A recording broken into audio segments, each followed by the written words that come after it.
There's no time. Lost. Tides.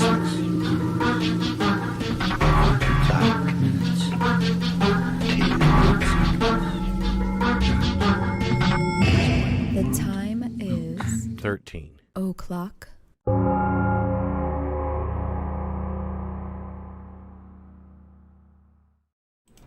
Hey everybody, it's Wednesday night. Here we are. Kevin says, let's play Guess the Hair Color. Come on, blue. Now, well, I wore blue the last one, I feel like. I don't know, I keep losing track of, like, the hair colors. Doesn't matter, just wear what you want to wear. Well, you know. And the weird thing is, I'm, like, really, kind of OCD about which wig I have on. Like, if I have a shirt on that has red on it, for example, I can't wear the blue wig because it doesn't match. Like, I either have to wear the red one or the black one. That's just how I roll. And, you know, I don't know. I can't. I'm OCD about them boobs. I was grabbing them before the fucking show came on. Y'all missed it. Y'all missed it. Could have made all kinds of money on that. Okay. No, I'm just sitting here and I'm just, never mind. Never mind.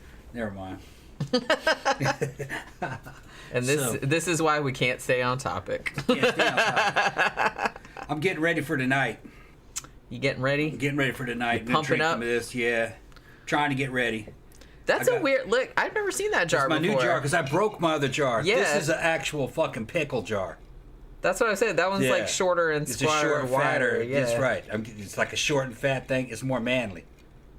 Okay. I'm grabbing if you say look so. at how big my hand. Look how much I have to open my hand to grab that. It's like picking up a basketball.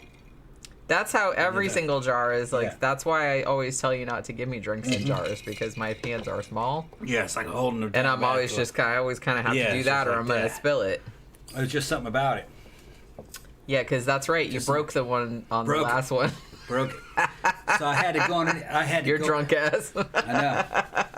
I had to go inside the cupboards and fucking look up underneath there at my fucking jar stash and just see what I'm going to use. I got some pretty ones in there. I don't throw jars away. I'll put spices in them and stuff, especially if it's pretty, you know. And I got some square, tall glass ones that actually were from spices. The spices that came from Sam's.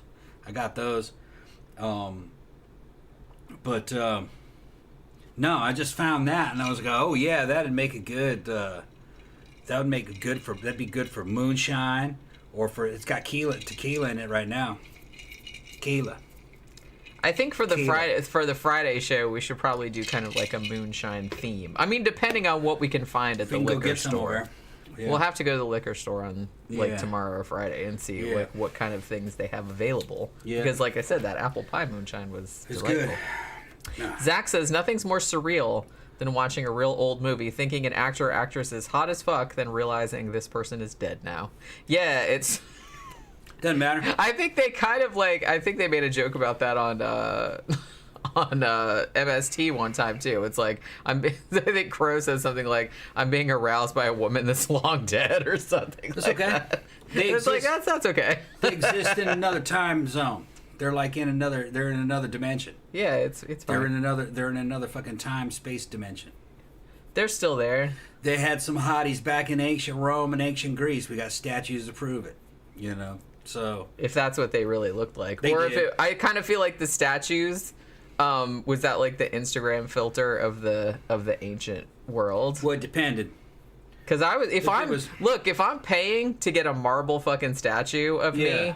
I'm gonna be like, hey, why don't you make like the thighs a little bit thinner and like kind of the little tummy a little bit tight. But most of the statues that exist from that era are not of people; they're of goddesses and gods. They were something that came out of a temple. Well, yeah.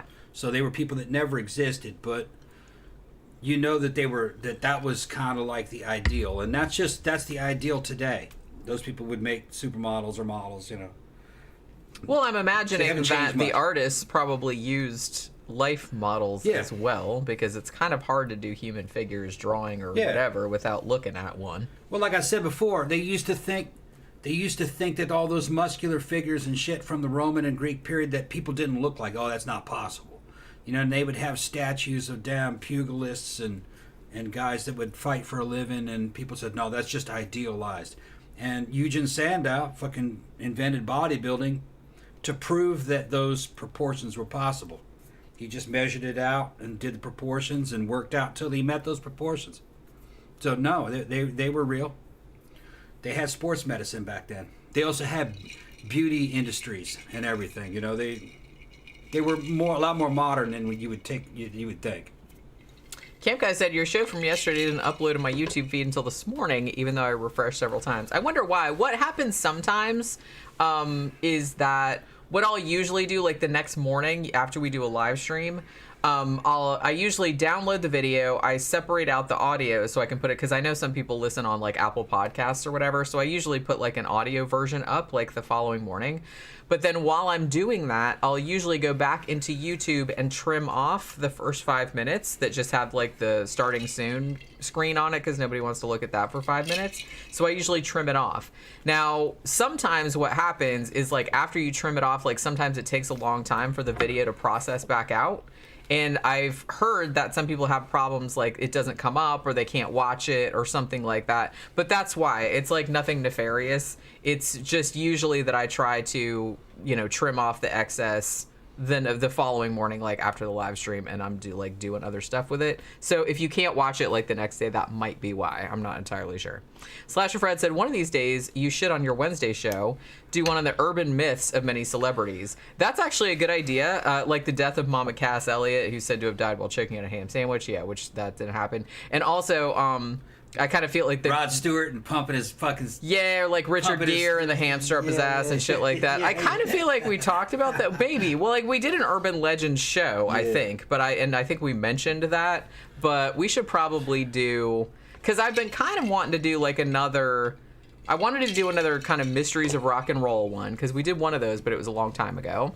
And there was a lot of stuff that we left off. I can't remember what we talked about that one. I remember we talked about Robert Johnson and like selling his soul to the devil and all that. But I can't remember what else we talked about on that. But yeah, it's like doing like a celebrity-centric like urban legend show might actually be really good. So yeah, that might be interesting. But I kind of feel like I don't remember what we called it before, because when I was researching this show, I said I know that we did a show before. I can't remember how long ago it was about this kind of same topic, because I remember that we talked about Natalie Wood, and I remember that we might have talked about maybe William Desmond Taylor, like that guy that got murdered back in the silent era, and then it got covered up by the studio.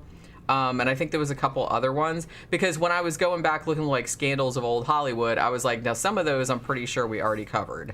So the ones I kind of wanted to talk about today were some of the ones that we didn't cover on that one. You know what I mean? So I want to talk, and because we brought up Mae West before, even though she never really did, well, I don't want to say she didn't do anything super controversial. I mean, nowadays it wouldn't be controversial, but back then it was like a big thing. And the more I was like reading about her, I'm like, man, she was cool as fuck. I wish I could have like gone back in time and like hung out with her, because she seemed pretty awesome. But so I wanted to talk about her a little bit and like the controversies surrounding her. Want to talk a little bit about Charlie Chaplin and his kind of whole thing. You know, Clark Gable, and then Lana Turner, like, and there was the whole murder involved there. So you know, I just kind of like picked ones that I thought were interesting, and I'll bring up like some other ones too, like along the way, I suppose. So let's see. Zach says, even though the makeup is super weird looking, I always thought Jean Harlow was cool as fuck too. Yeah, and it's like I have a little bit about her too, because man, there was all kind of shit going on back then. She had some kind of wild reputation. Yeah, she was kind of she was kind of like a bad girl. But that was the thing. Like back in the old days, you could either be like the beautiful, sweet, like ingenue, or you were like a bad slutty, a bad they girl, had like the a Madonna slutty horror complex. Big time. Like there was no in between. Yeah, no, not really. They were kind of nuts. You were either one or the other, and that was what they kind of sold you as. You know what I mean? Stupid when you think about it, because the reality wasn't like that, and the average person wasn't like that, and cool dudes weren't like that. But like Howard Hughes was pretty cool. He was a hoe, and he was dating Jean Harlow. He bought a damn ship so he could sneak away with Harlow and nobody see them together, because he was afraid of the media taking pictures of him with her. because she had a reputation. Well, and the studios too would absolutely not allow that. Yeah, which it didn't make any fucking sense, if you ask me. And I don't think it made much sense to Hughes either. It was just the society at the time. Yeah, and I kind of wanted to get into that before we even start talking about the individual cases, because a lot of the shit. I mean, the thing about it is like the people back then, they were just humans. It's like they did the same, the same shit happened to them. It's happened to like most people, but because of the whole like old Hollywood system, the old studio system, and the way that they tried to like portray them as kind of like perfect all the time, caused a lot of problems. Hughes thought he was a wild and futuristic fucking worldly man. Fucking head and shoulders fucking out and ahead of fucking the competition because he would go down on a girl. Ain't that some shit? Well, that was probably very rare back then. Yeah, he would go so the down. Women were probably like, thank God, somebody. He would go down. He was just fucking, he thought he was just Don Juan. Because he was the first man that ever figured that out. Yeah, he would go down. I've discovered something. I'm the first man in the history of the world to have discovered the clitoris. Oh my God! Yeah, we're supposed to be doing that, evidently. Super funny. Well, I kind of feel like back then, behind closed doors, I'm sure everybody was doing the same shit that they've always been doing. But it's just funny to me how public perception is really the thing that changes. I think a lot of it had to do with hygiene. That too. In countries that have bad hygiene, they don't have toilet paper, there's no running water, they don't shower much, they don't shave.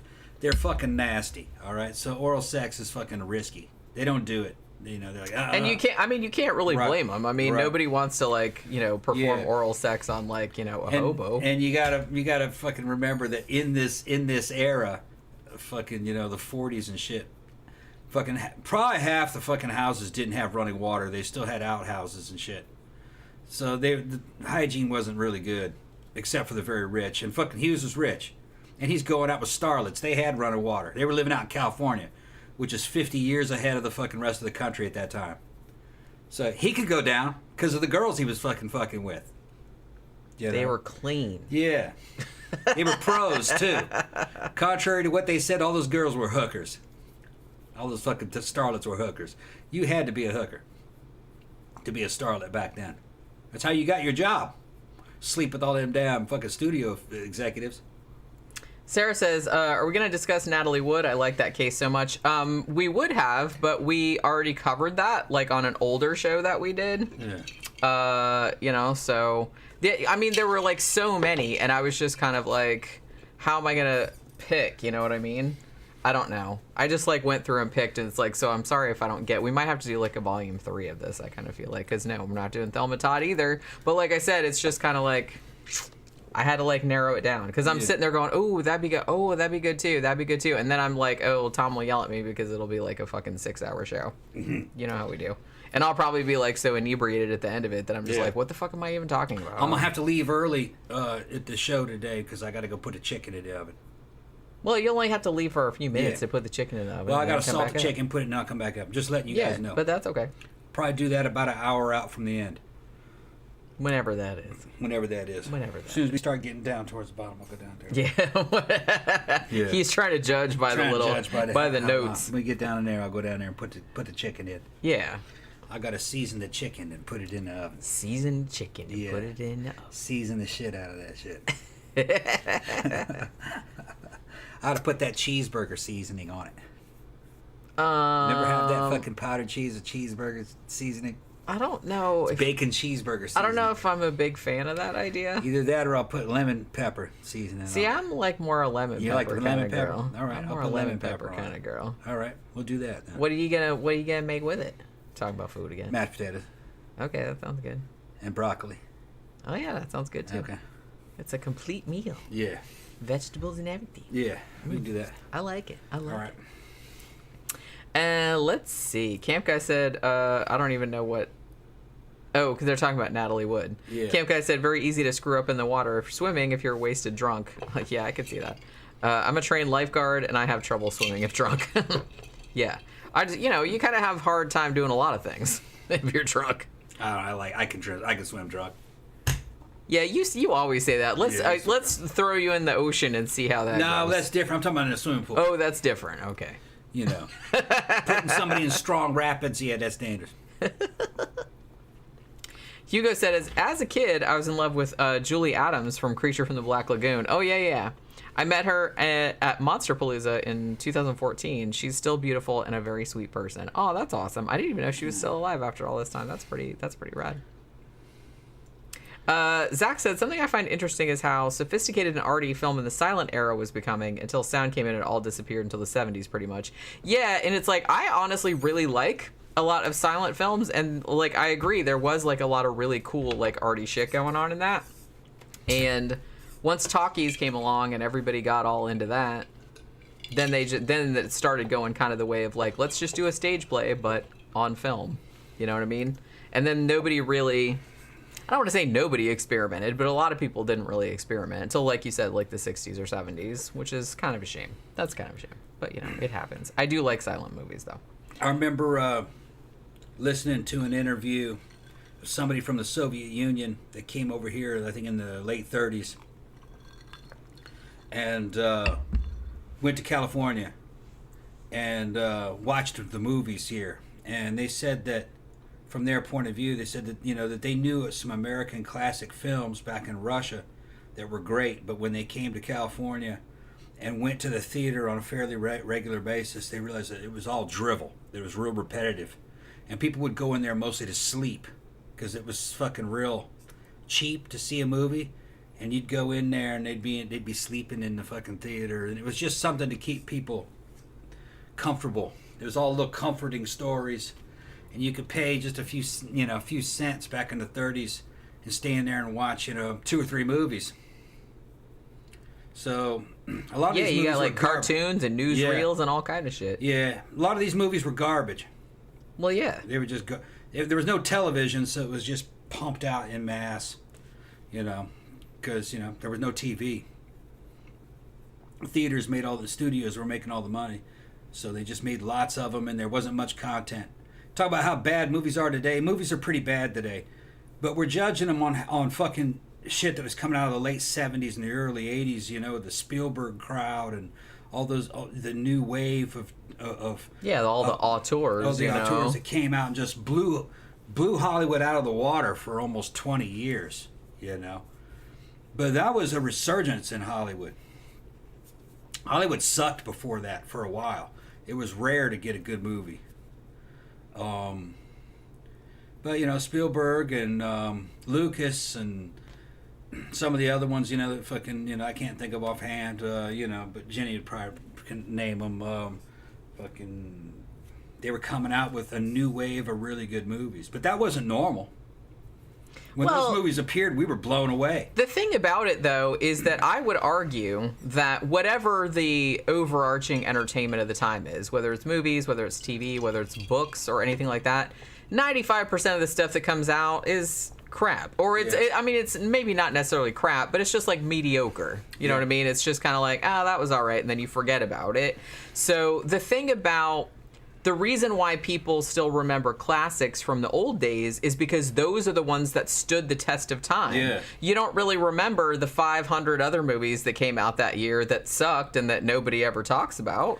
The first movie that I remembered enjoying, my parents took me to see it, and it was the first movie, and I'd been to other movies before, but I just kind of forgot them as soon as I saw them. The first one I saw that blew me away that I fucking liked, 1977, Star Wars. I was like, oh man, I couldn't believe it.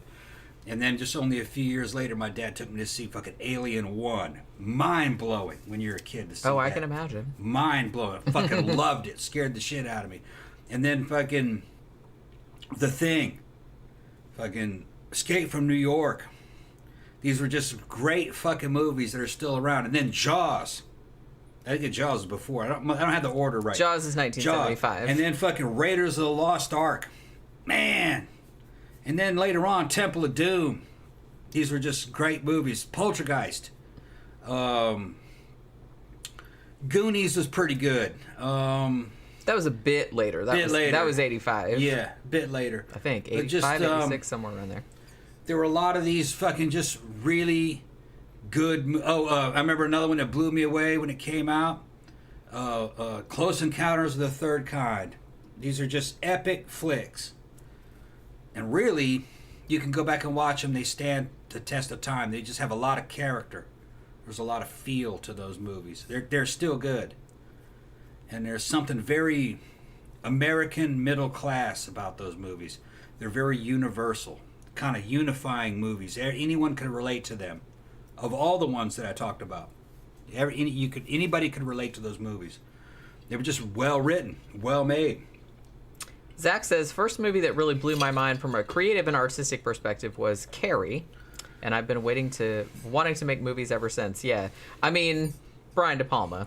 Yeah, Brian De Palma. That's Granther's Hammer says War Games and Excalibur. Yeah, those were actually. I've been wanting to. I've had a weird thing like the last few months. I saw War Games come up on one of my 40 bajillion streaming services, and I was like, oh man, I should rewatch that because man, I used to love that movie. I saw it on cable like so many times. When the 80s came around, there was a whole bunch of basically short, kind of low budget action flicks that fucking were just badass.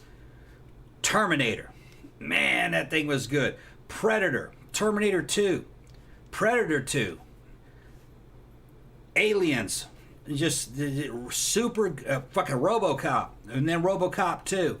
And it was just slamming. And that was just, for me, that's kind of like the pinnacle of film. That era. Because it was new. It's hard to replicate that feel. Very few movies since that era kind of had a lot of impact. Recently, the one that had a lot of impact to me was the Northman, the Norseman. The Northman. The Northman. Yeah, that was a good one. There's been a few recently that were pretty good, but there's something about that 70s and 80s era that was just slamming. But it was in its time.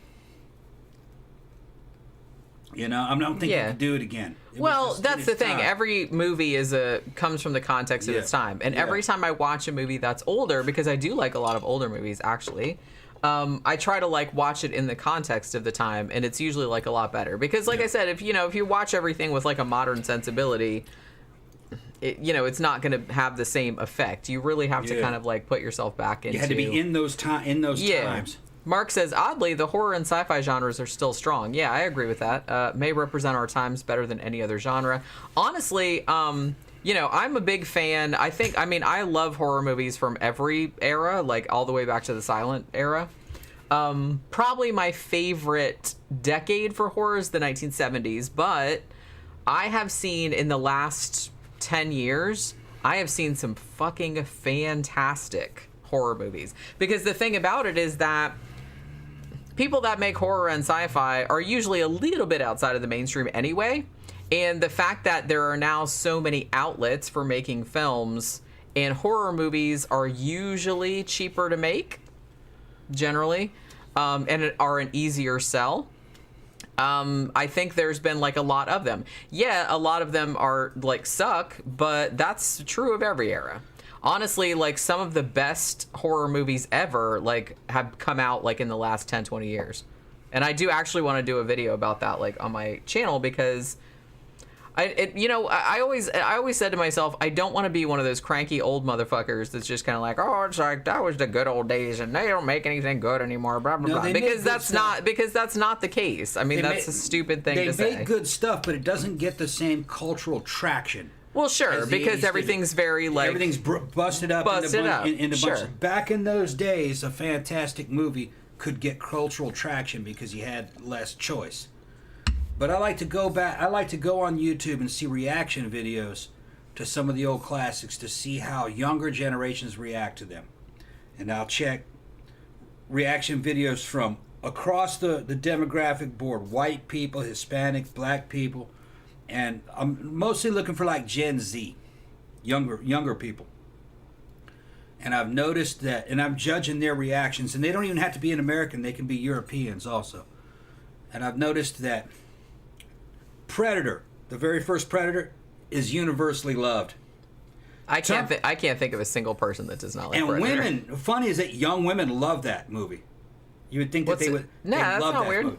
That's not weird. Terminator 1, universally loved, appreciated. Same demographics. Again, Women can't they imagine fucking anybody love. not liking Right. that movie. The original Star Wars trilogy, Universal, they fucking love that one. The Alien 1 and 2, universally loved. Yeah. And that's just so our opinions of it, and the same thing with RoboCop 1, they fucking love. So our opinions, our memories of it, in the time that it came out was accurate. A young person could watch that today and go, "Man, that was awesome." And then they're like, "Oh, that's where that line came from. So that's what May the Force be with you. That's where that came from." Yeah. Oh, so no, our opinion, our view of it was correct or accurate. They were good. It wasn't just because we were just there. They were good. Yeah. Now, like, I am willing to concede that some movies that came out back then, we only like them because of the nostalgia factor. Nostalgia, like, right. if you watch them again when you're older, you're like, well, that kind of sucks, actually. Yeah. But I honestly, I'm really interested in that too. Like, how people that weren't even born when the shit came out, like, how do they react to it? Yeah. Without the rose-colored glasses of nostalgia that we have. Like, okay, here's an example. Predator is sometimes people described as like some kind of ultra macho male fantasy movie. And I would say, yeah, okay. Yeah, it fits that. But these young women love that movie too.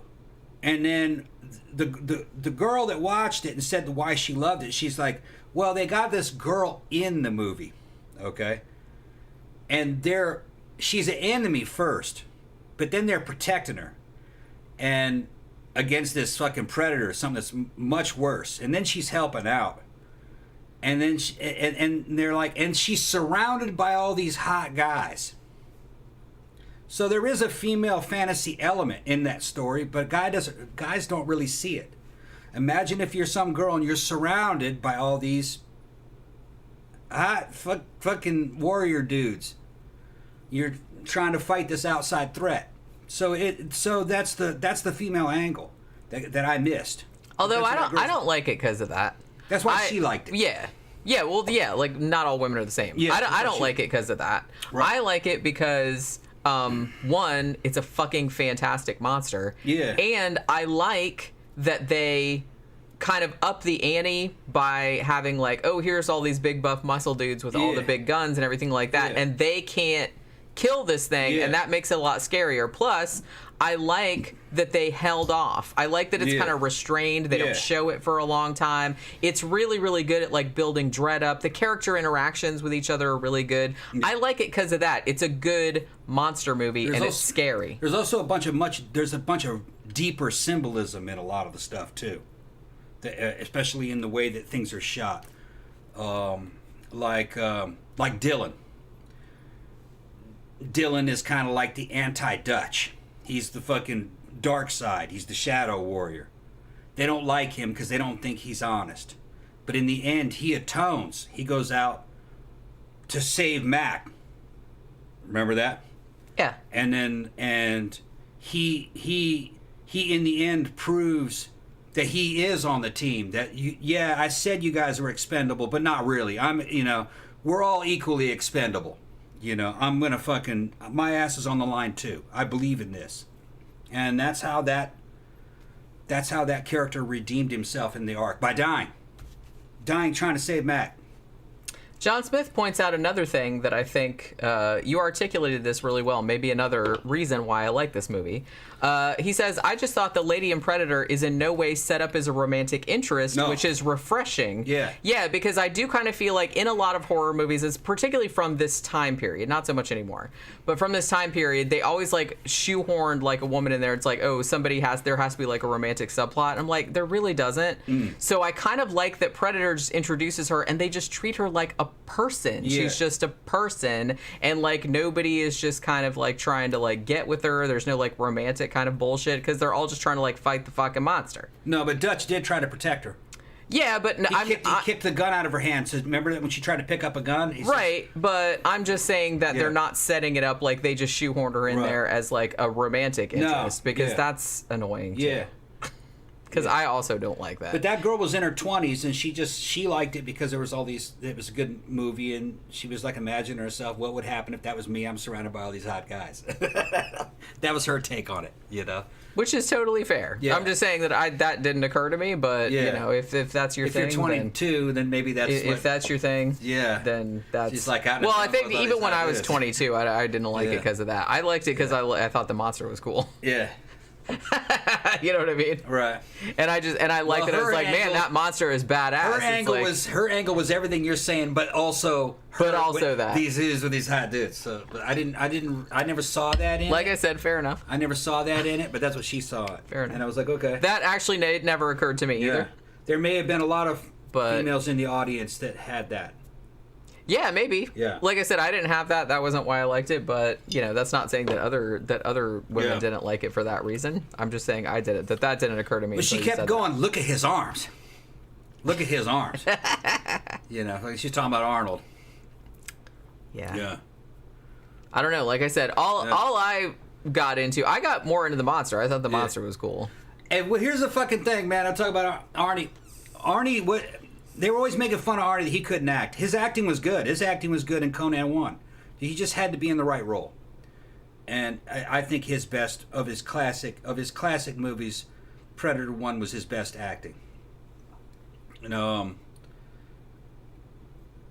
he for something about Arnie, fucking, he wasn't a very sexy dude, really. But in that movie, I think he looks his best. Out of all the other movies. Yeah, but like I said, I mean, he's not too big, he's not too small. He looks, he's about right. Like I said, he's not sexy though. Even though not to me. Evidently, he knew that.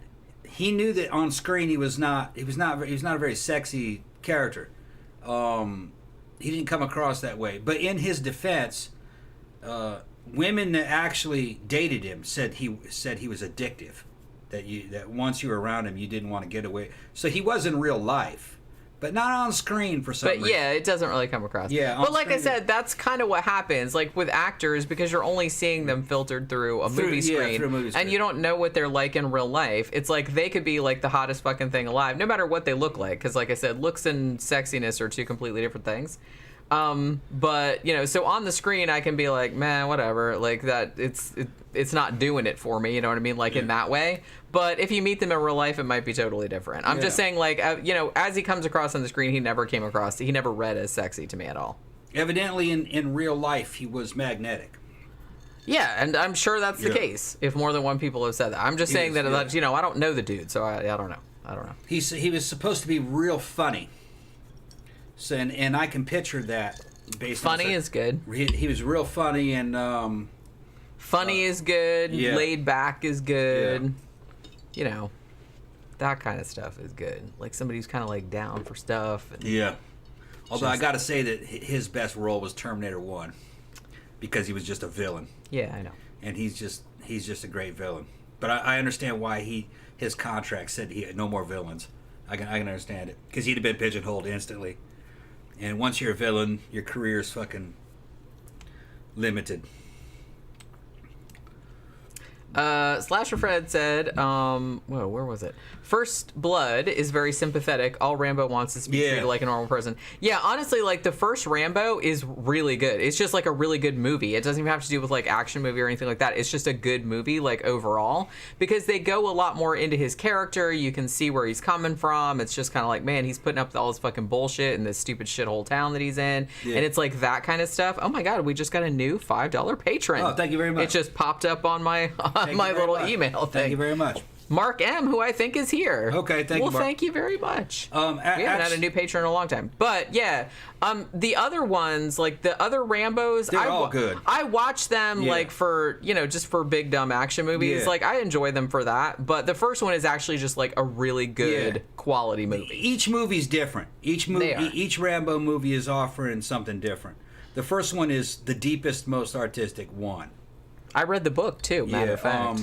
The novel that it's based on. Rambo 3 is the big dumb action movie, but it's supposed to be. Although I think fucking really overall the best one is Rambo: The Fight Continues. I think that's that the gory one? Like 5 or 4. Yeah, that was the one That's the real gore. See, I enjoyed that one because I was just like, holy crap, this is like this is one of the goriest films I've ever seen. I'm into it. Yeah. I wasn't really paying attention to the story that much or anything like that. I'm just like, woo, he just shot his fucking head off. Sometimes that's all it takes to make me happy. I'm just saying. His face is fucked up in that one, but he fixed it later on. But GH got him. But it's just it's a great movie. One and fight continues. You know what I mean? That's all you need to see, really. The first one and fight continues. Fucking the last one, Last Blood, was okay. It was good. But it was all right. I don't remember that much about it, but it was okay. We saw it in the theater. Yeah, it wasn't as good as Fight Continues, though. Bob Apple says, has anyone seen Pearl, the prequel to X? See, I've been wanting to see that. I've been hearing good things about it. So if anybody's seen it, like, don't tell me what happens in it. Like, don't ruin it, because, man, I know you guys, like, particularly Oscar, I think, like, was like, would you please watch X? Would you please watch X, like the Ty West movie? And I finally watched it. I'm like, oh my God, that was fucking awesome. Why did I take so long to, like, watch it? So I'm very excited about Pearl. And I will get around to watching it, I promise. I have to make, like, I kind of feel like Tom would probably like X, because I watched it without him, because I reviewed it on my Flickers of Fear channel, because I was like, oh, finally, it's on, VOD, so I watched it.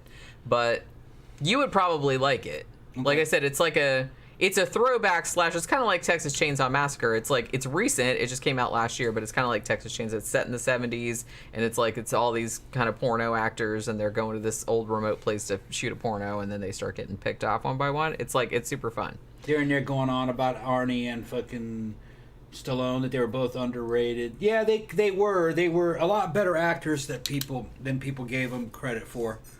That was another era. They're still doing good. And they're still in a rivalry with each other. Fucking Arnie is still trying to prove that he can act. And he could act. He's a lot better than he was. And though he was good back then. He was good. He was doing exactly what he was hired to do.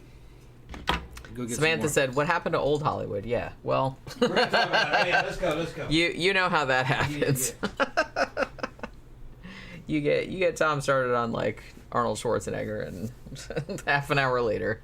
But yeah, so like I said, we covered like a lot of old Hollywood scandals on another show that we did. Like I said, we just talked about Natalie Wood and some other stuff. So I wanted some stuff that we hadn't really talked about that much on the old one. So let's get into that a little bit. Now, as I mentioned, like people, I don't know. Like I said, I don't think I would want to go back to that time period because of the way that the whole like kind of culture was. The way the media was.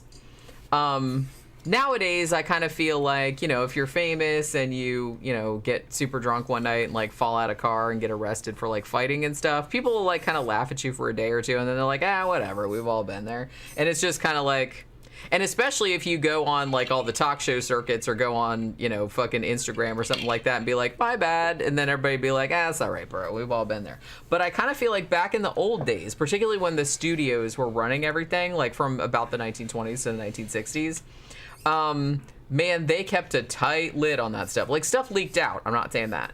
But they covered up everything because their whole thing was that they wanted all of their big stars to essentially seem like God, superhuman. Yeah, they wanted them to be like perfect, just embodiments of whatever their some kind of virtue was. Yeah, it's now some of the ones, like I said, when we talk about Mae West and stuff, like she was kind of more sold as like the bad girl. Lana Turner one as well, and we'll talk about her too. But but you could be a bad girl, but not really. You know what I mean? They still would, like, crawl up her ass about everything. You still had to, like, maintain an image that they had created for you. And if you deviated from that, then they would kick you off your contract, or they would do... And they had, like, the studios were super, super powerful. They had fixers and shit like that. They covered up all kind of stuff. In West's defense, though, she was one of the few women that fought. She did. Back. Well, that's what I mean. Like, the more I read about her, she sounded like she was, like, cool as fuck. Yeah. She's cool as fuck. She thought they were a bunch of assholes. She could play nowadays. Yeah. I don't think that not that much different. If you read like a lot of her quotes and like stuff she said in her autobiography and stuff, she sounds almost like a modern person. She was modern. That's what I'm saying. Yeah, I think a lot of people were, but they were hiding. Well, yeah. Yeah. She was just one that she had balls. Oh, she totally did. I think a lot of the reason why she had balls is she had mob connections. It'd be dangerous to go after her. You'd be taking your life in your own hands. Because the mafia evidently loved her. Plus, the interesting thing about her, too, was that she wasn't really in movies until she was about 40. Yeah. Like, prior to that, she was kind of like more vaudeville and stuff like that, and theater. And I think a lot of people don't know, but she wasn't just an actress, she was a playwright. You know what I mean? We'll get into that in a little bit, too. She was smart. Yeah, she was kind of like, and she really had an attitude like, yeah, fuck this bullshit. She didn't like hypocrisy of any kind. Kind of the American inventor of thick. Big fun. She was thick for her day. And she looked good. And I guess she's one of the very few, because we'll talk about this in a minute, but like she was one of the very few that like didn't get asked to like starve herself to death. Oh. I guess because she was older when she started, and plus she was a comedic actress and a bad girl, so you could get away with that, with more of that, I guess. She was also into black guys and kind of open about it. Yeah, she absolutely. You had did to not read hide in that. between the lines, but yeah. Well, I don't even know about that. Like some of the stuff she did was not was pretty overt. They would say that once again Miss West shows up with her handsome young driver, and it's this fucking big old fucking strapped black dude in his fucking chauffeur outfit. That's her fucking boyfriend, man. But back in those days, they had to camouflage it. Well, the thing about Mae West, too, it's like not only was she, real into like interracial dating, she was also a very early advocate of feminism and also a very early advocate of gay rights. Yeah. Like, and the shit that she said, like I said, would probably fly nowadays. Yeah. And this was like back in the fucking 20s. She was one of those leave people the fuck alone. All right. What they do is that's their business. And she pretty much said exactly that. Right. She pretty much said exactly that. We'll get into that in a minute. And I actually think that attitude was far more common than people wanted to admit. Yeah, they just didn't want to publicize. They just couldn't say that. You couldn't come out in public because it was about keeping up appearances. And like I said, the studios had such a grip on you. They did not want to lose money. They didn't want any controversial images because they just saw that as, well, we'll lose money. So they didn't really. I mean, the shitty thing, and we talked about this a little bit on our Boris Karloff, Bela Lugosi show. You have to think that prior to like the 1930s, 1940s, there was no Screen Actors Guild, there was no Actors Union, there was nothing like that. So it's just kind of like they could basically just treat you like a commodity. Yeah. And you had to do what they said, or they were would a commodity. Yeah, or they would fuck you over. You were a high class slave, basically. Pretty much. Because, the way they treated them, it was like appalling. What were you gonna do? Right. Go back to flipping burgers? Exactly. I mean, you're making fucking $1 million a year back in those days, and you're just gonna jeopardize your career. And you're gonna go back waiting tables? So they had so much control over you. Oh yeah.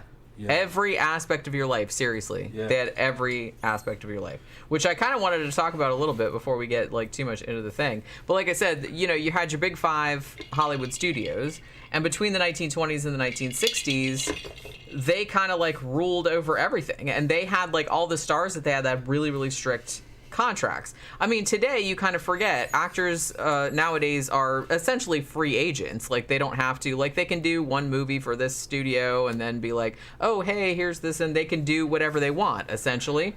But back in the old days, in the golden era, basically the studio would find the talent, they would like discover you or whatever, and then they would sign you on to usually either a 4-year or a 7-year contract. You have to make, this X amount of movies or whatever, like in this time period. And a lot of things they would do too, they're like, oh, well, we want you to change your name to this, and we want you to dye your hair this color, and we want you to never get married, and we want you to this and that and the other. Like, and it was all in the contract, and you had to fucking sign that shit. Yeah, they would make you famous. Yeah, you'd make a lot of money, but every single aspect of your life was controlled. Yep. And if you fucked with them, then they would fuck with you in return. Like, for example, you know, the studios, for example, they're basically like, okay, well, you're going to play this part in this movie. If you said no, then they would fuck you over. Like Betty Davis, she was signed to Warner Brothers, and they were like, okay, well, you have to be in this role for this movie. And she's like, nah, I don't want to do that. And they basically suspended her and be like, okay, well, you're not going to be in any fucking movies then. And they just like put her in, didn't pay her and shit like that. Also, you had kind of like Louis B. Mayer from MGM, and he actually wanted to get out of his contract with kind of a big actor at the time. His name was John Gilbert. And because he wanted to get out of the contract because John Gilbert had done something to piss him off, he started like planting rumors about him and like started putting him in bad movies so like his career would tank. So he'd be like, oh, well, that's what happened. So they would do insidious shit like that. They would feed like stories to them. If they were sick of you, they would like feed like stories about you to the media, all kind of stuff. There's a picture of West. All right. Yeah, I got her on the thingy too, on the thumbnail. Okay. Yeah, and like I said, they had they would come up with a whole persona for you, which usually was bullshit. I mean, like very famously, like Rita Hayworth, for example, who they dyed her hair red and they changed her name and stuff like that. She was Hispanic, but they tried to make her look more all Anglo. American More and like Anglo. more Anglo, yeah. So like they changed all their names, like Joan Crawford, Judy Garland. Like none of those are their real names, but they didn't pick those names. The studio did. So basically, like I said, you'd get discovered. Like women in particular, like men didn't have it easy either. Like they fucked with them too. But women, of course, said, you know, like, let's dye your hair, let's give you plastic surgery because they were doing that back then. They basically were like, you either have to be. Well, they were products. That's what I'm saying. Yeah. Like they didn't really treat them like people. You know what I mean? Like We're like back an attraction in at Disneyland. back in those days. Right? Yeah, and it's like we're gonna mold you into what we want. So they still kind of do that. yeah, but it's not. mostly- But at least nowadays, like Mostly singers, they're doing that too. But at least nowadays, artists have more representation. I mean, it's still shitty. I'm not saying that, but like back in the old days, you didn't really have. Like I said, there was no SAG, there was no Screen Actors Guild, there was no recourse. I can kind of understand what the studios were doing, what they were thinking, though. There wasn't any insurance or assurances of anything. They're like, look, if we're going to invest a fucking $250,000 in you, we got to get a return. Right. And to get this, our market research says that this has to happen, this, and this, and this, and this is how you either take the deal or you walk. And that's just the way they were. Yeah. You know? It wasn't about you and your artistic expressions or anything. It was about the return on that investment. That's all they cared about. Yeah, they just wanted to get butts in seats. Yep. And they're like, we think that It was a business. It was a this factory. type, sure. It was a factory. That's Sure. really what it was. Which I can understand that. It's just that, Those are human beings, though. yeah. But the I can understand that way of thinking. Well, yeah, I do too. You're a nobody. Right. You came out of a damn diner, all right? And we're going to put $250,000 into you, all right? And try to make $500,000 off of that. Yeah, they'd send them our to acting people say that- classes, yeah, and like right. they do all kind of And they're stuff. like, in our market research, the best thing to do is you're a little bit off. So we're going to fucking change you up a little bit. And this is show business. You know, they didn't take it seriously for those studios executives because to them it was just money and product coming out of a damn factory. But the long-term ramifications on these actors fucking mentally, it doesn't work out much. You got to have a little bit of fucking leeway with these people. Yeah. Well, that's the thing. That's what the guild was about. If you're a human being, Yeah. how happy you are in your life generally Yeah. is related to how much control that you Right. feel that you have over your own life and your own decisions. And I kind of feel like even though a lot of these stars, people are saying like, oh, you know, why feel sorry for them? They were like millionaires and they had these big houses and stuff, which is true to a degree. It's like, yeah, I'd like to be that rich. But you have to think too that, like I said, they weren't living as themselves. No. They weren't really able to do what they wanted to do particularly. They were just, once they got into the contract, they were kind of like, you have to look like this, you can't go here, Yeah. you can't hang out with this person, you can't do this, that, and the other thing. John Q. Public sees these actors and actresses on the silver screen these celebrities, and they elevate them. They're like, oh man, they got it made. That's glamorous shit. But really, from the point of view of the fucking studio executives, they were just shit, just an employee. Okay. Yeah, the people that had the fucking all the money and the power were studio executives. Sure, that was the real thing there. Yeah, if you're just an actor, they came and go. That's nobody. That's nothing. Yeah, well, they probably figured, and probably rightly so, because it was true. It's like, look, we can find that shit anywhere. We can go down the street, and there's a hot chick right there. There's a hot guy over there. We can just fix him up and put him in movies. He'll take $1 million. And they did it. They literally pulled him out of diners. They did. Girls working as waitresses. Yeah, and they're like, hey, you have a look that we want. Yeah. And that's kind of... Gabriel says, I'd never want to be famous. Yeah, I don't think I would either. I wouldn't mind being rich. I'm not saying that. But I would rather be kind of rich and sort of anonymous. Yeah. You know what I mean? Because being famous really does not sound like much fun at all, gotta say. Like, not really good for your mental health. YouTube fame is enough for me, man. That's what I mean. It's like even they don't I can walk around and nobody fucks with me. They don't recognize me. I'm not going down the Dollar General to buy like some cat treats, and people are like, "Hey, you're that famous girl that's on YouTube." Like that has never happened. You'd be out there, photos of you like Danzig walking around with kitty litter and shit, fucking making fun. It's hard being a Satanist. You know what I mean? People fucked with Danzig about that, but I was like, he's buying cat litter for his kitties. Leave him alone. Leave that motherfucker alone. We buy cat litter too. You gotta buy cat litter. You got cats. I'm like, there's nothing wrong with that.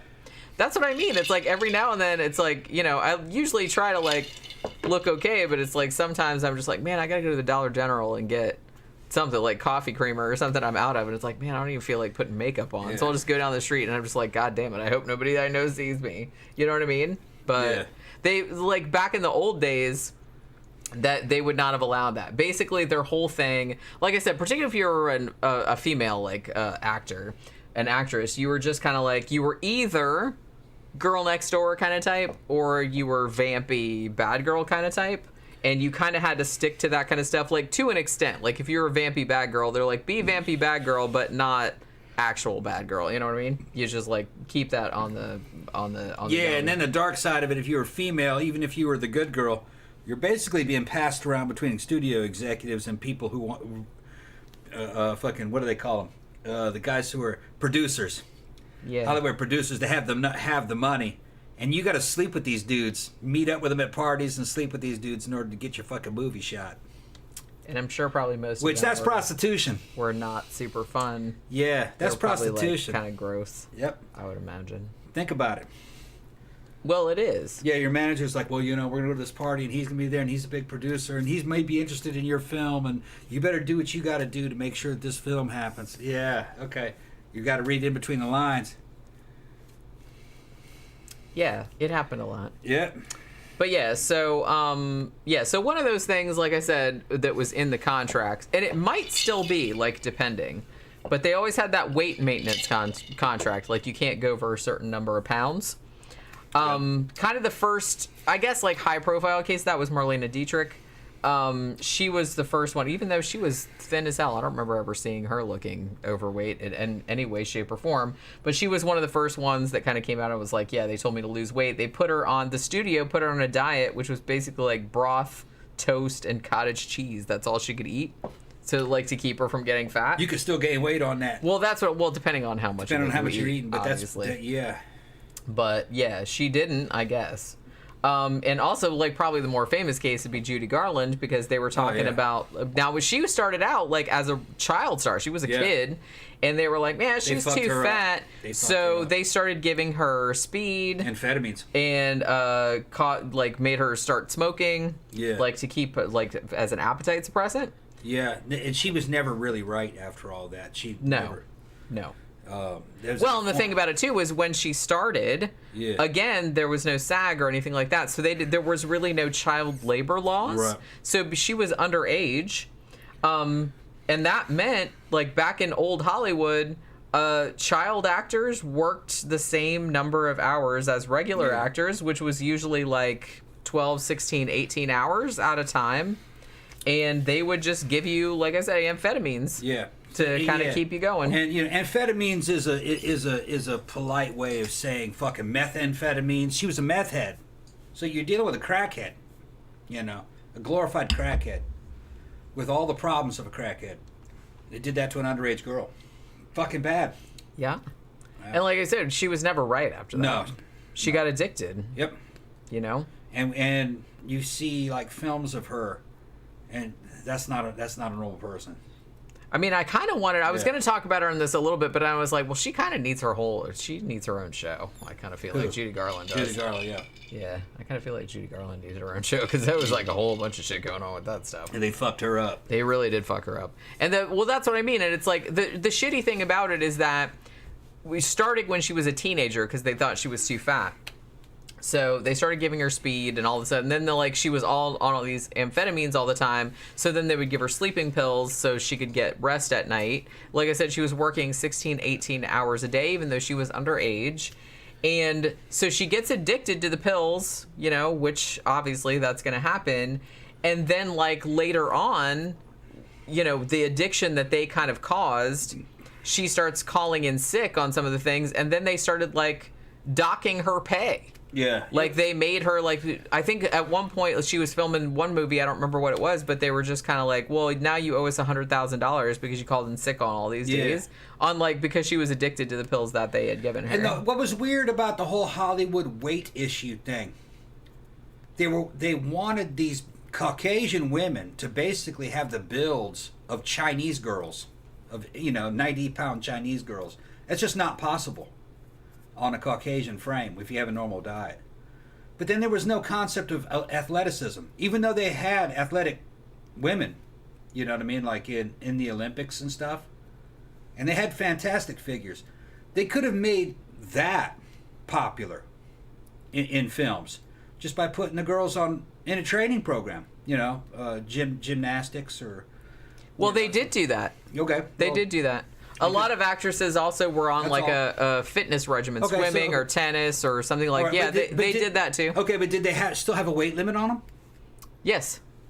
Because the thing is, though, is that far as I know, muscle weighs a lot more than fat. Well, I know that, but... A 130-pound woman who's muscular looks totally different than a 130-pound I don't know if they had like a number, but they were probably like, hey, if you look like you're getting chunky, then they would probably... I imagine it was probably something more like that.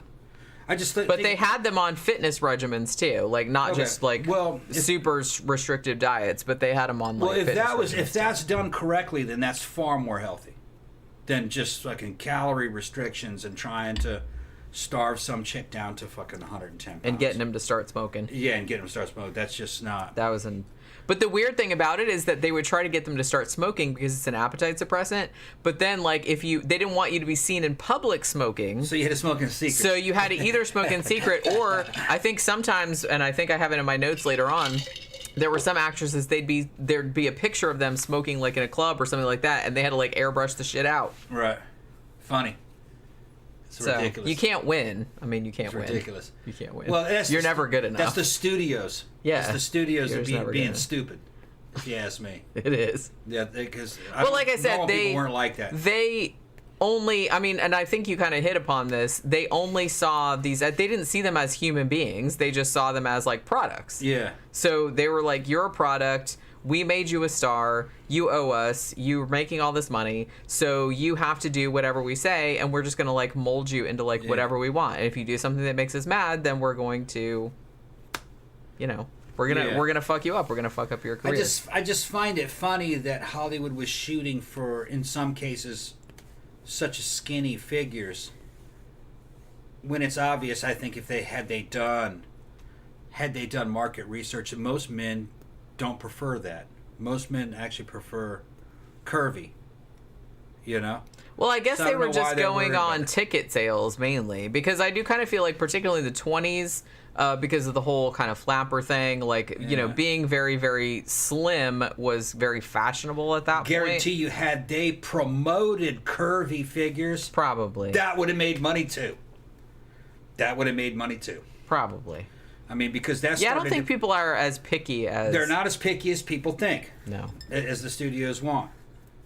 Because, I mean, Jane Mansfield came in and she had some fucking serious cans on her, and dudes fucking loved them. All right? And Monroe was considered to be real curvy for her time. Not by today's standards. You know what I mean? J-Lo knocked that shit out of the fucking park.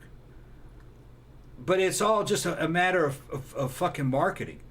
They had women that were built like Jennifer Lopez from the fucking 90s that they could have marketed in the fucking 30s and 40s, and dudes would have liked that too. All you gotta do is just look at saloon fucking paintings from the 1800s. Those cowboys were into big fine. You know? You ever seen the saloon art? There were no stick figure women in saloon art. Those cowboys liked them big. Tits and ass. Well, the thing about it, like, I'm not a dude, but I'm just kind of like, I think it looks good. Like, some people look good real thin, like a flapper, kind of like very slim. Some people look good like that. Some people look good like big fine. Yeah. It just depends on what your own thing is, like what you have going on. I don't want to speak for all you men, but I'm going to speak for all you men. Ain't that some cool shit? Men like variety. That's what I'm saying. Well, I do too. I'm just kind of like, everybody has their own thing going on, and everybody has a particular style that looks good on them, and and it depends. Like, depends on the person. It depends on the person. Yeah. It's very, very individual. You got some chicks that look like Tinkerbell. They look good like that. And then you got some other women that just fucking bombshells. They look good like that. Right. So I don't know what Hollywood's worried about. It's just anytime... They didn't do the research. Well, anytime you're making an effort to kind of cram everybody into one little box, it's like, obviously 95% of people in the world are not going to fit in that. Yeah. And there's just so much more variety. Like I said, everybody got their own thing going on. I'm on the flip side of what you just said, China and Japan are all about looking the same. Okay? Conformity. And I'm thinking that... this is happening in a time in America where conformity was really what they were after. Well, yeah, that's exactly everyone had to conform. I mean, that's why they had like a whole... That's why they had this whole fucking contract system, because they're just like, look, you have to adhere to this type or that type, and it's like, we're going to keep everything like squeaky clean. We don't want no... scandals or controversies or anything like that, because nobody will come see your movies and we'll like lose money. So very, very much conformity was kind of the order of the day. I feel like they're being stupid though. Well, yeah, Hollywood's being stupid. Men like variety and men like novelty. Sometimes a woman just shows up, there's just something novel about her. Her tits are too damn big, or her booty's just too big, but you like her because there's a novel element in her. It's something you don't see all the time. And the old Hollywood missed out on that. They didn't understand. They're too conformist. Yeah, and I kind of feel like the most interesting people from back then, the most interesting women from back then, were ones that bucked the trend. That were just kind of like, and honestly, you look at women from back then, like Clara Bow or people like that, they look like modern women. Like if you look at pictures of them. But they were bucking the trends for back then. Sure. Because they were breaking conformity. And what they were conforming to was an almost Chinese or Japanese aesthetic. Skinny. John Smith says, in her stand-up routine, Margaret Cho, I love her, talks about how she was damn near starved to her kidneys failing when she had a TV show in the 90s. Yeah, and the thing about, Margaret Cho is like cute as hell. She's not skinny, but it's like, lots of people aren't skinny. She's super cute and she's super funny, and it's like, I don't know, that's terrible. John Smith also says there's a quote about the fashion industry being run by, quote, men that hate women, women that hate women, and women that hate themselves. That's probably true. All you gotta do That's probably true. I noticed this shit back in the fucking early 90s. The difference in the visual aesthetic of what was being promoted as beauty between my girlfriend's fucking Cosmopolitan magazines and my fucking Club International magazine. What dudes were fucking after and what women were fucking told to look like were two totally different things. Y'all remember Club International? That was back when fucking porn was printed out, okay? And I was just going like, who is showing this to women? Who, you know what I mean? Giving everybody eating disorders. Yeah. You looked at a men's magazine from fucking 94, it was a totally different world, all right? First of all, that was a figure that was far easier for a woman to achieve. You know Well, what yeah, I mean? you can at least eat food. Eat and fucking maybe work out some. All right, and fucking maybe buy some implants. And other than that, it's just fucking makeup and hair and the right costume. There was nothing supernatural about it, but that's what dudes are after.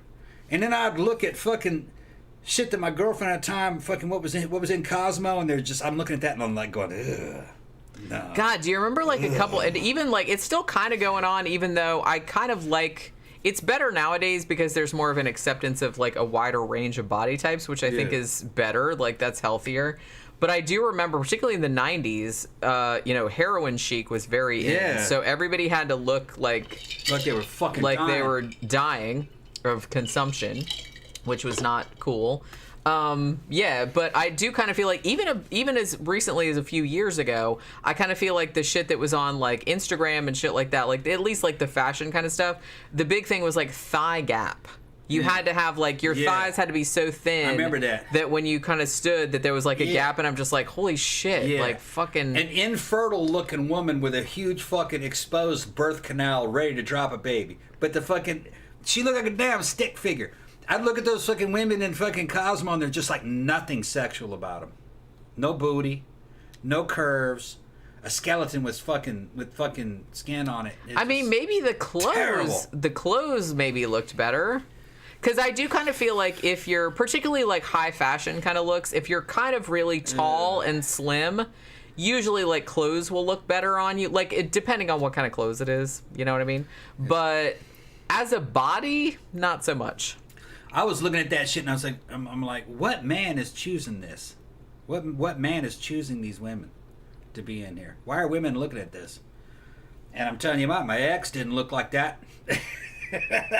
You know what I mean? And, 99% of women don't look like that. Yeah, and she wanted to look like that, and I'm going, and they like, feel well. That's what I mean. It's like, and like you're fucking crazy. That shit is like sold to you. It's insidious. Yeah. Like I'm still trying to, and I didn't even read any of that shit. I didn't read Cosmo or any of that stuff. But it's just like it's everywhere. Like it's in your face every time you're in the line at the grocery store, and it's like here's all these ladies. I'm like, wow, I don't look like that. I don't look like that. You know what I mean? And it's just kind of like it's just hammers home, like it just keeps dripping on your head like for years and years and years that you don't look like that and you'll never be good enough. It's like it's really really shitty. It's fucking stupid. Let me assure you women out there, what guys like is actually far more within the realm of fucking normal.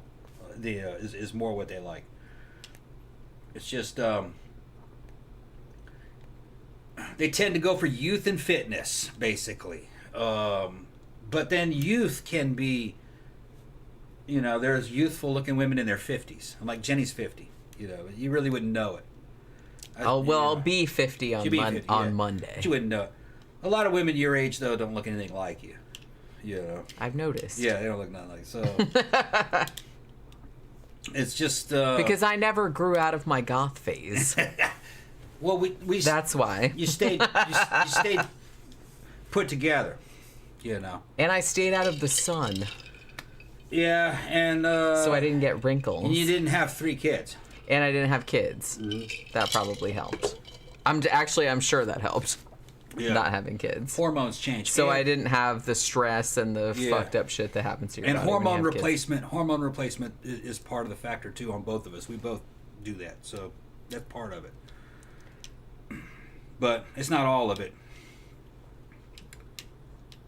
Gabriel says, thinking about women waking up with makeup on TV. Oh my God, that drives me fucking crazy. Yeah. Thank you. This random thing always bothered me, especially in the 90s. People go to bed and their pillows were vertical. Who sleeps like that? You see this in movies a lot. I know it's a movie, okay? But it's going to take me right out of the fiction if a woman wakes up, because I've seen movies where a woman wakes up and she's like, oh, getting out of bed, and she very clearly has false eyelashes on. Yeah. No bitch sleeps in false eyelashes. Unless you're drunk and you fell asleep with your false eyelashes still on. Like, you forgot to take them off. But then, like, when you wake up, you don't look like, blah, you don't look like that. Like, your fucking shit's all fucked up, and, like, your lipstick's over here, and, like, your eyeliner's over there. Your hair's all fucked up. Nobody looks like that waking Only up. In porn. Nobody. Only in porn. Nobody. Only in porn. Nobody falls asleep on purpose in false eyelashes. I have fallen asleep with fake eyelashes on before, but I was drunk. Yeah. If I was sober enough to take them off, I never felt. Man, we got a lot of material to go through. I know we do. I know we do. I'm Tammy said, "Hey, I had 2 kids." We haven't seen you, Tammy. Don't be mean. No, I'm just saying it's like genetics is a factor. Diet. Having kids, diet. Access. Like there's a lot of things that are a factor because stress is a factor. Going out in the sun is a factor. I'm just saying I think it helped that I didn't have kids. It also Although I will say that my mom had 4 kids, her mom me looks including, young. and my mom actually still looks really young. Yeah. So I think my thing is more genetics. Her mom looks like Pia Zadora. She does a bit. Yeah. She used to get that a lot. Yeah. When she looked like Pia Zadora. But yeah, I mean, my mom is, how old am I? Okay, so my mom is 68. Yeah. Or she'll be 68. And you would never know that she was 68 years old. Yeah. You would never and on know my that. mom's side of the family, they're immortal. I mean, my grandparents almost lived to their hundreds. All of her sisters are still alive. She's got even older sisters. So, my dad's side of the family, no, they died soon. They died early. My dad's the last one on that side of the family, and he's not doing good. But a lot of that had to do with diet. Their diet fucking brought on diabetes real early, and Well, yeah. drinking fucking I kind of feel like Southern diet, drinking the Southern liquid, diet, that's liquid. like diabetes He grew waiting up with to happen. He grew up with a baby bottle in his mouth, fucking filled with fucking milk and fucking bacon drippings. Well, my grandfather had diabetes also. Yeah. And my dad is like borderline diabetes. Sugar and bacon drippings. That's why for a long time, like when I had insurance many years ago, they would test me every year for diabetes to make sure that I wasn't developing it too, because it runs in my family. You know what I mean? It's usually diet though. Yeah, and that's the thing too. It's like high cholesterol also runs in my family, but I can usually keep it reasonable if I don't eat too much meat or too much dairy or something like that. You know what I mean? I was able to actually get it down like really a lot by kind of not eating all that much. Tammy said, yeah, my grandma was almost 102 when she passed. Yeah. Her dad the same, just a few months shy of 102. Yeah. Mark says, I think we've all seen people who drink and smoke heavily and look like an old catcher's mitt. Yeah, definitely. And like you, I mean, you smoked for a long time. You've been... Yeah, but I stopped at what, 40? Yeah, we quit like several years ago. I smoked too, but I didn't start until I was probably in my 30s because I was going through like stress and like divorce and everything, and I started smoking. And then I probably only smoked for like 7-8 years, and then I quit. But you had smoked for like... I started at 16. You started when you were young. Started at 16. I never did. I stopped at around 45. I think. And I didn't actually start drinking until I was in my 30s either. Yeah. Like I didn't drink as a teenager. I'm what, 54 right now, right? I think so. July 1st, 69. I'm either 53 or 54. I don't even want to know anymore. I don't even give a fuck. He doesn't even know. I don't even give a fuck. But man, I got friends that are younger than me. Look at them, they look like they're old men. Look like they're in their 60s. Big old fat motherfuckers, no hair. It's crazy sometimes, like getting to this age. Yeah. Getting to be 50, and like I don't really think of myself as a 50-year-old person because, like I said, it's weird because like I've had, for example, like I do freelance graphic design, and I've had clients that were younger than me. And it never occurs to me that they're younger than me because they seem older. Is that mean to say? Mm-hmm. And not necessarily that they look older, but they just like act older. You know what I mean? Yeah. I don't know what it is. What's up, Lon? Haven't seen you in a while, bro. Hey, yeah. All right, everybody. Yeah. All right, so where were we? So we got a new subscriber. That's great. A new patron. $5 patron. Thank you very much for joining us. Yeah, that's like we've been the Patreon has been kind of slow lately. We've only had a couple new ones like lately, but that's okay. Everybody's hurting, man. The economy's fucking terrible. Those grocery bills killing everybody. I can't believe how much groceries are costing. Man, I think it's time for more drinks. Yeah, me and Jenny are talking about, should we fucking spend money on a steak? Well, I'm just because that's the thing. Like we're thinking about like my birthday on Monday, and he's like, "Well, where do you want to go?" And I'm like, "I kind of want to try a new restaurant." I'm trying to like think of something that, because Tom is such a good cook, and I'm just kind of like, well, I kind of want to go out for something that we don't usually have at home, but I don't know. I can't really decide. I kind of wanted a steak because I haven't had a steak in a long time, but there's not many steakhouses around here, and the one that's around here is like really, really expensive. And I was just kind of like, man, I don't want to pay that much. I think I'm more excited about the cake, honestly, because I haven't had cake in a long time. But yeah, okay. So where were we? Okay, so we were still talking about the studios. So, like I said, the guys had problems too. I don't know if they had like the whole shit that they had to do with like the weight and everything, but they were kind of supposed to be, the gentlemen at all times. If they were man whores, if they were, which a lot of them were, if they were getting divorced, if there was like some kind of bullshit that was going on, they had to keep that on the DL too. And another thing that the studios would do was that they would hire out assistants to their actors, like nannies and maids and stuff like that. And then those people would spy on them and like report back to the studios about what they were doing, like in their house. Judy Garland, I think pretty famously like had a nanny that like narked on her a lot of times too, and she was like pretty pissed off about that. They also did a bunch of like staged photo ops, which I kind of feel like they still do that a little bit nowadays. Yeah, Mark said he got a new gig. He's been listening and watching for a while. Said he could support now. Thank you very much. Thank you very much. Thank you. Yeah, it's like I try. It's like I wish I could support more channels, like other creators. I do actually support. What am I thinking of? three creators I support. I support Dom Noble, like he does Lost in adaptation, and Dan Bell, because I like his podcasts, and you can only listen to those if you give him $5. And Jordaline Reads, I really like her. Like she does like a horror book review channel, and I give her some money too because she doesn't have that many, and she's in Canada. So, but that's all the three. Oh, and I give like a little bit of money to Riff Tracks too, like every month, like just $1 or $2. So, so they do like the stage photo ops, and they also did, the studios would also arrange their stars' love lives. They would send them out on sham dates. That's what they called them back in the old days. Particularly if there was some like movie that was coming out that had like a particularly like big male star and a particularly big female star, they'd be like, oh, they're a couple. Ooh, they'd like send them out on dates, and then like they'd have people go along and like take pictures. So they did that with Judy Garland. They did that with a bunch of other ones. That's funny. Yeah, they even orchestrated some marriages, particularly if the actor or actress was gay. Yeah, gotta they would like Rock Hudson or somebody like that. They would like make you marry somebody so that.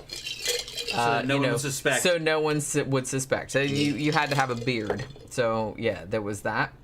Thank you, Camp Guy. Great show tonight and every night. Thank you so much. Thank you so much. Let me go down and go get the chicken ready.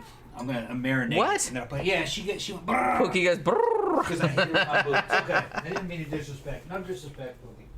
She's like, yeah, you better not. That's how she talks. She doesn't open her mouth, but like if she wants to tell you something, she goes. Brrr. She goes like that. Or if she thinks you're gonna step on her, she does that too. Yeah. Oh, and also they also did a thing too where if they suspected that you were gay or there were rumors that you were gay, they would like make you get married to somebody. But other than that, particularly like the female, the actresses that they had, they in a lot of ways they would like kind of prevent them from getting married, and for real like prevent them from getting pregnant. And if they did get pregnant, they would totally like fucking do abortions on the down low, and then they would cover it all up. Like, for example, we talked about Jean Harlow before. They did not want her to get married because she was kind of like a sex pot type of, role. And they were like, hey, if you get married, then that's going to like throw a monkey wrench in that whole situation. So in her morality clause at MGM, they basically said right in the contract, if we don't want you to get married, then you won't. And that's what because she was dating a guy named William Powell, and she wanted to marry him, and they were like, nope, you're not allowed to.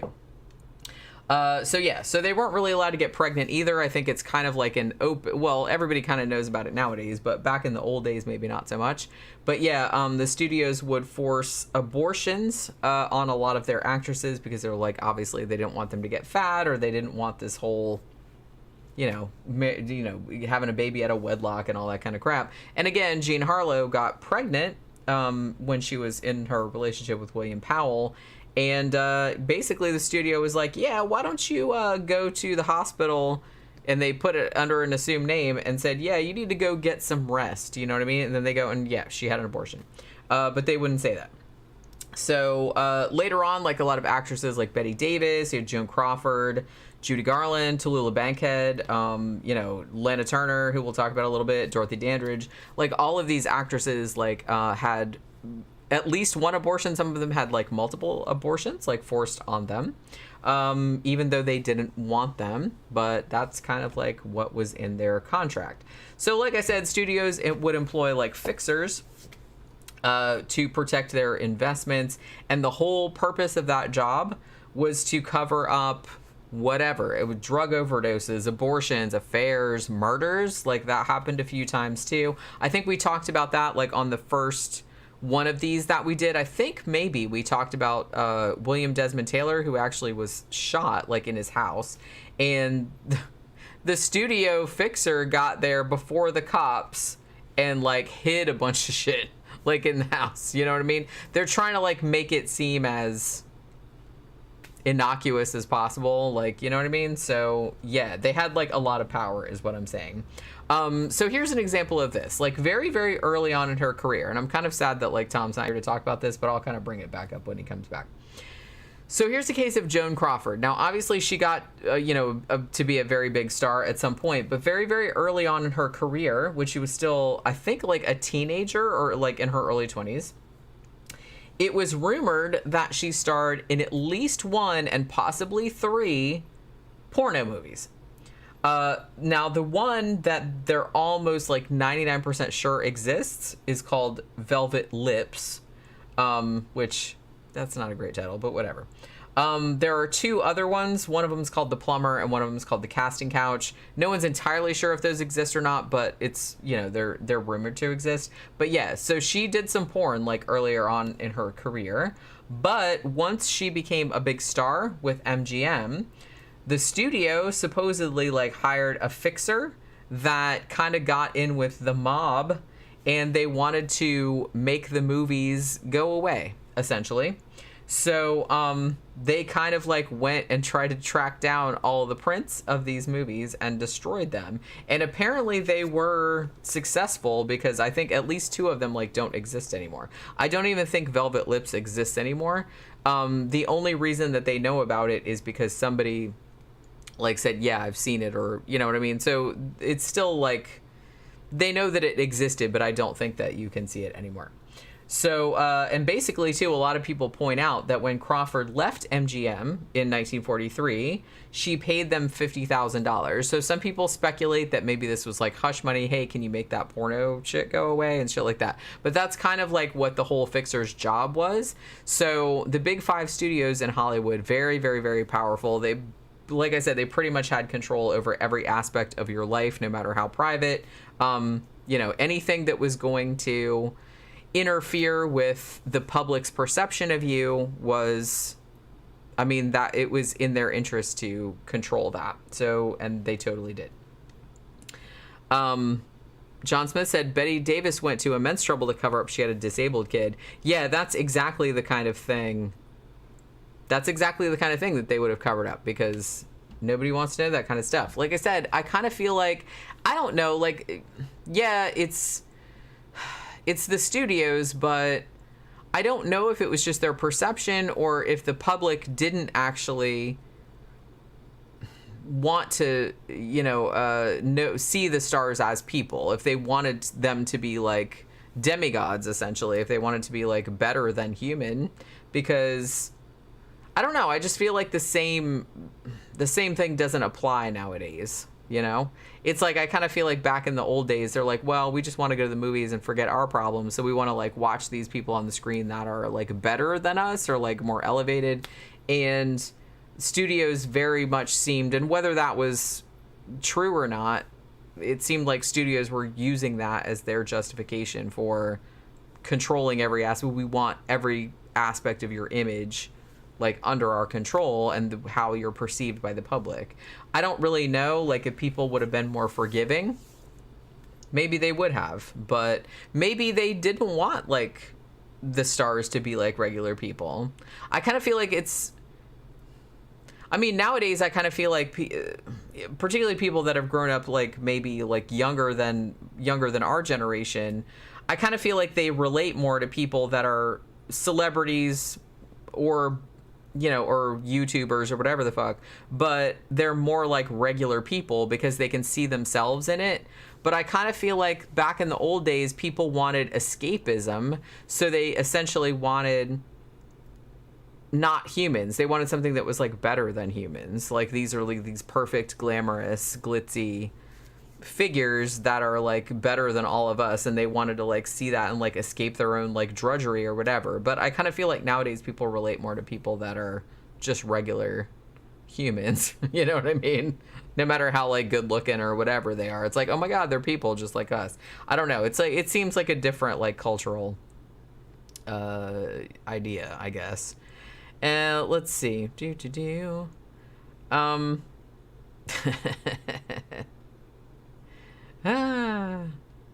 yeah, back then the life of actors and actresses were more private. And the thing about it is that they were private because the studios kept them private. I mean, a lot of the stuff kind of leaked out anyway, but, and honestly, the weird thing, there's like a weird like juxtaposition I found, because sometimes when the case of, I think it was Clara Bow, I want to say, but like if you did something that pissed off the studios, they would absolutely like feed stories to the media. And some of the shit was like pretty bad. I think like Clara Bow, I think there were stories about her, oh, she fucked a whole football team, or she fucked a Great Dane. And then they would like, then they'd make jokes about her like being into bestiality. Like this is in the 1920s, 1930s.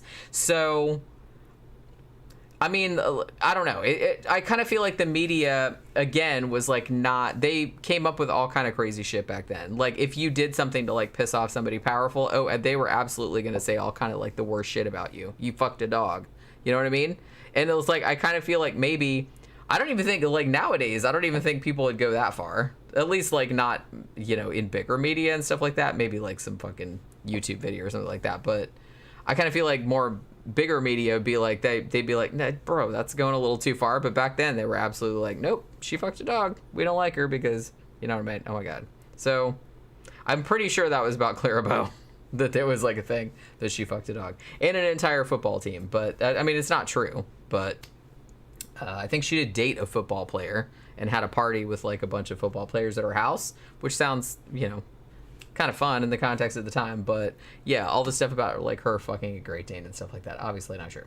So let's talk a little bit about Mae West, because this was we got to talking about Mae West on another one of our shows, and that was what kind of gave me the idea to do this show, to do another, you know, volume of this show, I guess, because like I said, we've done a Hollywood Scandal show before, but it was a long time ago. But we hadn't really covered Mae West. Now, the thing about Mae West is that I feel like she didn't do, by today's standards, she didn't do anything that would be controversial in the slightest. But back then, she was very successful, and she was one of the few women that sort of like just leaned into the badness. And for some reason, she was allowed to get away with it. To an extent, she did get into a lot of trouble, like with censors and stuff. And I think that her movies and stuff like suffered later on because, you know, she actually like improvised a lot of stuff, or like worked on the scripts of a lot of her movies and like put funny lines in there and shit like that. And I think that the more the censors interfered with her, like as her movie career went on, and she wasn't allowed to do that as much, I think like her movies suffered. I think she was like way funnier when she was like just given like a free hand. But so like I said, she didn't do anything like all that terrible by today's standards, but she was, by the standards of the day, she was very controversial. But like I said, man, the more I read about her, like, she sounded like cool as fuck. I kind of wanted to hang out with her, which I know I can't because it was a long time ago, unless I invented a time machine. But so yeah, so I don't know. I didn't know like a great deal about her. I'd heard like a little bit about her, but it's just kind of like, I don't know. The more I heard about her, like I said, she seems like really cool. So she started out on stage and then later did film, but she was also like a playwright, like I said, a screenwriter, and she sang and shit like that as well. And her career actually spanned 7 decades. She actually died in 1980. So one of the things that she was kind of known for was being like just her funny, like sexual, like double entendres. She just had like a great way with like a one-liner and like all these sexual quips that she made. And in a time where women couldn't really get away with that much, she really did kind of get away with it. So yeah, she was one of the more controversial movie stars of the day. One of her, I mean, she has so many fucking great quotes. She was just like so great with a fucking quip. But she kind of made a joke about like all the fucking censorship she endured by saying, "I believe in censorship. I made a fortune out of it." I mean, you know, she knew the Streisand effect even way back then. And she also kind of got away with making fun of the morals of the day that she was living in. And like I said, not a lot of other people were kind of allowed to get away with that, but for whatever reason, because she was successful, I guess, because, you know, it was during the Depression and audiences really responded to it. So she was able to get away with a lot because her movies were successful. So there was that. So she actually started out in kind of just doing amateur shows when she was a kid. She was only like 7 years old. Now, she started out in vaudeville when she was 14 years old. That was in 1907. Interestingly, her first performances were under a stage name, Baby Mae. And her big thing was she tried on like different kind of personas or like different characters that she would do. One of the ones that she would do was a male impersonator. Like I said, Mae West was a very, very early advocate of gay rights and was really into like the very early drag scene as well. And matter of fact, like the way, because she had, like I said, she was, as Tom said, she was big fine. And she had a very particular walk that was very distinctive. And many people have speculated that the walk that she got was inspired by female impersonators, in particular 2 female impersonators, Bert Savoy and Julian Eltinge, who were very famous during what they called the pansy craze. The pansy craze, if you didn't know, that was between about 1930 and 1933. It was kind of like just basically it's drag queens, but they were like really, really hot. It was just kind of like this underground popularity, like surge in popularity in big cities, mostly like New York City, LA, stuff like that. But for 3 years, it was just kind of like all the rage. So she kind of like got real into that kind of scene. Like, so, you know, male impersonators, female impersonators, all that kind of stuff. So eventually she gets in, when she's a little bit older, she gets into writing her own plays, most of them being pretty smutty. And I think a lot of her early ones were she had a pen name, Jane Mast, and she wrote a lot of smutty plays under that name. So her first starring role on Broadway was in 1926, and the play was called Sex. So, you know what I mean, 1926. She wrote it, she directed it, and produced it.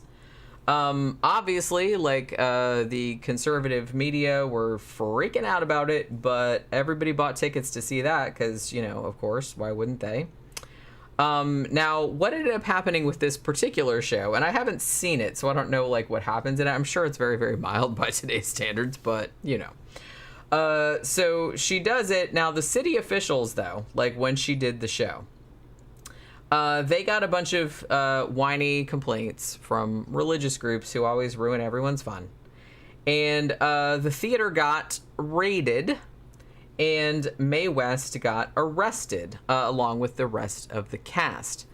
Now, the thing about Mae West, even at this stage in her life, she knew how to fucking play the shit. This is what's cool about her.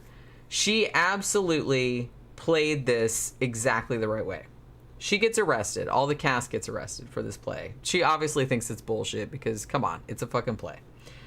So she gets taken to the courthouse and she gets prosecuted on morals charges. Now, she gets sentenced to 10 days for corrupting the morals of youth, which, okay.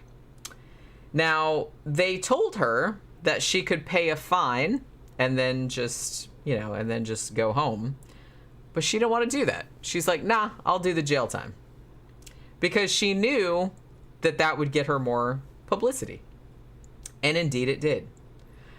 So she did. She did the jail sentence. I mean, she only ended up 8 days because she got 2 days for good behavior. But yeah, she could have got off. She could have just paid a fine. She had the money, but she didn't. So, how's it going? Okay, chicken is seasoned, prepped, in the oven, cooking. How long is it going to be? I don't know. Got it in there 120 minutes. It shouldn't be done, though. It's only at 300, so I'll check it later. And then mashed potatoes are prepped, ready to go. Okay. Broccoli prepped. We're talking about Mae West. Okay.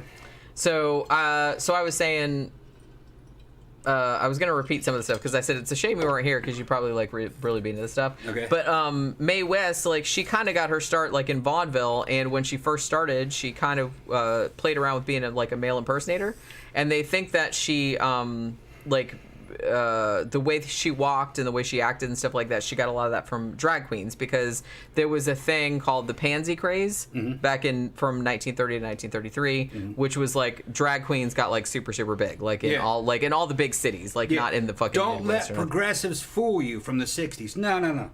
They had all that shit. It's cyclical. Something about the damn baby boomers. They think they want to claim to be the first for everything. They weren't. Shit goes all the way back to ancient Rome. They were doing crazy shit like that. It just goes in and out of style. Yeah. That's the thing.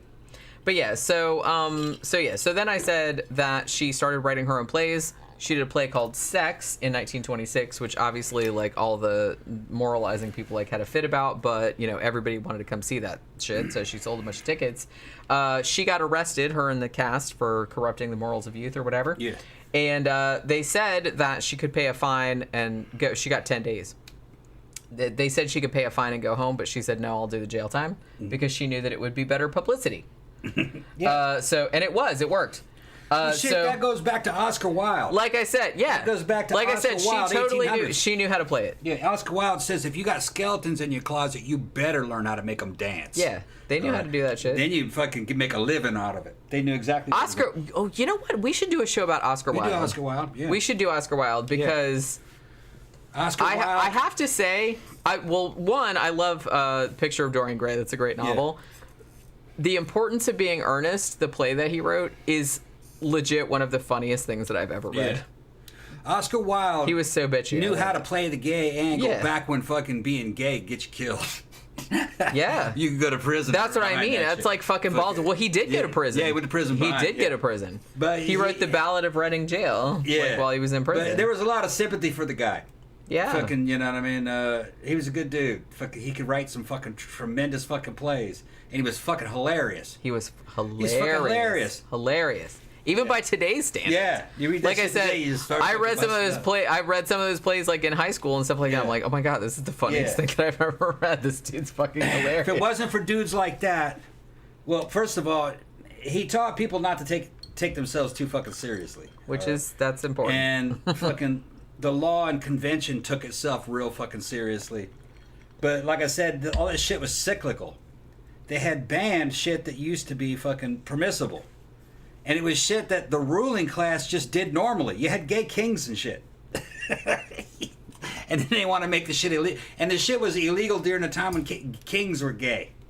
Well, the thing about it, too, is that if you had money and power, it didn't matter what you did. So it's like you can impose all kind of laws on the plebes. Poor people.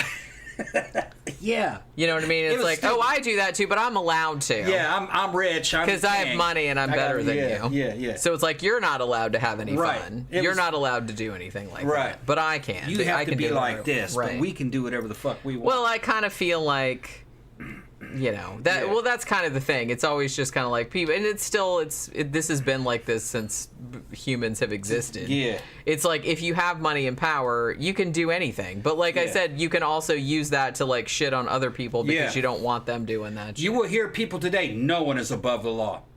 Fuck world you from? Hell yeah, people are above the law. I mean, nobody should be, but they are. They shouldn't be, but they are. Fucking the ruling class has been, and the ultra wealthy, that top 1%, has always been above the law. That law is there for you, not them. They do whatever the fuck they want to do. True. I grew up in a country like that. Brazil was like that. And that's where I learned that shit. Oh, okay. Yeah. The law's for you. It's not for them, you know. I mean, it's mainly to protect them. It's protect them. Sure. Yeah. Fucking I came up... Most laws, I mean, you know. Right. I came up in a world that looks like it's forming in here. It's called an anarcho-tyranny, where the government is just one animal in the jungle, but it's just a jungle of competing interests, and none of them are legitimate. And once that's happened, you'll find out a lot of freedom, because nobody takes any of that shit seriously. Once it becomes an anarcho-tyranny. Fucking, it's anarchy and tyranny simultaneously, but the tyranny is weak. They can't do anything to you because nobody takes it seriously. And that's the way Brazil was. And if you had money, you could buy your way out of any problem. Oscar says, Jenny, do a Confederacy of Dunces book review. That's actually a good idea. Honestly, the funniest thing I've ever read or seen.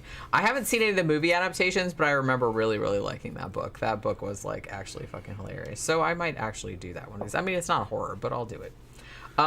Yeah, so she gets arrested. She says, no, I'll do the 10 days, even though she only served 8 days because she got 2 days for good behavior, for corrupting the morals of youth. So while she was in jail, because she was a little bit famous, she actually like had dinner with the warden and his wife. Like the reporters would come in and talk to her, and she's like, yeah, like while I was in jail, I had my silk panties on. Like all these other girls have burlap ones, but I got my nice shit. You know what I mean? She like played right the fuck into it, and she got like a whole lot of mileage out of that. So, I mean, and the media attention, like I said, she totally knew how to play that. She played it exactly the right way, and it got her, like, a lot of publicity, and people were like, oh, now she's the bad girl, and you know what I mean? So it really, really worked in her favor. So she did, the next play that she did was called The Drag, and it was just what you would think. It was, you know, about homosexuality at a time when, like I said, she actually said that she was going to open it in New York, but it never did because the New York Society for the Suppression of Vice banned her from staging it. Did you read Dan Michael's fucking Where? comment? It's a Mae West quote. It's fucking classic. Where is it? I'd rather be looked over than overlooked, yeah. That's right. That's a 40-year-old woman talking right there. A lot of them girls in their late teens and 20s, stop looking at me. And then 40 comes around like, nobody's looking at me. Yeah, it happens sometimes. But, yeah, it's better to fucking get attention than not to have any attention at all. Exactly. Well, it depends on what you want, though. It depends on the person. She's talking about it in her social scene. She's talking about it up at the club. Well, I know that. Yeah. I'm just saying that it depends on the person. So like I said, Mae West, very early supporter of the women's liberation movement, and also an early supporter of gay rights.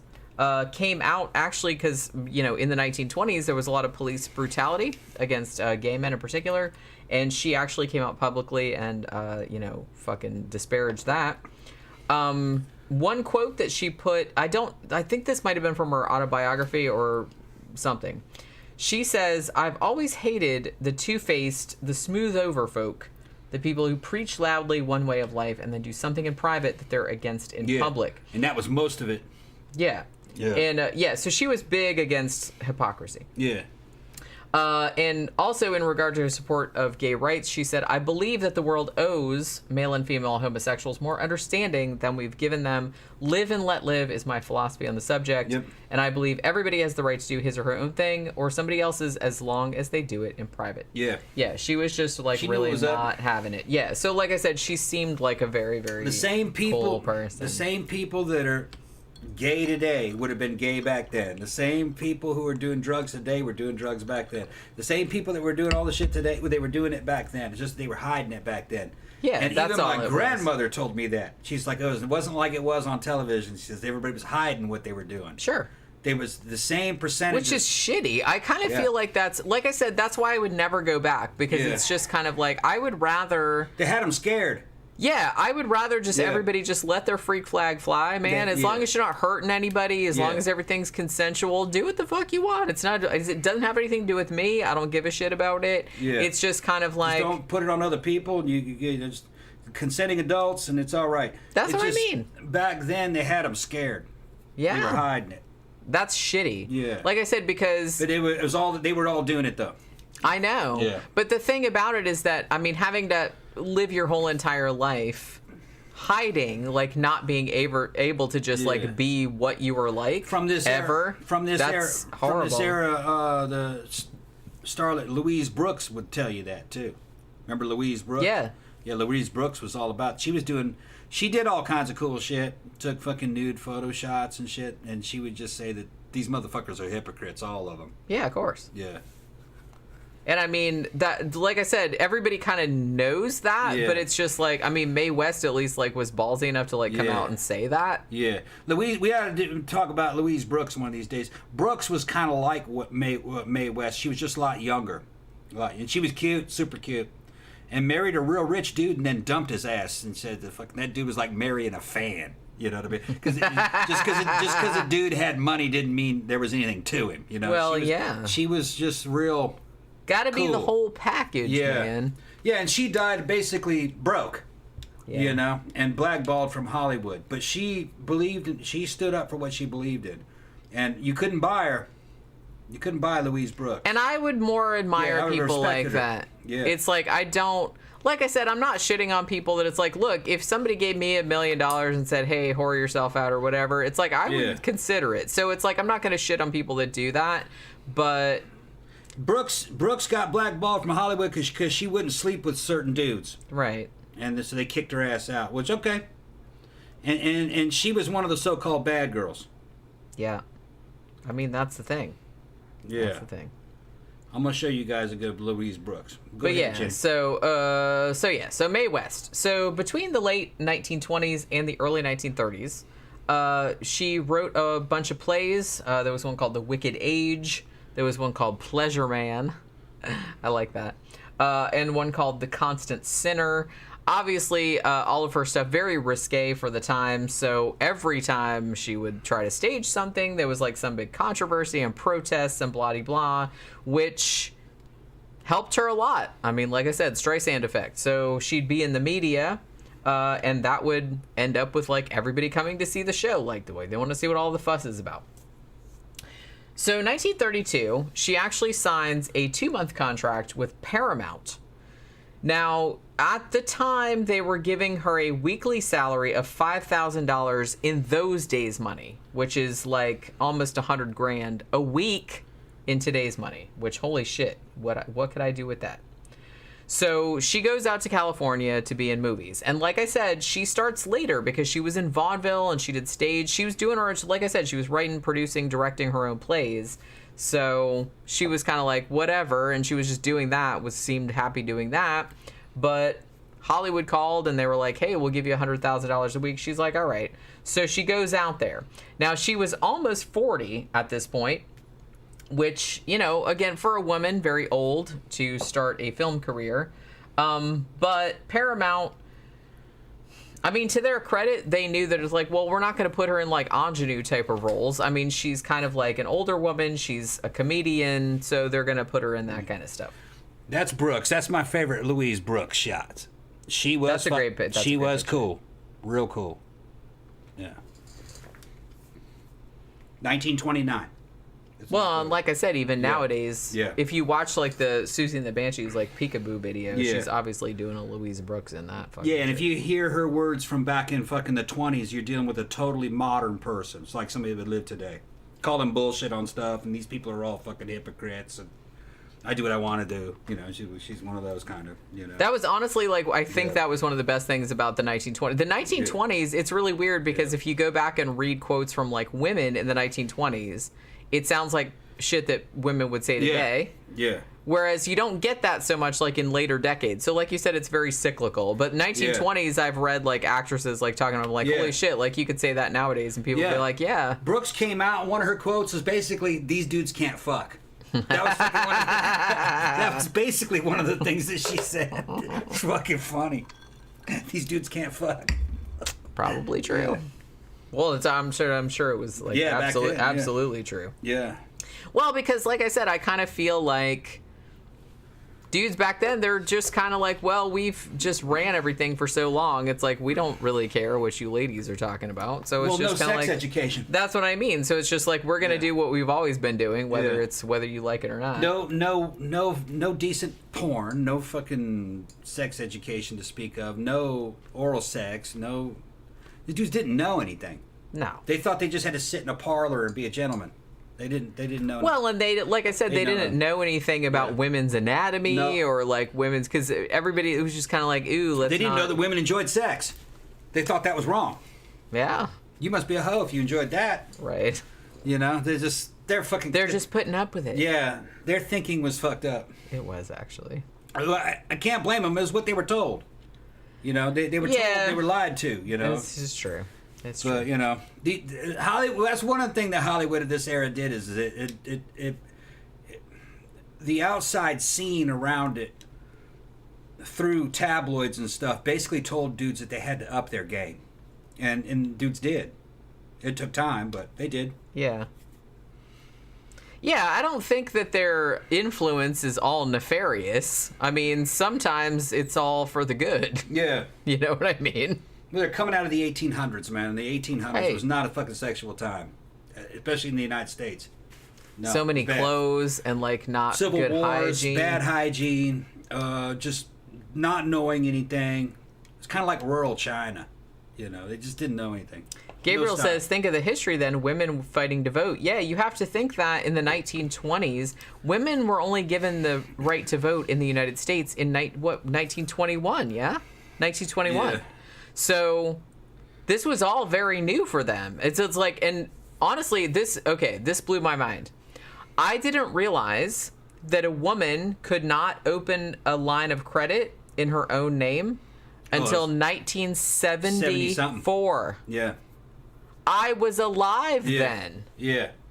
In my lifetime, I was like, holy crap, that blew my mind. I remember my mom complaining about that. But here's the thing. That didn't matter. Most people didn't have credit cards. There's a lot of shit that didn't matter. Well, it wasn't just credit cards. It was anything. It was any loan. It was a mortgage. It was buying a car, anything like that. Your average person didn't know how to use the banking system very well. A lot of them didn't have banking accounts. If they did, they just had like a checking account. The credit cards were high tech and fucking that was cutting edge. You know what I mean? And not a lot of people do. Oh, you have a credit card? That's like something a rich businessman would have. That was like he's talking about. They didn't have the vote until something or other. I don't even think really that mattered. I don't think the average person really even knew much about voting or politics outside the. I don't think that's very true. Local I level. don't think that's true. I don't know. They weren't a very developed people. I don't think it would have made much difference either. Who they were voting for they were all about the same, pretty much. All the political parties were Gabriel said, yep, my mom went through that. She also had to get my dad's permission to get her tubes tied in the 1980s. Yeah, I remember shit like that happening. Yeah, I remember that too. I remember that kind of shit happening. I was born in 72. I remember that. And what was funny is that, like, my dad was from Mississippi and went, was middle of nowhere. And when he heard that shit, even back in the 70s, he thought that shit was odd. He was like, huh? You know? What do I have to do with it? That's what his reaction was. So it wasn't just... It was weird back then. Yeah. You know what I mean? Because you could say my dad was kind of like from a backwards place, you know? Mississippi of that time. And even he thought that was weird. Yeah. He was like, what do I have to do with any of this? You know, if she wants to do that, why do I have a say in this? Well, that's what I mean. I kind of feel like that was a holdover from another time, from the other era where you know, if you're a wife, you were like essentially the property, like a property or something of the husband, so he could like control he could your say no. body, which is fucked up. Yeah, like you're not a person. Well, like I was saying though, even my dad back in those days thought that was odd. that's what I mean. Normal. It's like the laws and normal. the attitudes of people on the ground. It's because I kind of feel like the laws take a long time to like catch up with people's attitudes on the ground. You know what I mean? Yeah, because my dad thought that was weird. It is weird. He was like, why do I? Because my mother was going to open up a checking account, I think is what it was. and they were married. And she came back and says, I can't open a checking account without your permission. And I remember that. That's right. And my dad was like, huh? Why do you need my permission? Yeah. That's what they told me. He says, you couldn't. And he was like, what do I have to do with that? I didn't realize it was that recent until I looked it up. I didn't even I looked it up as... Yeah, and this was California. Right. This was California. Well, I'm pretty sure that was national. Yeah, this was California. I remember my dad on the couch going, what the fuck do I have to do with that? I don't have anything to do with that. He said, what do they want? And he laughed. Okay, here. Go tell him to give me a bank account. He thought it was a joke. You know what I mean? Because it was. Because they thought that our lady brains were too feeble. Yeah, he thought that shit was a joke. To figure out how to, work with money or, do anything with our own bodies or anything like that. Apparently, that's too much for us to deal with. I remember even when I was a kid having a bank account, or not a bank account, having a credit card. And I mostly remember American Express, because there were commercials for American Express. And very few people in California had those, and if you did, you were rich. Only a rich person had that. But like I said, line of credit doesn't necessarily just mean a credit card. That could mean a mortgage. That could mean a loan on a car. That could mean a loan to open a business. That could mean lots of things. It's not just a credit card. I think that was done through banks and stuff and mortgage companies. Right, but I'm just saying that women weren't allowed to do that until 1974, on their own. That's ridiculous. You know what I mean? Yeah. Yeah, it's ridiculous. That's what I'm saying. That's what I'm telling you. Yeah. When I first found out, I was like, "That's in my fucking lifetime," and that blew my fucking mind. Yeah. I knew that was the case. They got around it somehow because I remember my neighbor, Mrs. Brewers, during that same era, in the '70s, and she was an old lady in her 80s, and she owned that house next to us, and she didn't. I don't think she had any relatives, but she had owned that house for 30 or 40 years. She owned it. So women owned property. Sometimes, though, how that happened, because I read some cases where that happened. Sometimes, if you left it to somebody, if their husband died and left it them, in a will, then you could kind of get grandfathered in. I'm just saying you couldn't take out a new line of credit, is what I'm saying. Without without a man's permission. Yeah. Tammy says that was a big plot point in Dolores Claiborne. I think that's how I first heard of it. I think I read it in that novel, and I'm like, what? That's fucked up. And then, I looked it up, and I'm like, holy shit. Yeah. Yeah, because she was because her husband, her abusive husband, took all of her money out of her account. But I remember shit like fucking accessing the banking industry was some high-tech shit. All right? I don't think most people did that. I think most people rented. That's just how I remember it. And then out in Mississippi, people bought property and built houses. I remember that. They didn't really buy houses unless I'm just saying that they would build houses. Whether everybody did it or not, that's really not. That's neither here nor there. It's just the fact that a man had a power to do that and a woman did not. Yeah. That really kind of puts a fucking crimper on your fucking life. You know what I'm saying? Yeah, I guess. Because I don't know if women lived the same lives that you expect. Women were basically wives. You know what I mean? Not working class women. Yeah, they worked though. Too. They got married. They had kids. All the ones that I remember from back in those days. And the shitty thing is that I think in a lot of cases they had to get married because if you didn't, like I said, you didn't have a lot of the rights and stuff. So I don't know if they necessarily wanted to. All my aunts who were older than my mom, they all got married young to get out of the house. That's what I'm saying. They got married at 16, it's 17. Did they necessarily get married because they wanted to, or did they get married because it was the only way out of their situation? That's the same thing. That's what I'm saying. Their standards were lower back then. Well, that's what I'm saying. It's that was the only way. It's not like they could just choose. Not like nowadays where it's oh, I don't have to get married. And no one's gonna shit on me about it. I can go to college and have a career and blah blah blah. They didn't really do that back then. No. Well, why would they want to do that? You know what I mean? They just didn't think that way. You went to college, and that meant you had to work and slave your ass away for the rest of your life and shit. Those dudes didn't want to do that either. They were just kind of told to do that. Their families made them. There was no power in the corporate world. Well, I mean, but raising kids is also kind of a little bit slave labor. There was less. Yeah, there was less to choose from. That's what I'm saying. You're projecting modern. No. That's what I'm saying. There wasn't anything to do. There wasn't any. Choice. There wasn't any choice. Clubs and the high life that was only for very rich people. Everybody else was basically a drone. That's. of some sort. You were either fucking a drone in a city, or you were a drone out in the damn jungle in the country. But you were just lucky, you know what I mean, to have what you had. It was a developing country back then. We were kind of like India is now. That's probably a good way to put it. Or rural China. It was like that. And the people, they had adjusted their thinking. That was all they knew. And they considered that to be progressive and futuristic, doing what they were doing.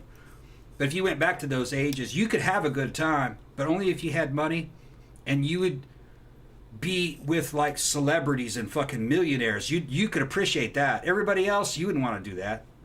You know what I mean? Like yeah, I mean, I'm just saying that there's probably a reason that all of the women like that were housewives in the 50s and stuff like that were all on uppers. Well, that goes back to the 1800s, though. They were all taking laudanum too. Everybody was drugged up. Everybody was drugged. You could get drugs because it's like drudgery, and it's just kind of like they didn't have any interaction, and it's just kind of like, you know. And shit. Another thing is that modern appliances. Doing laundry was an all-day thing back then, and then you had to fucking tend the garden because there's food back there that you got to. Well, and cooking was an all-day thing. And then if you had kids, then you were constantly on top of the kids and fucking everything. Make sure they were I can't even imagine. Like even like look, even nowadays with all of the, you know, we have washer and dryer and we have like all the fucking conveniences that we have nowadays. Even then, it seems like shit takes fucking forever. Yeah. So I can't imagine. Yeah. That was like a 24/7 job. Like in the 20s, rich people got an invention that ended up in every household, but it saved them a lot of fucking the workers there a lot of time. That's a vacuum cleaner. Think of that. You take that for granted. Yeah. Because you had to before vacuum cleaners, you had to take they didn't have wall-to-wall carpeting. You had to take all the rugs out and beat those rugs. Yep. And wash those rugs. That was could be an all-day thing. And then you had to sweep out the inside. A vacuum cleaner would cut that down to just fucking 20 minutes worth of work. There's a lot, you know. The same thing with like modern appliances, and that's post World War II. All these modern conveniences that people are using every day, mostly post World War II, Jetsons technology. Go back and watch those old fucking advertisements, fucking Home of Tomorrow and all that shit. You got much better than that. They were dreaming of what you have today. Back then, fucking being what was called a homemaker was a full-time job. They worked. More than a full-time job. They worked. Like I said, they were pretty much on call like 24/7. Yeah, and they went, did home ec and everything, you know, when they were in high school to teach them how to fucking plan out menus for the whole week and how to fucking cook and how to take care of children, how to run a household, because it was like running a store or a small business. You know, those girls weren't dumb. It was just that was what was required at the time. Just the technology wasn't there. And I do kind of feel like it was devalued back then. I mean, they didn't get paid for it. It's just like they were expected to do that, but I don't think it was devalued. It was valued. But yeah, I'm just saying that it's a lot of work. Yeah. Because the thing about it is like the dude goes out to his office job or his factory job or whatever, and then at the end of the day he just comes home and puts his feet up and is like, hey, bring me a scotch or whatever, whereas like his wife has been already working all day and she has to work all night taking care of you, taking care of the kids, taking care of all that stuff. She doesn't really get a break, or she doesn't get a day off, whereas like the dude just comes home and, oh, I've been working all day, I'm just gonna put my feet up. She doesn't ever get to do that. I think that's a stereotype of how it was. It might have been like that in certain houses, but I think, you know, it was just people doing what their roles were. He was making money, you know. But I'm sure he helped out too. I mean, he had to do yard work and stuff, you know. It was just... And here's another thing. That didn't last that long. It was only a few decades. All right, I gotta pee. You talk. Yeah. And like by the time the 80s and the 90s were fucking going around, the U.S. was being deindustrialized. So that lifestyle only worked in an industrial age. It didn't work in a pre-industrial age. In a pre-industrial age, both people are at home working because the dude has to tend the farm out back, you know. So it's just, I don't know, I think people are kind of brainwashed to think that happiness is in some kind of corporate job, and that if you're a homemaker that you ain't shit, you know what I mean? Which I don't think that they thought that. I think that was an important role back then. I think it was valued. And then I also think it's overvalued having a corporate job. I've done that. That shit fucking sucks. I don't know why a woman want to do that. It's soulless work. You don't get much from it. It's very cutthroat and backstabby. It doesn't give you even the bare the bare necessities of an identity, because people weren't made to work in cubicles. I see it just like out of that damn movie, fucking Office Space. If you remember that old Office, it's like that. There's just nothing to that. And in that movie, he says, fuck it. He leaves the office world and becomes a construction worker. Well, in a lot of places, you can't even do that. That's all been outsourced. So I think it's all kind of artificially valued. I'd never want to go back to the corporate world. I don't know why women want to do that. Well, There's everybody, nothing to that. because everybody's different and people want It's better to things. work. You're much better running your own business, working for yourself. Yeah, but not in your everybody own wants to do that. It's hard, you know? For a long time, I thought about it, but I didn't really want to do it because I'm like, man, it's like, it's not, there's no security in it. And it's like, I don't have insurance, all this other kind of stuff. And even nowadays, it's like, I get a lot more stressed out nowadays than I did back in the old days. I find it less stressful. Yeah, but I hated that shit.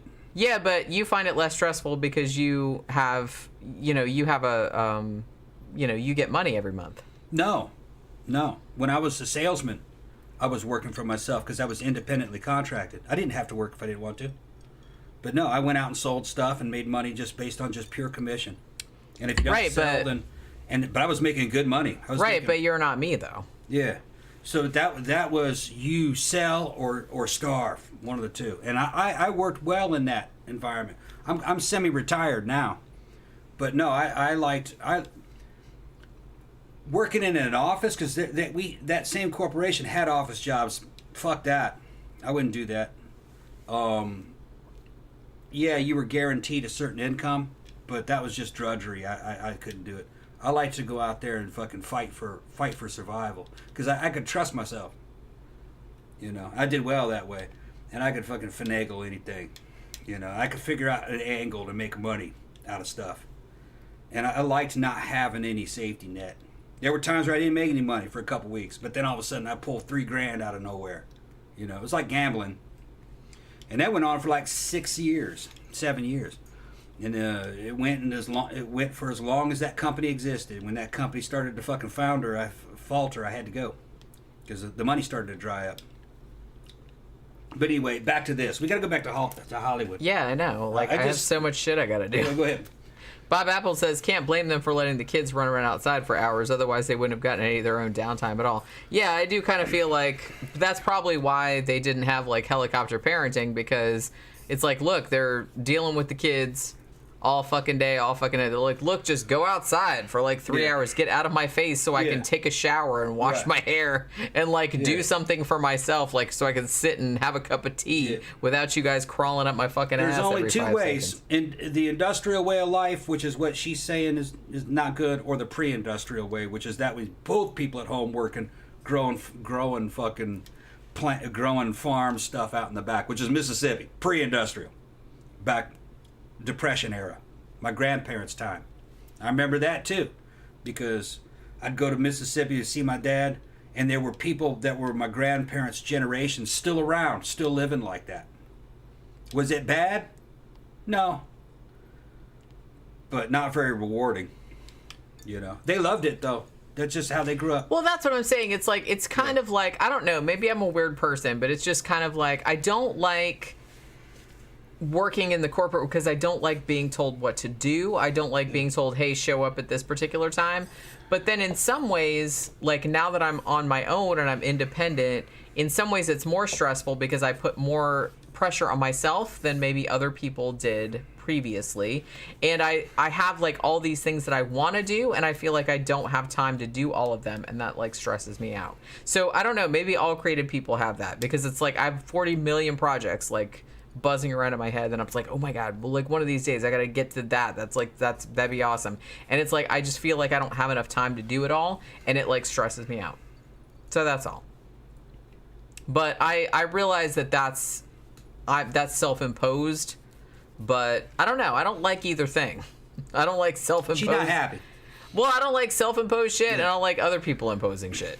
You know what I mean? The easiest is military and government type stuff. Being in the army or being some kind of doing some kind of contract for some state government. To me, that's like going on welfare. I just fucking love it. It's easy, gravy train. Just show up, do what they tell you to do. You're doing all this fucking shit that's supposed to be like something out of the movies, but it's actually just bullshit, you know. And you just cha-ching. Government work is fucking. It's welfare, basically. Work for welfare. That's what it is. Yeah. So, but it's nothing like the corporate world. There's no competition. Zero. I was just thinking about this earlier today or yesterday. If I had my druthers, I think like the best thing, like for me, for my personality, it'd be like if I could just get up and work on either writing a book that I wanted to write or designing a board game that I wanted, and people would just buy it, and I didn't have to like worry if it sold or not. And I didn't have to. Well, no, it's like worrying about if it's sold or not. But if I didn't have to like make all these public appearances, I didn't have to like do sales kind of stuff, because I'm not really into that. I like doing these. I like doing live stream and stuff like that. But normally, like, I'm a very introverted person, so I don't really like. Whenever we go to conventions, whatever stock she brought, I'd sell all that shit. Yeah, see, I don't like doing that. I don't like doing that kind of stuff. It's just, it's not me. Come in a big old stack. I'm a creative person. I'm not like a social person. Like social interactions for me are very. I go out there and grab. They're very difficult. Yeah. It seems like work. She's seen me do it. I'll go up there and just grab somebody. How you doing? I love your fucking shoes. Have you met Jenny Ashford? Oh, you never met Jenny Ashford? She wrote this and that. And I fucking pull her right over there and fucking sell her. But why don't you come get it? I'll take a picture of both y'all. You know, and that's how you do it. I mean, like I said, I love it. Well, you're more a salesperson. I'm more like a creator person. Like, I like to create things. I don't really like to sell things. Yeah. Like, once I create something, I'm like, I'm going to just put that out in the world, and then I'm going to move on to the next thing because I'm excited about the next thing that I'm going to create. Yeah. I don't want to have to, like, worry about, like, spending a year or 2 years, like, marketing that shit because it's not me. I got to get another drink. You know what I mean? I got to get another drink. All right, so we're still on Mae West, and holy shit. Yeah, I know. We have, like, so much. Food cooking. Well, that's on you. I told you. You saw that we had, like, a bunch of material that we had to cover. John Gora said that's why artists have agents. Yeah. And initially, I think that's what kind of like, that's what made our team up so great, because it's like he's like more a sales guy, and I'm absolutely not a salesperson. Seriously, I had one retail job, and I hated it so much that like literally every day I would get up and be like, oh my God, I think I'd rather kill myself than go to this fucking job, because I hate dealing with the public. I hate it. And it's like, I really, really wish that I didn't have to do it. If I could, like I said, if I could wake up every day and just like work on a book, and I put out a book and everyone just buys it, or other people sell it for me, then that would be fantastic. If I don't want to have to go on like podcasts, I don't want to have to be like interviewed, I don't want anybody to have to look at my face. It's just like, that's bullshit. I hate all of that stuff. I would rather just like create stuff and have people just buy it, and I can just like live a fucking quiet life and everyone will leave me alone. But that's not gonna happen. I'm not a salesperson. Man, that chicken's smelling good. I don't smell anything, actually. You go out there and go over to that ice maker, you'll smell it. Chicken's starting to cook. Tammy says, when my daughter was in brownies, my son would have to sell her Girl Scout cookies for her. Aw, I feel that. I was in Girl Scouts and I sold cookies too, but it's like I said, I'm not a fan. I don't really like having to go to people's houses or having to like convince people to buy stuff. It's just not me. I don't know. I don't like it done to me, and I don't like to do it to other people. I'm like I said, I'm a creator person. I'm a creative person. Like, I'll make some shit. If you're smooth, they don't even know you're selling something. I'll make some shit, and then somebody else can sell it to people, because it's like I don't enjoy anything about that. If you're smooth, they don't even know sales is going on. It's just a social event. Oh, sorry, Pookie, come here. What'd you do? It was an accident, Pookie. I didn't know. I stepped on her foot. Oh no! Come here. She goes, bah, bah. Yeah, I didn't know. She's like, why you step on me? Yeah, I didn't know she. Why you step on me? It's okay. It was an accident. Yeah, I'm just like I said. I'm not. That's what I had like a retail job, and it's just like I fucking hated it. Oh my god, I hated it so much. It's just, and I got fired because I'm not, like I said, I'm not a social person. She's not very much a team player. Well, no, I'm not a team player. Yeah. I'm not a team player. I admit that. I don't know if I'd go as far as to call myself a control freak, but I like to, if it's something that I'm doing, I like to have control of all aspects of it because I want to control how it's presented, but I'm not like a salesperson. I don't like having to like interact with people. People like, largely like people just kind of like get on my nerves mostly. So it's just kind of like, I don't want to have to interact with people more than I like to hang out with my friends and stuff, but. Yeah. John says that's why artists have agents. Yeah, that's what I said. Yeah. Okay, look, we gotta get back to the topic here, Jim. Mm-hmm. Adriana's there. What's up, Adriana? She says she wishes she could have a job more creative. Yeah. I mean, you know, Yeah, exactly. John's got me right. Yeah, I was like Pacino and Glenn Ross. I like fucking that, love that. Yeah, and he loves that kind of shit. Yeah, I was a champion. And I absolutely hate that. Yeah, and I was a fucking hate champion in my fucking sales district during certain times. Yeah, yeah, I was fucking what's Ricky Roma. That's what that motherfucker is. Ricky Roma. Yeah, remember that? Yeah, that was a great movie. It's a play. We should probably, it started out as a play. Yeah. We should probably review that because I haven't actually seen that in a really long time. They stole the leads. I've been wanting to. They stole the leads. They stole the leads. Yeah, I've been wanting to like rewatch it because I haven't seen it for too long. Yep. But yeah, so all right, let's get back to this because, like I said, I still got a lot of stuff to do. All right, so Mae West, like I said, she gets lured out to Hollywood, even though she's had a very long career on vaudeville and on the stage and everything like that. But hey, they pay me $100,000 a week. I might think about it too. So she's 40 years old. She goes out there, and you know, they didn't put her obviously in ingenue roles. She's kind of more seen as like a bombshell comedian type of thing. So she actually kind of managed to keep her age under wraps for a while because you could do that back then. So she started out, her first film was called Maudie Triplet, or she played Maudie Triplet in a movie called Night After Night, which was 1932. Now, by the next year, Mae West, so she was very, very quick, her success. The next year, Mae West was one of the largest box office draws in the U.S. 1935, she was the highest paid woman and the second highest paid person in the United States. First being William Randolph Hearst, for Christ's sake. She was that well. Right. So that's the thing. That's the Hearst legacy. The Hearst Castle. I've been to it. Yeah. Yeah, it's a beautiful fucking castle out in California. His mansion. The thing about it, though, was that a year after that, you got, like, the fucking censorship codes, like the guidelines, get brought in. And they had been brought in previously, but I kind of feel like in 1934 they started cracking down on the shit. And all of her stuff kind of suffered as a result. Because like I said, she wrote most of her own scripts. And even scripts that she didn't write, they would allow her to add her own dialogue. So a lot of the stuff that you see, like all the funny shit, like she came up with that. That wasn't like some other writer coming up with that. So, the problem was that she got edited a lot. So one thing, this is probably like a good trick. One thing that she would do is that if she was writing a script for a movie, she would write a script and then she would like some really dirty shit in there. Because she knew that would be cut out. And she figured, well, if they cut out the really dirty shit, then they'll leave like the kind of slightly dirty shit like in there because it'll look less dirty by comparison. Yeah. So she would like do that a lot too. So yeah. Now, 1936, she comes out with a film called Klondike Annie. And this was a film kind of about hypocrisy, about religious hypocrisy, particularly.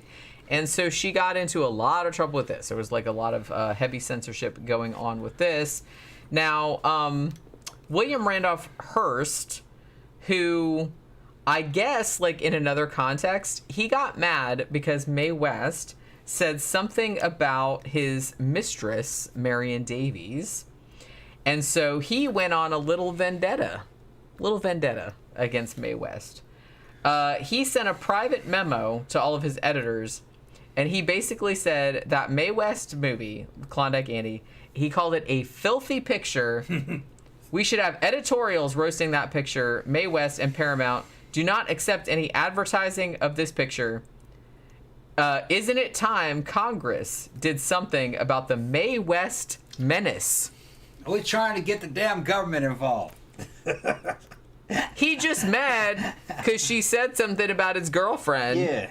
And he is bringing down the whole fucking wrath of the fucking government on this poor woman because he was just like, I suspect that maybe she said something about his dick and that like was what caused it, because you know how like that's some fragile male egos on display. You don't know right what the exact quote was? No. Okay. But she allegedly said something about his girlfriend. I don't really know. I don't know.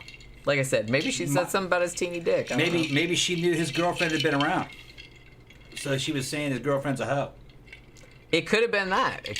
And he might have known like, she got was offended. a hoe, but didn't want anybody else to know she was a hoe.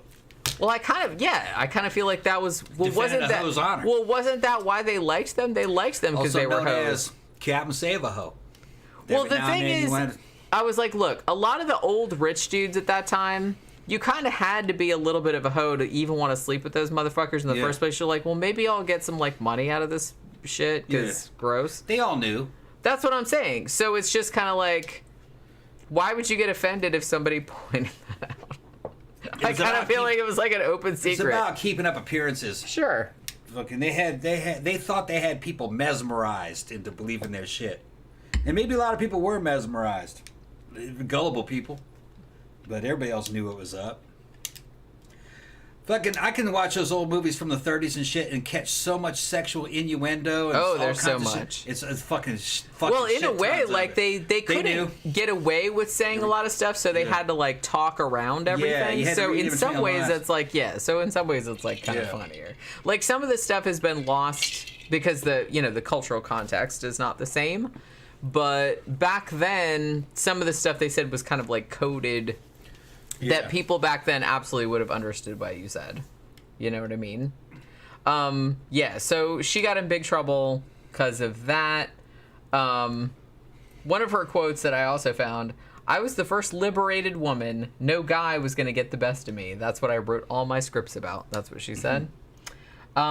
So she next starred in a movie called Every Day is a Holiday, which came out in 1937, and that was Paramount, and that was basically like when her and Paramount went their separate ways. And this movie, particularly, censorship like kind of fucked it over, and it didn't really perform the way they expected it to.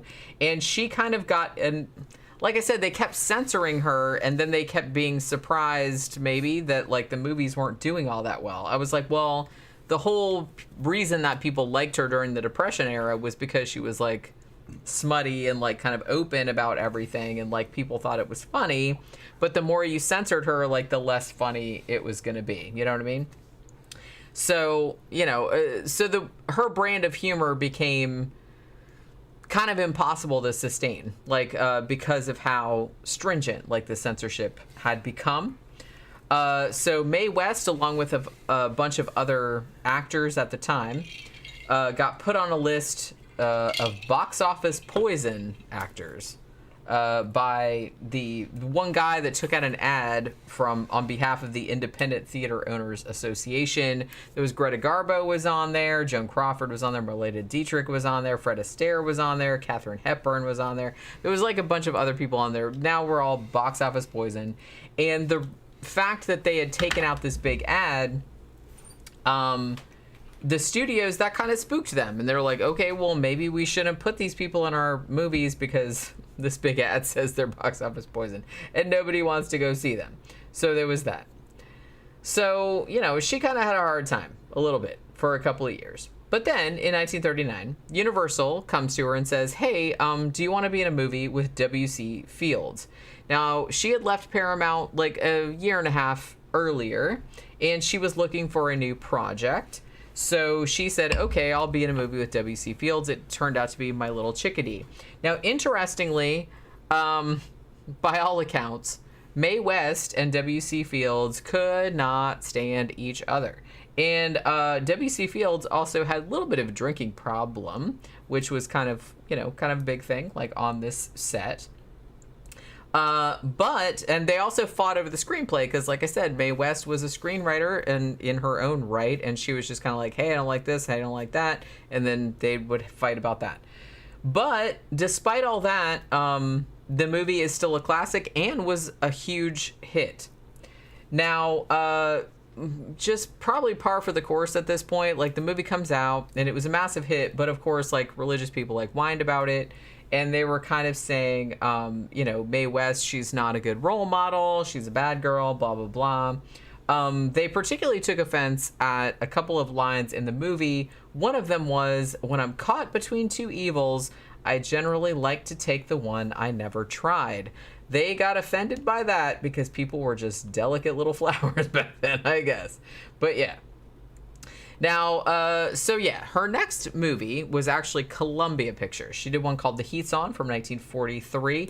She didn't really want to do this movie. She did it as a favor to a friend of hers, Gregory Ratoff. And so she just did it for that. Now, again, she got in trouble with the censors, and the studio, actually, after they saw, like, the way the movie was going, they're like, okay, well, we need to change the costumes to make the necklines higher, and all of the double entendres in there, they kind of like took them out or cleaned them up or changed them or something like that.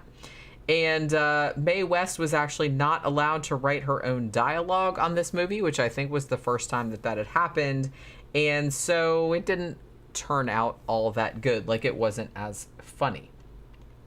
So, as I said, her whole thing was everybody liked her for the way she was. She was very sexually open. She was very, like, against hypocrisy. She was very, like, honest.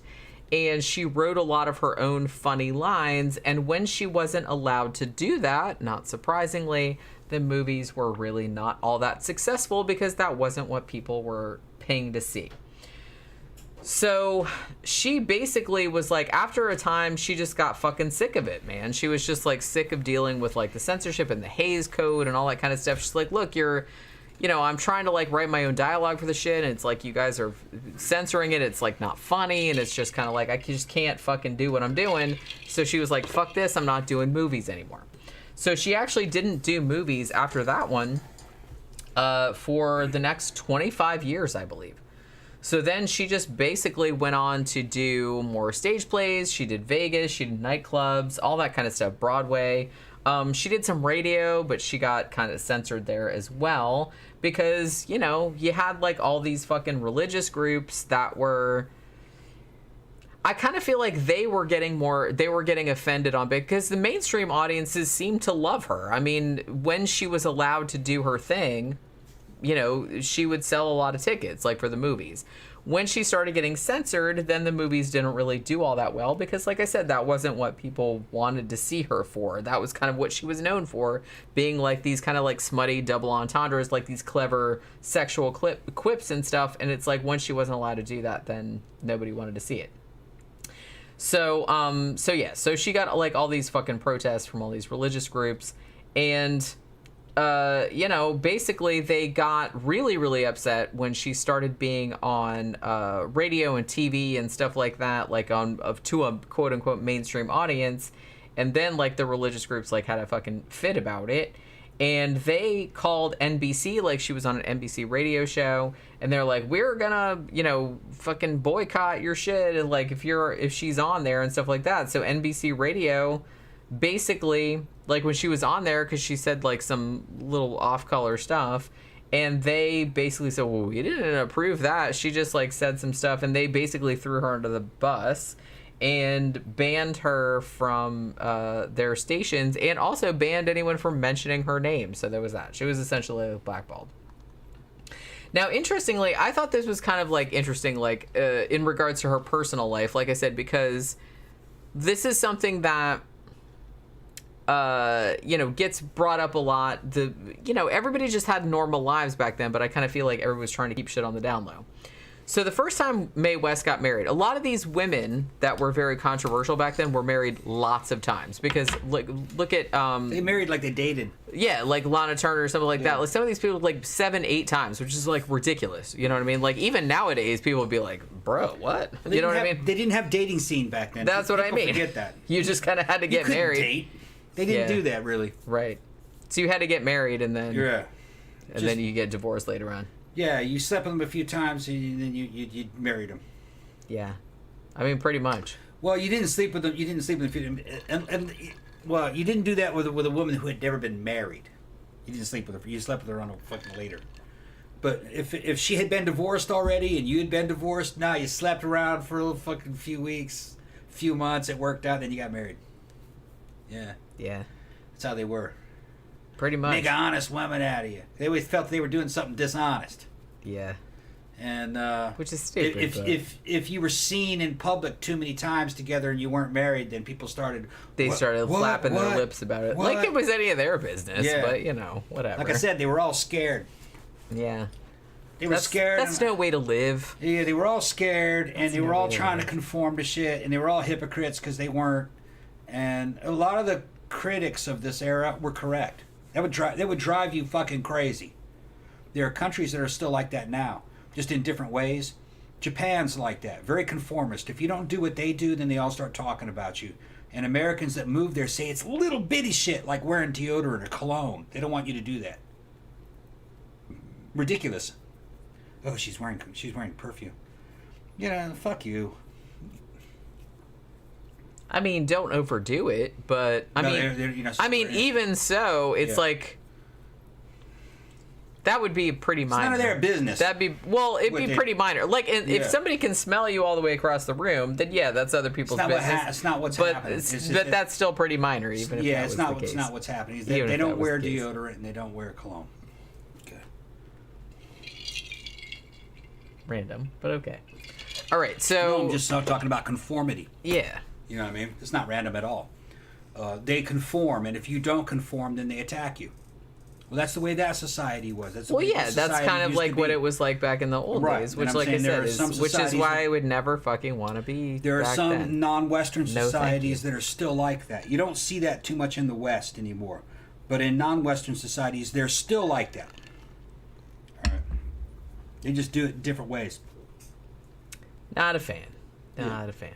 Like I said, as long as you're not hurting anybody, as long as you're not affecting other people's lives negatively, then they didn't have a sense to an extent, do the fuck what you want. I don't care. Like I said, you can't do anything you want, obviously, if it affects other people, but in this era of Western culture, they had not developed a modern sense of individuality. They weren't individuals. Well, they were, but they weren't allowed to be. They were collectives. That's a good way to put it. And if you fell out of line, everybody would you were punished. And it was like a You're right, yeah. And it's like punished more like they would kind of like guilt or shame you into like fucking being a certain way. So like I said, Mae West, actually the first time she got married, she was married a bunch of times. She got married the first time in 1911 to a guy named Frank Wallace, who was also vaudeville. And she was 17 first time. Now, interestingly, she kept this marriage a secret, and it was only discovered when a file clerk found the marriage certificate like many years later when she was famous and alerted the press about it. So, narc. Interestingly, Mae West and her husband, supposedly, never lived together as husband and wife. She said they lived together for maybe like a week or two, and she was like, not for me. She basically, from the beginning, said they had to have separate bedrooms. And she kind of got sick of him like pretty quick and was like, yeah, get the fuck out of here. She actually got a legal divorce in 1942. So they were legally married for a long time, but she tried to keep it on the down low. Now, again, this was another thing that kind of happened a lot back then. She was married again, or she was in another relationship starting in 1913. She met like another vaudeville guy, like Guido Diero, who's an Italian-born guy. And she supposedly got pregnant with his child, and I don't know if the studio forced her into having an abortion, because this was before she was in the Hollywood scene. Her mom talked her into having an abortion, though, reportedly. And the abortion that she had, because I don't think it was legal at that point, ended up almost killing her, and she was infertile the rest of her life because they fucked it up. Her quote from this period was, "Marriage is a great institution. I'm not ready for an institution. I mean, yeah, she's like super funny. So like I said, I would totally hang out with this chick if she was still around. Now, this is what you were saying before. She had many, many boyfriends and was not super shy about it. One of her boyfriends was the boxing champion William Jones, nicknamed Gorilla Jones, who's a black man. Now, the management at the apartment building that she lived at said African Americans are not allowed to come into the building. And she was not happy with that. So she bought the building. Yeah, fuck them up. Yeah. And lifted the ban because she was like, fuck it, Mike. And I was like, baller. There you go. That's baller. Yeah, that's what I mean. This fucking chick is awesome. That was Also, California? I think so, yeah. Yeah. So yeah, they couldn't have the like black people can't come to the building. She's like, it's my building now. I can do whatever the fuck I want. I was like, that's fucking rad. That's funny. That's fucking rad. Now, when she was older, somebody brought this up earlier. When she was 61 years old, she got romantically involved with a guy named Chester Rubinski, who was actually one of the muscle dudes from her Las Vegas stage show. He was a wrestler, had formerly been Mr. California, and he was 30 years younger than her. So he was 31. So I was like, man, good for her. He actually moved in with her, and they went out until she died at 87. Okay. And he was into it. And I was like, man, girl, you get it. That's what I mean. She seems like super fucking cool. That's fucking cool. She's like hanging out with like the young muscle dudes. Holy shit. That's pretty rad.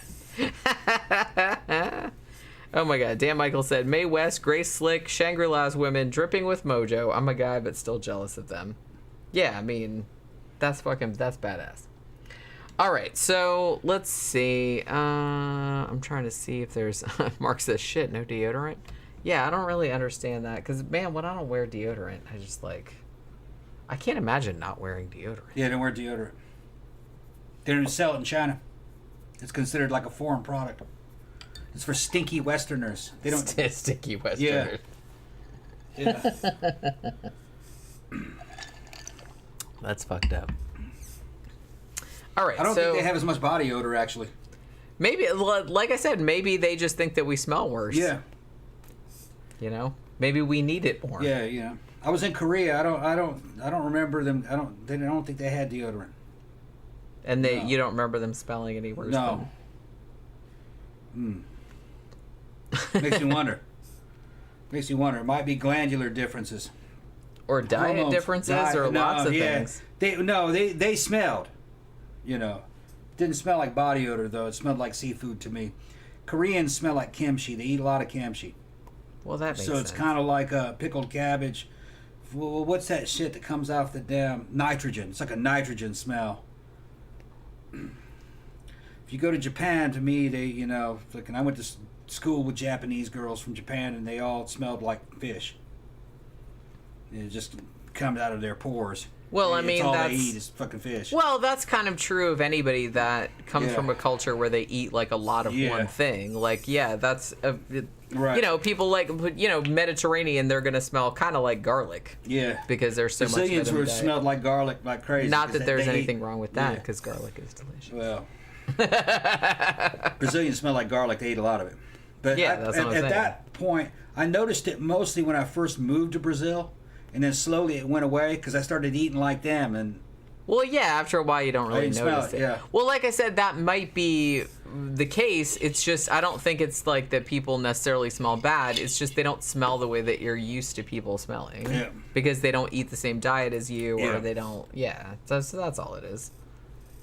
But still, though, I need deodorant. I don't like the way I smell when I'm putting deodorant on. It's like, it's pretty offensive.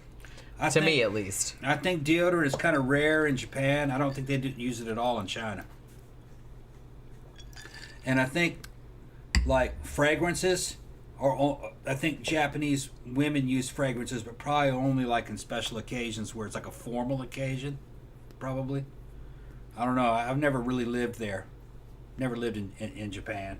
Yeah. Maybe somebody can answer that. I know that they complain a lot about Westerners who move there that we stink. No, that we smell like colognes and deodorants and stuff, and they find that annoying. I mean, I get that. Like, if you're not, like, around it, then Yeah. I can see how that would be, like, kind of... But then they also say that we stink if they don't have it. So we'll see. But the thing is like, those fuckers stink, too. All right?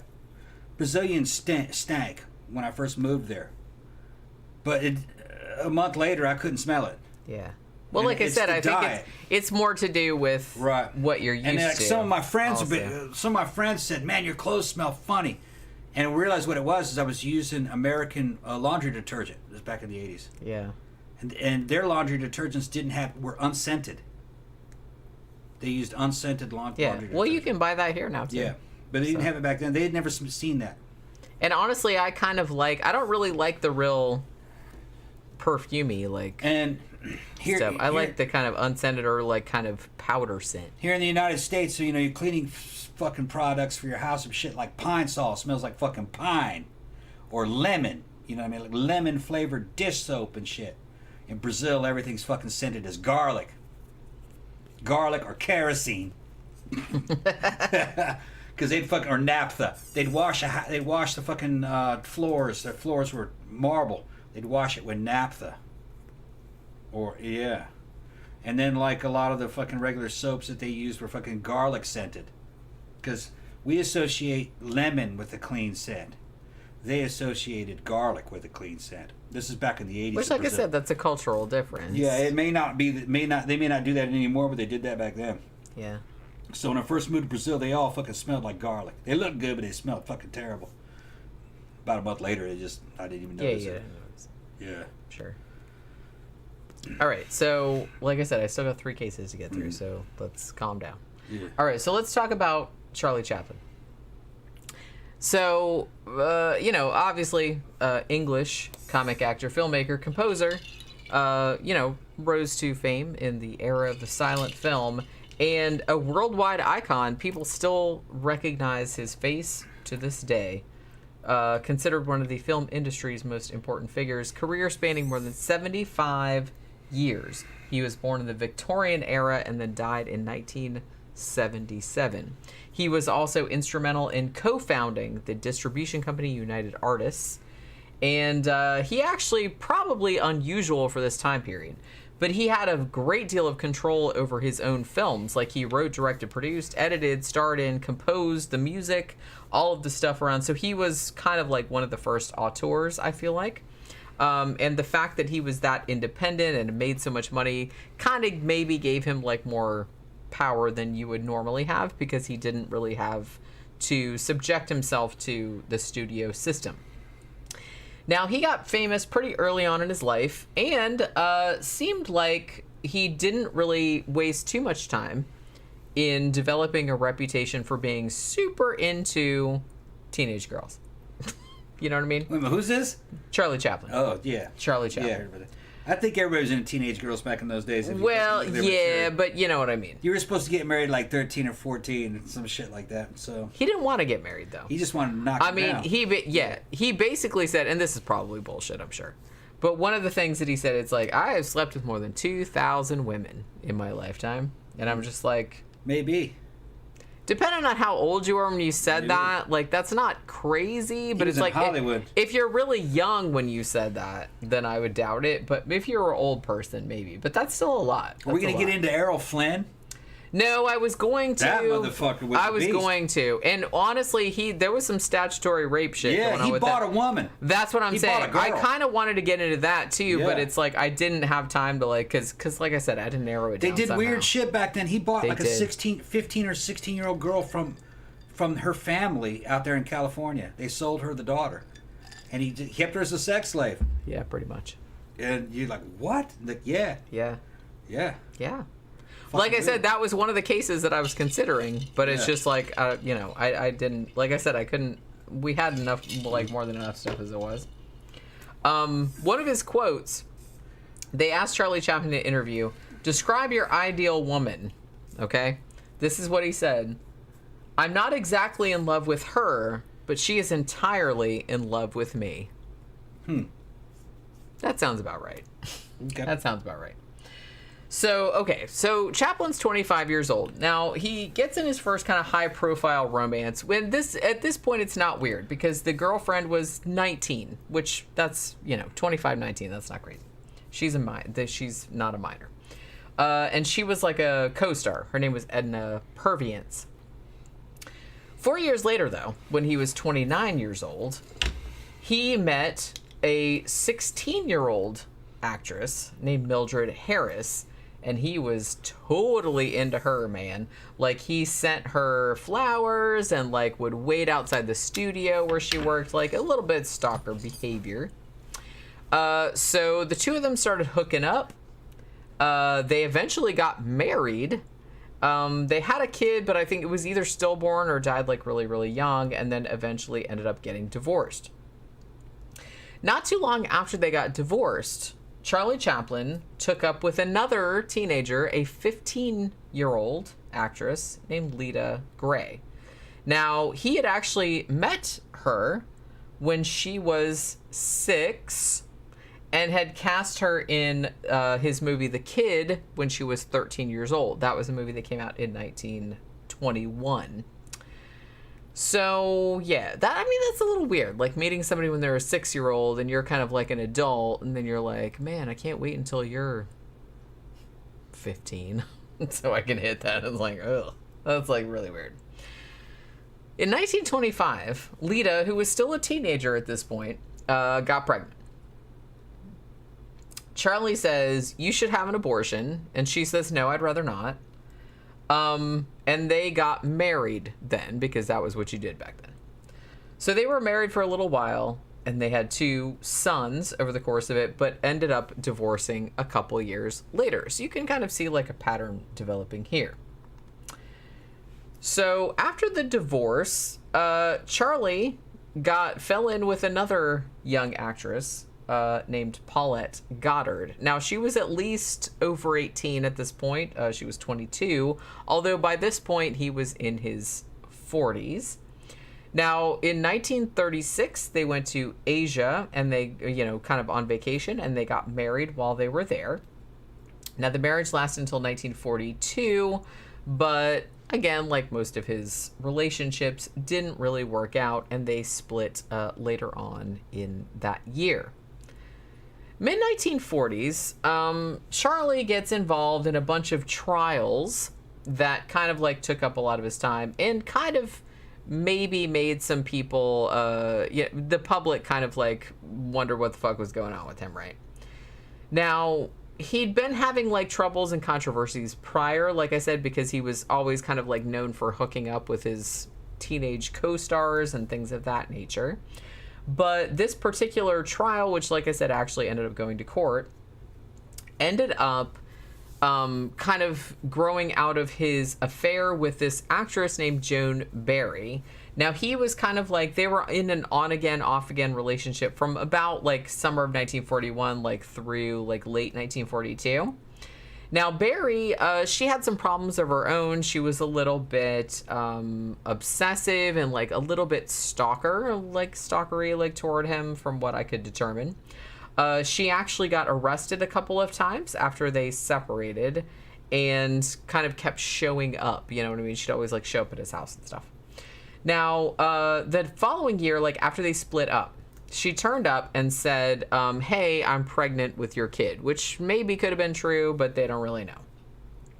Now, Charlie Chaplin was like, no, that's absolutely not true. So Joan filed a paternity suit against him. Now, at this point, J. Edgar Hoover, who at that point was the head of the FBI, the director of the FBI, they had been looking into Charlie Chaplin because, like many people in Hollywood at the time, they thought everybody was a fucking communist. So they thought that he had communist sympathies. And the fact that he was having a paternity suit filed against him, they were like, woohoo, cha-ching. So they wanted to, like, cash in on that stuff to kind of, like, tarnish his reputation. So they kind of, like, leaned in on that stuff and, like, got a bunch of negative publicity drummed up about him. So, basically, they kind of, like, what they tried to do, they tried to like pull out, they were going to do like 4 charges against him. Like the most serious one was a violation of the Mann Act, which was basically the prohibition against transporting women across state boundaries for sexual purposes. So like I said, it was kind of, I feel like the intent of the law was to like keep like from sex trafficking and stuff like that, but they were going to prosecute him on that just because they didn't like him. They thought he was a communist or whatever the fuck. So they're going to like bring that up. So that was like the most serious thing. So like I said, it was a very egregious use of that law because that wasn't the intention of the law, but you know, intentional law, letter of law, 2 different things. Now, so that was kind of like one of 4 charges. That was the most serious one. Now, if he had been found guilty of this particular thing, the sentence was 23 years in jail. Now, it goes to court. Obviously, there wasn't really enough evidence to charge him, or to convict him on that. But Charlie Chaplin got acquitted only 2 weeks after that.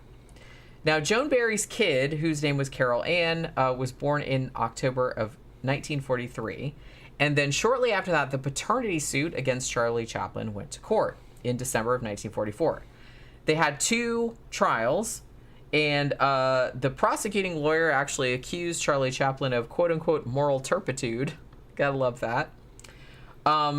They pretty much determined, yeah, Charlie Chaplin's the dad. Now, apparently, I don't really know what the sign, because, you know, this was like fucking in the 40s, so the forensic technology was not really up to snuff, like by modern standards. So I'm not really sure if they could determine if he was actually the dad or not, because what I heard was that he, like, the blood tests that determined that maybe he couldn't have been the dad, that was like rendered inadmissible, and that maybe was some J. Edgar Hoover like maneuvering going on behind the scenes, like trying to make him look bad. I don't really know.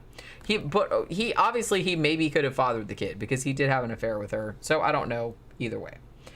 But basically they said, okay, well, you're the dad. It's like a Jerry Springer show, except in the 40s. And he's like, you're the dad, and you have to pay child support until Carol Ann turns 21 years old. Now, the FBI were super excited about this, and so they put it all in the media, and they were just kind of like, the FBI would like kind of feed information to like all the gossip columnists and stuff like that, like trying to make Charlie Chaplin look as shitty as possible.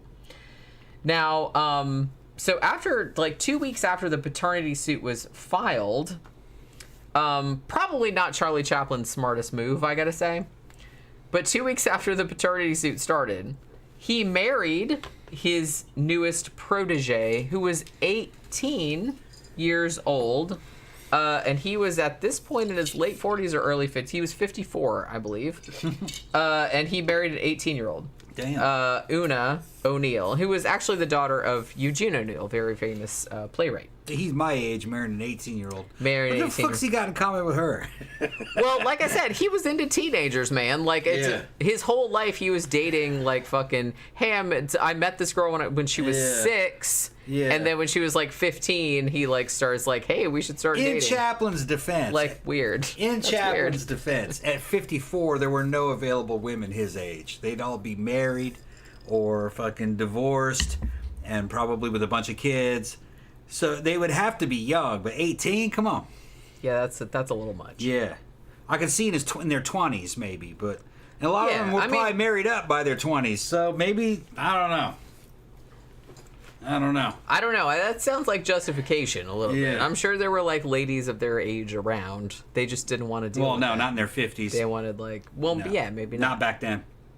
Hugo says, fun fact, the little kid on Charlie Chaplin's movie The Kid is Jackie Coogan. That's right, best known as Uncle Fester from the Addams Family. I also heard that Charlie Chaplin took most of his money when he was a kid actor. Mm-hmm. I was going to like add that into the like controversy too, because Charlie Chaplin has a lot of like controversies in case you didn't know. And that was one of them, that he like took almost all of Jackie Coogan's money. He was a dick. Fame went to his head. That motherfucker was so famous, he thought he could fucking do anything to anybody from what I heard. That's what I'm saying. There was so many controversy about Charlie Chaplin that it's like I had to narrow it down. He was one of Hollywood's first mega stars. Yeah, I mean, and he was known, and it wasn't just around the world. He was like a global mega star. Yeah, everybody knew who that motherfucker was. He was basically above the law, and his head was fucking huge. Yeah.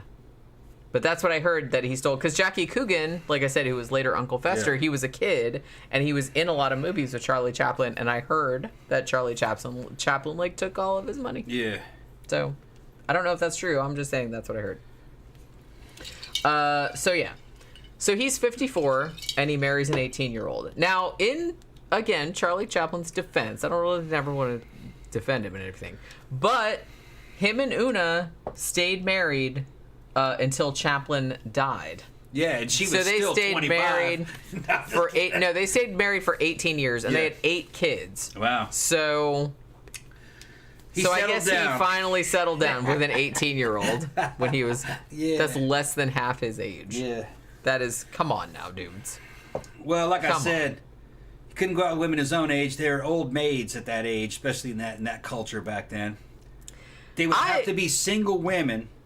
Or they can't get married, and single women back then were young. I will add to, you kind of see this a lot. But you think he'd find a fucking good 25-year-old that might still be swimming around somewhere out there in or Hollywood. 30s or something like that. Nah, they were all married by I kind of feel like the thing about it, though, and there's less excuse nowadays, too. No. But I'm just saying that something that you see with a lot of these kind of dudes, like especially if they're celebrities, not only, one, are they rich and they think they can do anything the fuck they want to, but a lot of them I kind of feel like are really like emotionally immature, and so they relate a lot more to younger, or they just want to be with younger hot women, one, because it makes them look better, but also I think they want younger women that don't have as much experience. They don't want an equal. Well, no. Well, I don't. Yeah, that's part of it. But another thing is, I think what they're doing is they're basically buying a work of art. It's like that. Yeah, that too. Okay, it's just so it's like it's not a person. They're not like seeing them as person. It's a person, but it's also like buying a work of art. Right. They're this dude's rich as shit. Okay. Now she said, well, maybe she'll be 30. No. There were no available good-looking 30-year-olds in Hollywood. They were all married by then. Okay. You might be able to. 25 would be pushing it. These girls all got married young, and fucking if she was hot, she was married. So I think that's part of the problem. Now, she could be hot and single, but she would be divorced. That's out there. But if they were divorced, they had kids, and he doesn't want the baggage. He's Charlie Chaplin. He can have his pick. So he goes for prime real estate. That's 18. Yeah. But like I said, he's basically buying a work of art. That's the way he's looking at it. He's like, oh, she looks great. Oh, yeah, that'll be great. Oh, we'll have fun rest of my life. You're not really worried about her too much. Well, that's what I mean. He's not really. I'm gonna treat her good. Fucking, but this is another era. Life was cheap back then. Not only women, but men were disposable back then.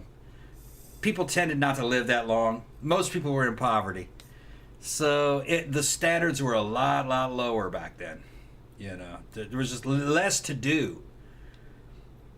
There wasn't much to do. I mean, you didn't have video games. They didn't have internet. Yeah, they didn't have video games. You couldn't sit in your house and be entertained. There was fucking nothing there. Oh shit, I gotta buy another book. What book should I buy? Fucking, there wasn't much to do. And I mean, I kind of have that thought every. There wasn't much to do, and then the best things you could do back then was to go to some kind of Hollywood party or a big fucking expensive restaurant. That was like on top of a fucking building or something somewhere, and that was some cool shit.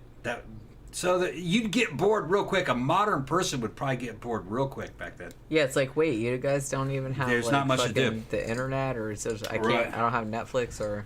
So their entertainment was other people. Or an Xbox or anything. And even those other people. Fuck that. Other people are not entertaining. And then those other people weren't that entertaining back then, other than what they looked like. They might talk about some classic literature or some shit like that. I would like that more. I just kind of feel like Yeah, no, well, everything gets old. That's the thing. It's like you go out to these parties and like you're hanging out with all these beautiful, glamorous people. It's like, yeah, they're nice to look at, but it's like there probably wasn't much. Then you have to like talk to them and stuff, and you're just like, can you just like stop talking because, goddamn. Most of them probably wouldn't have a whole lot to say. That's what I'm saying. Yeah, I mean, and another thing you got to remember is that a lot of these fucking Hollywood people, these stars and shit, came out of diners. Okay. They weren't always like that. Well, and the thing about it, too, is that sometimes, if they were, depending on how much under studio control they were, it's like they weren't really allowed to, couldn't do anything. Cut loose, you know what I mean? You'd have to hang out with Mae West. And, like, that's what I mean. That's why she seems like, that seems like a chick I could hang with. Yeah. That seems like a chick I could hang with. Yeah. She just seems like a normal person. Hang out with Mae West and call these motherfuckers a bunch of hypocrites and shit. That's what I mean. We just like sit out. I could sit with Mae West and get drunk, and it's like that sounds like a good time. Yeah. Just hanging out at these like fancy, glamorous parties where like nobody can do anything because everybody's afraid they're going to get in trouble. That doesn't sound like much fun. Yeah. It really doesn't.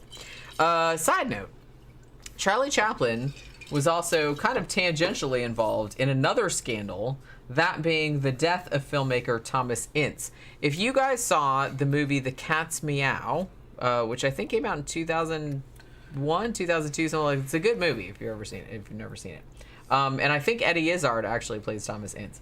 Now this was, like I said, Charlie Chaplin wasn't direct. He was there, but he's not like directly, like nobody thinks he killed anybody or anything like that. But he's kind of tangentially involved. So Thomas Ince was a filmmaker in the golden era of Hollywood. Now he died when he was 44.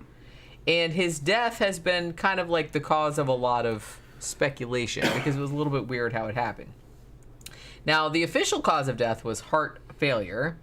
And, you know, his widow and everything like that said, yeah, that's probably what it was. But there's been a lot of speculation that maybe it was something else, like maybe he got murdered. What happened was Thomas Ince and William Randolph Hearst, who we just brought up a little while ago. Been to his castle. Had been, yeah, you said that. Yeah. They'd kind of been like negotiating like a business deal about like the studio and like all this other kind of stuff. So Hearst invites Thomas Ince for a weekend on his yacht, and this is November, I believe it was 1924.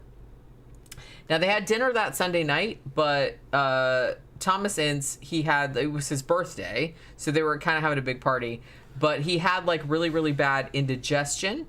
Because he'd had like some champagne and like some almonds and stuff, which he had ulcers, so he wasn't really supposed to have anything like that. So he was having some problems. Now, so he has his doctor, and he goes by train to this hotel, and like another doctor comes, and his wife comes, and his son comes, and everything like that. But then like he goes back to his house in Los Angeles, and then he died. Now, his wife said later that, you know, he'd been treated for other things like angina and shit like that. So it's like maybe there was, you know, a previously, you know, existing condition that he had. However, allegedly, the front page of the Los Angeles Times, the day after he died, the headline said, "Movie producer shot on Hearst yacht." And those headlines, like, by the time the evening edition came along, they were kind of like, they said something else. Now, so basically, like, later on in the month, like, the LA Times actually published his obituary, which said, oh, heart disease was the cause of death, and all this other kind of stuff. And then a month later, like, the New York Times said, no, it was, you know, heart failure, no further investigation necessary, but because of that first headline and because of like some other witness statements that came out later, there was a rumor going around that William Randolph Hearst shot Thomas Ince in the head after mistaking him for Charlie Chaplin. Because Charlie Chaplin was supposedly like fucking one of his, because you know, he's Charlie Chaplin. He's knocking out, right. Putting a dick down on him. Now, according to Charlie Chaplin's valet, who was a Japanese man named Toriichi Kono, he said that he had seen Thomas Ince when he came, like when they pulled him off the boat, like he was on a stretcher and they brought him ashore in San Diego, and he said that he was bleeding from a bullet wound in his head. That's what he said.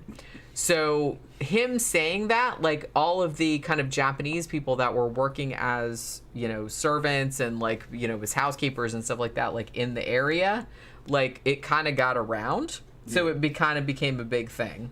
And there was also some people that were on the yacht that night, including a woman named Eleanor Glynn, who said, oh, everybody on board the boat said that, you know, that they had been sworn to secrecy about the events. So that made people, like, suspicious, like maybe something weird had happened. And then there was also a thing that there was a story going around that when Thomas Ince's funeral came around, like, the LA Times was, well, at first they were just kind of like, oh, it was a closed casket, but then, like, the LA Times came out and said no, like, the casket was open for an hour, like, for people to come see him, and it's like nobody said anything about a bullet wound. But that story, like, circulated for so long that when they made the movie in 2000, I think it was 2002, because I think I saw it in the theater, The Cat's Meow, which is actually, like, really good if you want to see it, and it's about this whole incident. The story had kind of, like, cemented itself into Hollywood legend that William Randolph Hearst actually shot Thomas Ince because he thought that he was Charlie Chaplin, and Charlie Chaplin was, like, Hearst, okay? laying the dick down on somebody. My mom took me to his castle when I was a little boy for a tour. You could go to it down in California. You can see pictures of it. And all I remember is just being scared shitless, all right? There was this beautiful garden, and out in the garden were all these damn Greek statues. And they had, like, a big old wall with a bunch of Greek stuff on it, and something that I remembered as being kind of like the Parthenon. It was out in the back of there. And around the roof of it and everything were, like, faces of, like, Gorgon faces and gargoyles and stuff, all these Greek angry fucking faces, scaring the shit out of me. The place is beautiful, though. He had all this Greek stuff out in the garden, and it was big. We're not talking about just little Greek statues. We're talking about huge buildings, man, of like a Greek Parthenon and shit. The dude was fucking rich, super rich. I haven't seen it since then. I wonder if it's as big as I remember it. Don't know. Nothing's as big as you remember. Things were huge, when you were man. a kid. I was intimidated.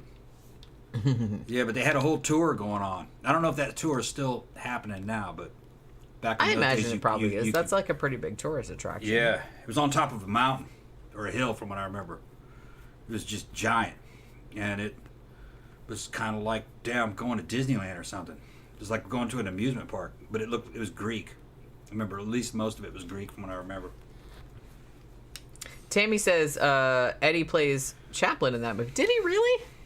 Isn't that weird? I could have sworn that Eddie Izzard played Thomas Ince. Yeah. Now I have to see that movie again. It's been a long time since I've seen it, because I love Eddie Izzard, you guys know. Okay, so let's talk about Lana Turner. Okay. Like I said, we still got Lana Turner, we got Clark Gable, and then we'll be done. Okay, we have to hurry it up, because Well, don't rush I got me. maybe about an hour or so before that chicken's probably done. Well, yeah, we can wrap it up in an hour. That's fine. All right. So let's talk about Lana Turner. Okay. So, in case you don't know, because I kind of feel like, I mean, she's well known, but I don't know if she's as well known, like, as maybe Charlie Chaplin, like, nowadays. But she was in movies for over, like, 50 years, I guess. She was a movie star and a pinup model. So, basically, one of the highest paid actresses in the U.S. in the 1940s, and one of MGM's biggest stars. Her movies earned more than $50 million for the studio during the time that she had a contract with them.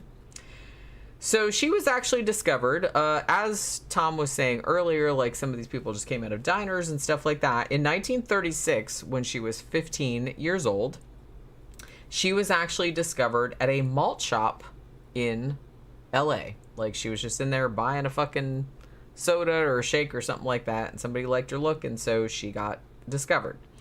So she got signed to a contract for Warner Brothers by the guy that was, like, running Warner Brothers at the time. His name was Mervyn LeRoy, and then he later transferred to MGM and, like, took her with him. That was in 1938. Now, her film debut was 1937 in a movie called They Won't Forget, and then went into supporting roles. She usually played, like I said, kind of the ingenue kind of role. Now, basically, by the time the 1940s rolled around, she had become kind of like a leading lady and was one of MGM's top stars and was in like a bunch of really successful movies. And even though she started out as kind of like an innocent ingenue, she kind of went more into like the kind of glamorous vamp kind of direction, because like I said, you had to be one or the other. So she ended up being one of those. She was actually in The Postman Always Rings Twice from 1946, and that was kind of like her first big serious role. Like, she got a lot of attention for that. And she was also a big star, like, all throughout the 1950s. She was in The Bad and the Beautiful, and Peyton Place was probably, like, her biggest one. And she actually got nominated for an Oscar for that one. That was 1957. But going back a little way, like, her career, like a lot of people's, had a lot of, like, ups and downs. So even though she was very successful early on, like, by the time the late 1940s rolled around, like, before she kind of had a resurgence a little bit in the 1950s, in the 1940s, she kind of had a couple of films that were kind of poorly received. And because of that, like, she had a lot of financial problems. She was actually, like, kind of teetering on the edge of bankruptcy. And she was kind of having a hard time. Now, she was also suffering from chronic depression around this time. And because of that, and because of all the financial problems that she was having, she actually attempted suicide in 1951 by slitting her wrists. But her business manager actually managed to break down the bathroom door and, like, saved her. So she actually did survive. Now, the year after that, she started filming another musical. She had been in one previously, but this one was called The Merry Widow. Now, during this shoot, I'm going to say that Lana Turner had really, I don't want to blame it on her. This is victim blaming. But I was going to say she had really bad taste in men. But like I said, that's victim blaming. Because sometimes you don't know. Sometimes the dudes seem like normal at first. And then you're just kind of like, oh, this dude's like a fucking, a fuckface. Yeah. So maybe that's what happened to her. I don't know. But she just seemed to end up with these dudes that were terrible. So I'm just saying that. So while she was filming this musical, which is called The Merry Widow, she starts an affair with her co-star, Fernando Lamas, and this relationship lasted until Lamas beat her up. So, you know, she was like, yeah, I had enough of that. Now, actually, it was apparently bad enough that Fernando Lamas also lost his MGM contract, like, after that movie was over. So I kind of feel like it must have been really egregious because... Beat her up. Yeah, but it's like, I kind of feel like, I know this is shitty to say, but back in the old days, like, a dude could kind of beat up a woman, like, to a particular degree, and they were just kind of like, I don't think they took it as seriously. I don't know. So he must have, like, beat her up pretty bad. Depending on how important they thought it was. If they thought maybe if they just thought it was not a serious, you know, like a squabble, it wasn't serious. They were just, and they probably might let it slide. But he probably beat her ass up. They're like, we're not having this. That's what I'm saying. It must have been kind of a big deal. Because you could get away with slapping a woman around, like, back probably up until the 1960s. Or the 1970s, maybe. Yeah. Because I even, like, remember some movies, even some James Bond movies and shit like that, where it's like they were slapping women around and it was, like, fine. Everyone just thought it was funny or it wasn't that big a deal. So, you know what I mean? She got out of line with me. That's what I'm saying. It's like, oh, well, you got to do that sometimes. Sometimes you got to slap a woman. The rationale of the time was what you say matters. You hurt my feelings. Dudes and their little sensitive feelings. It's like, I got to slap a lady. She said something that I didn't like. Yeah. She made a joke about how small my dick was or something like that, so I had to smack her. She's always coming up with these fucking theoretical. Well, I kind of feel like that's kind of like that. At bottom, that's probably what it is. But yeah, apparently, like, it was pretty bad because he got, like, they kicked him off his contract, which, like I said, was kind of a big deal. So he must have, like, kind of beat the shit out of her.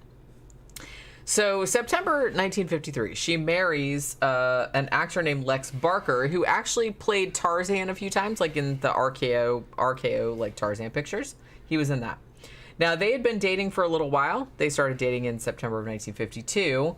Now, in 1956, Lana Turner left MGM. The studio decided not to renew her contract because, like I said, maybe she hadn't been doing as well. But at the time that her contract was terminated, she had made this studio more than $50 million. So, you know what I mean? But after that, like, her film career had a little bit of a resurgence, like I said. Now, in 1956, this same year, Lana Turner found out that she was pregnant with Tarzan's, Lex Barker's kid. But when she had the baby, it was stillborn. Like, it was, I think she gave birth at like 7 months, and it was a stillborn baby girl. And 1957, I guess she married this guy, and she filed for divorce because her daughter, Cheryl, alleged that Tarzan, Lex Barker, had been molesting and raping her over the course of the time that her and her mom had been married. Damn. So who was it that did this shit? Tarzan. Oh, Lex Barker. Yeah. Not Johnny Weissmuller. Yeah, Johnny yeah. Weissmuller is probably the famous Tarzan. Yeah. I don't know if he ever. I don't did know anything this bad, I'm Tarzan sure. here. Yeah, this is the RKO Tarzan. And how old was she when she was getting raped by this dude? Well, she must have been like a little kid. Yeah. She must have been like a Man, maybe not even a teenager. Motherfucker needed his ass beat. Well, yeah. Yeah. But apparently, like, when Lana Turner found out about it, allegedly, she confronted him, like, good for her, and forced him out of the house at gunpoint. Yeah. So good for her. Studio get rid of his ass? I don't know, actually. Did Bet they? you they did. Yeah, that's, like, fucked up. That's fucked up. So at this point, like, Lana Turner starts shooting a film for Paramount Pictures, which is called The Lady Takes a Flyer. That was 1957. It was about a female pilot. And at this point, she starts receiving phone calls and flowers and stuff like that from a dude named Johnny Stompanato, who was a mobster. Also better known as John Steele, which, like I said, that sounds like a porn name. Now, well, doesn't it? A gay porn name. Yeah, it's kind of a gay porn name. I mean, it could be a straight porn name, too. It's very Lexington Steele. It's ambiguous. Yeah. It's an ambiguous porn name. It's a general purpose. If your last name is Steele, you better fucking be able to live up to that shit. You could be buying a bunch of Viagra. Yeah, right? All those dudes are on Viagra. So apparently this dude, like I said, he had pretty close ties with, like, the LA mob. And, but he was totally into her. So he kept, like, sending her flowers and, like, trying to get dates and stuff like that. Now, he just kept sending her presents. And she was just kind of like, well, I don't know about this. But she was kind of, like, interested. Like, hey, he's sending me all these presents. Maybe he's okay. But he was kind of afraid, well, I have mob ties. I don't know how well that's going to, like, play out. Now, a friend of hers actually said, hey, this dude's, like, maybe in the mob. And then she kind of, like, goes and was like, what the fuck? Are you in the fucking mob? And he's like, well, yeah, but... And she's like, yeah, no, I don't want any part of that. But he kept on with it. And she eventually, like, relented. So for a little while, like about a year or something, they had a little bit of a relationship. But this should not surprise anyone. The relationship was very, very volatile. It was just kind of like fucking physical fights, like all kind of like emotional abuse, all kind of shit. They would kind of like beat each other up and fight and everything like that. And then it was like, oh, I love you, blah, blah, blah. And then it would just be like it was just like a horrible cycle. Also, Lana Turner said that on one occasion, he drugged her and took naked photographs of her. And so he could use them as blackmail. So there's that. Well, they're both Latins, aren't they? Oh, Lana Turner, I don't know. Wasn't she? No, you're thinking of Rita Hayworth. Oh yeah, okay. I don't think Lana Turner was. Right. Growing up in Brazil, man, during my teenage years, a lot of Brazilian couples I knew were like that, kind of. But it's almost kind of like something from, more damn French dance routines. You know what I mean? Where there's almost kind of like a game to it. Where they're constantly picking on each other because they love one another and shit, and fucking everything is some kind of a fucking. And every now and then it's like, I slap you, you slap. Yeah, everything is like a big deal. You betrayed me. You looked at her.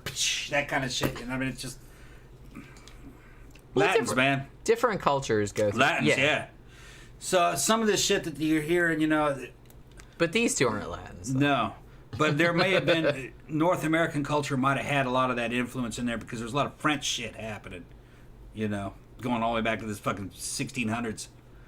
It's difficult to say. You're not there, You don't know what's up with them. But right, no. but I mean, I kind of feel like, and particularly like nowadays, I kind of feel like if you're in a relationship with someone that's that volatile, where you just like It's a constantly, pain in the ass, man. that's what I mean. It's just like it's not healthy. It's just kind of like it's just roller coaster. It's up and down. It's like, yeah, you're smacking each other around. It's like, oh, then I love you, and it's like it doesn't sound like any fun for anybody.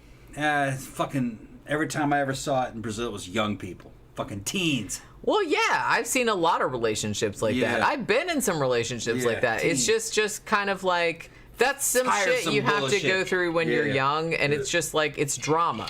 Like I get it, because when you're younger, like everything, like all of your emotions are a lot more like They're heightened.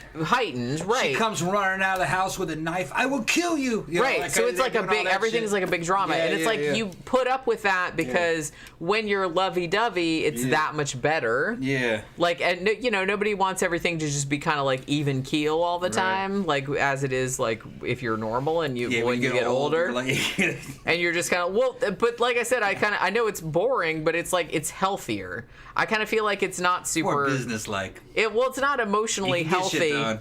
It's not emotionally healthy to Drive be you just like fucking in these crazy. heightened fucking emotions all the time. Whether it's like, oh my god, I love you so much, or oh my god, I'm gonna kill you like because you're not. Like Nick and Aaliyah.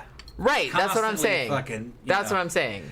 It's like, you know, everybody goes through that when they're young because that's just what happens. But it's just like I don't. Now that I'm almost 50 and I think about it, it just makes me really, really tired. Yeah, you're like, oh shit. It makes me really tired. Yeah, Leah be storming out of the club, and like Nick's like, "What's going on?" It's a dude, man. Your woman's storming off, you know, because he's drinking and looking at girls or something. It's just that same shit, you know, that same bullshit. Like I get it, but once you get honestly, and I think that's one of the best things about getting older is like you really don't give that much of a shit. Yeah, everything goes into more of a realistic perspective. You don't really give that much of a shit. It's like, well, I could get mad about that. Like you still kind of get mad about it, but it's like, well, is it really worth getting really all that mad about? Not really. Especially if everybody's drinking.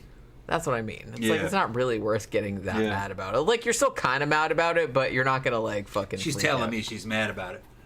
No, I'm not. Okay. I'm just saying that. No, I'm just.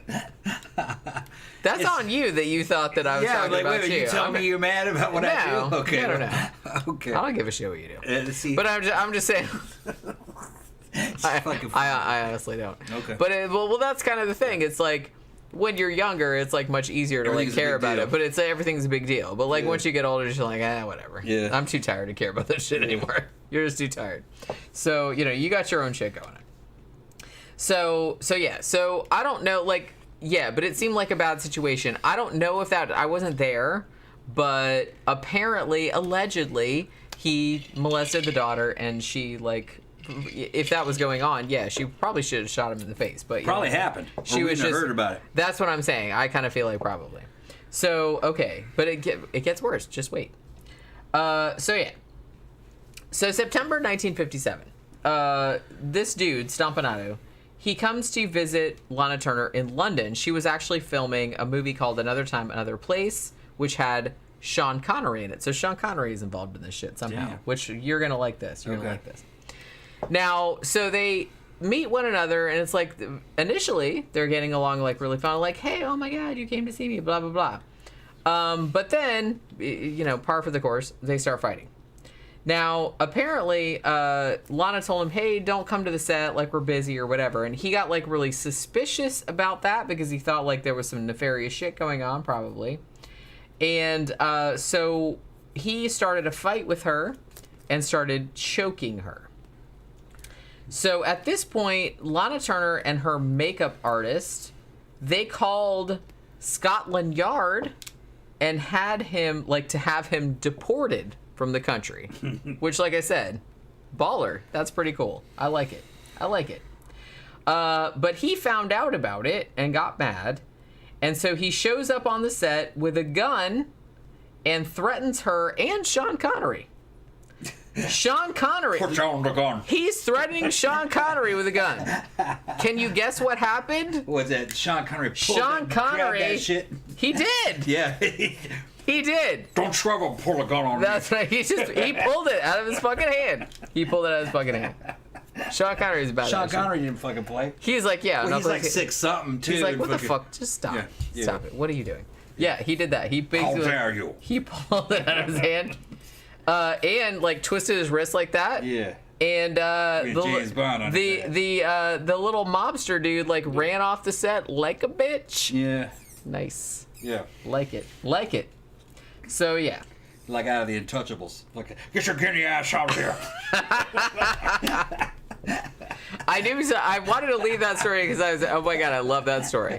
I love the fact that like this mobster dude like shows up and Sean Connery's like, shh, bye. Oh shit, we're getting all kinds of money. Piss off. Thank you, Bryce. Thank you. From New Zealand. Okay. Just tuned in. I love old Hollywood. I always thought they were ultra pure for some dumb reason. No. Yeah, well that's kind of what we're talking about, is that was the image. there were people that were paid a lot of money to maintain that image, even though it was obviously not true. So yeah, so this guy shows up and he waves the gun at Lana Turner and Sean Connery, and Sean Connery is just like, no, not having it. Yeah. So go check out some Louise Brooks interviews. She'll tell you what they were like. Yeah. Yeah. So basically at that point, like Lana Turner and her makeup artist, like they came back with 2 Scotland Yard detectives to the rented house where she'd been staying, and like the Stompanato was staying there as well. And basically they were like, the Scotland Yard people like escorted him out and they took him to the airport and they made him get on a plane, like back to the US. So what happened after that was that a little bit later, in March of 1958. So Lana Turner goes to the Oscars because she got nominated for Peyton Place, and she was also presenting the award for Best Supporting Actor. So Stompanato was mad because she didn't invite him to go with her as her date, and so he was a little pissy about that. So he basically went to her house and waited for her to come home that night, and again beat her up.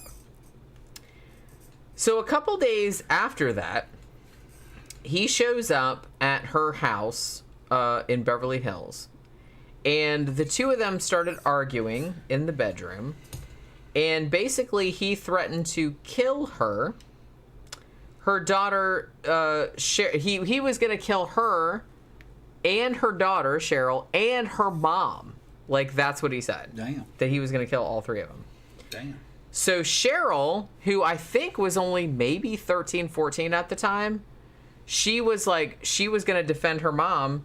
She was just watching TV in the living room, whatever. She goes in the kitchen, gets a knife, and ran in there and stabbed him in the fucking stomach. That's right. Take that, you bitch. I was like, good for her. Yeah. Good for her. I mean, you know what I mean? Good for her. So basically what happened... Cheryl had been listening to them fighting behind like the closed door, and she was like, yeah, she heard like the threats, and she's like, I gotta fucking nip this shit in the bud. So she went and got a knife and she stabbed him in the fucking stomach. Now, Lana Turner later said that she thought that her daughter had just like punched him in the stomach, but then like saw the blood like on the front, and she's like, oh my god, stabbed him. So they had like an inquest. Lana Turner testified at the inquest, and she said that Stompanato was hyper possessive, prone to fits of rage, obviously. And basically she said that she had told her daughter that she was going to break up with him that night. The quote that she gave was, "I'm going to end it with him tonight, baby. It's going to be a rough night. Are you prepared for it?" And basically, like, she had told him, yeah, I'm breaking up with you, and he had flipped the fuck out. Like, obviously, like, dudes like this always do. And she said, this is what she said at court. She said, he grabbed me by the arms and started shaking me and cursing me very badly and saying that if he said jump, I would jump. If he said hop, I would hop, and I would have to do anything and everything he told me, or he'd cut my face or cripple me. And if it went beyond that, he would kill me and my daughter and my mother. So, yeah. So the daughter heard all of that and was like, fuck that. I'm stabbing this motherfucker. And she did. And he died. So, you know, no big loss, I'm going to say.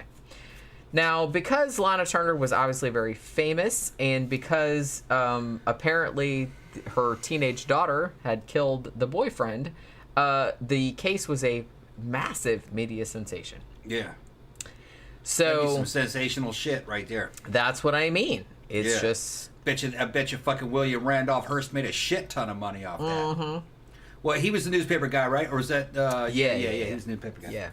He made... Yeah, this is great. This is great for circulation. Oh my God, fucking do it. Stab all the people. These motherfuckers had... Stab all the people. These motherfuckers at that level knew They just love money. it. They love it whenever anything like this happens. They just like cha-ching. They Big just money. see fucking dollar signs.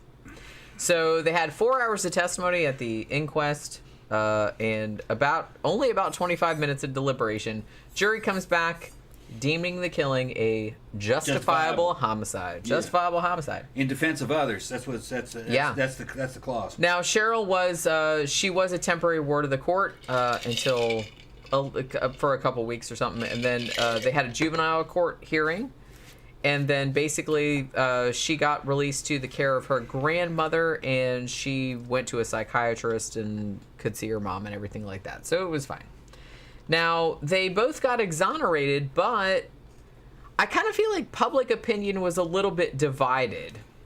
There were some newspapers that said, oh, Lana Turner had maybe killed him, and then like... Put it on the daughter. And then put it on the daughter, or the daughter took the fall for her. There was that. There was some like newspapers that said, "Oh, look at Lana Turner like up on the stand. She's just acting like she does in all her movies." Blah blah. You know that's gonna come in here, Yeah, so you knew that was gonna. Yeah, but the jury's not gonna convict. I mean, yeah, and the thing about it is, not like, when you have that kind of defense, the dude sounds like a shit. So it's like, honestly, I don't even care if like Lana Turner or her daughter stabbed him. Like the bitch needed stabbing, and somebody did it, so I'm not bothered. Yeah, you know what I mean. Yeah. It doesn't really matter who did it. The plebes were just jealous because justice happened. Had it happened to the poor family, they all would have went down probably. Well, sure. Yeah. But like I said, this guy seemed like a fucking... It sounds plausible that that's how it happened. Yeah, I don't deny Even that. if she stabbed him, I'd still let her go. That's what I'm saying. It's like, even if she stabbed him, I don't even care. Because like I said, it sounded like probably what the jury thought. He needed stabbing. It's probably what the jury thought. So it doesn't really matter. Somebody stabbed him. We don't care who it was. Yeah, that's probably what happened. It needed to happen. And it happened. The jury was like, well, she put it on the daughter, and the daughter was fucking... That's actually smart. Yeah, okay, go. You're not guilty. Yeah. Yeah. And the thing about it, though, was that this dude's family later, like, sued for $750,000 for wrongful death against Lana Turner and her ex-husband for some reason, even though I don't think he was even there. Okay. I don't even think he was even there. But honestly, like, her daughter, Cheryl, like, wrote a autobiography in 1988, and she said, yeah, I stabbed him. Okay. So I'm Maybe guessing... it probably happened. Sure. You know, like I said, it's fine. I would have stabbed him too, to be honest, if I heard that. Fuck that dude. Yeah, pretty much. And honestly, it didn't really seem to... I kind of feel like it harmed Lana Turner's career for a little while, but not really. I mean, she really went on to... She had, like... You know, she was in movies, she was in television, theater till 1985. And after that, I mean, like many people of the era, she was a very regular drinker and cigarette smoker for most of her life. She was under contract to MGM.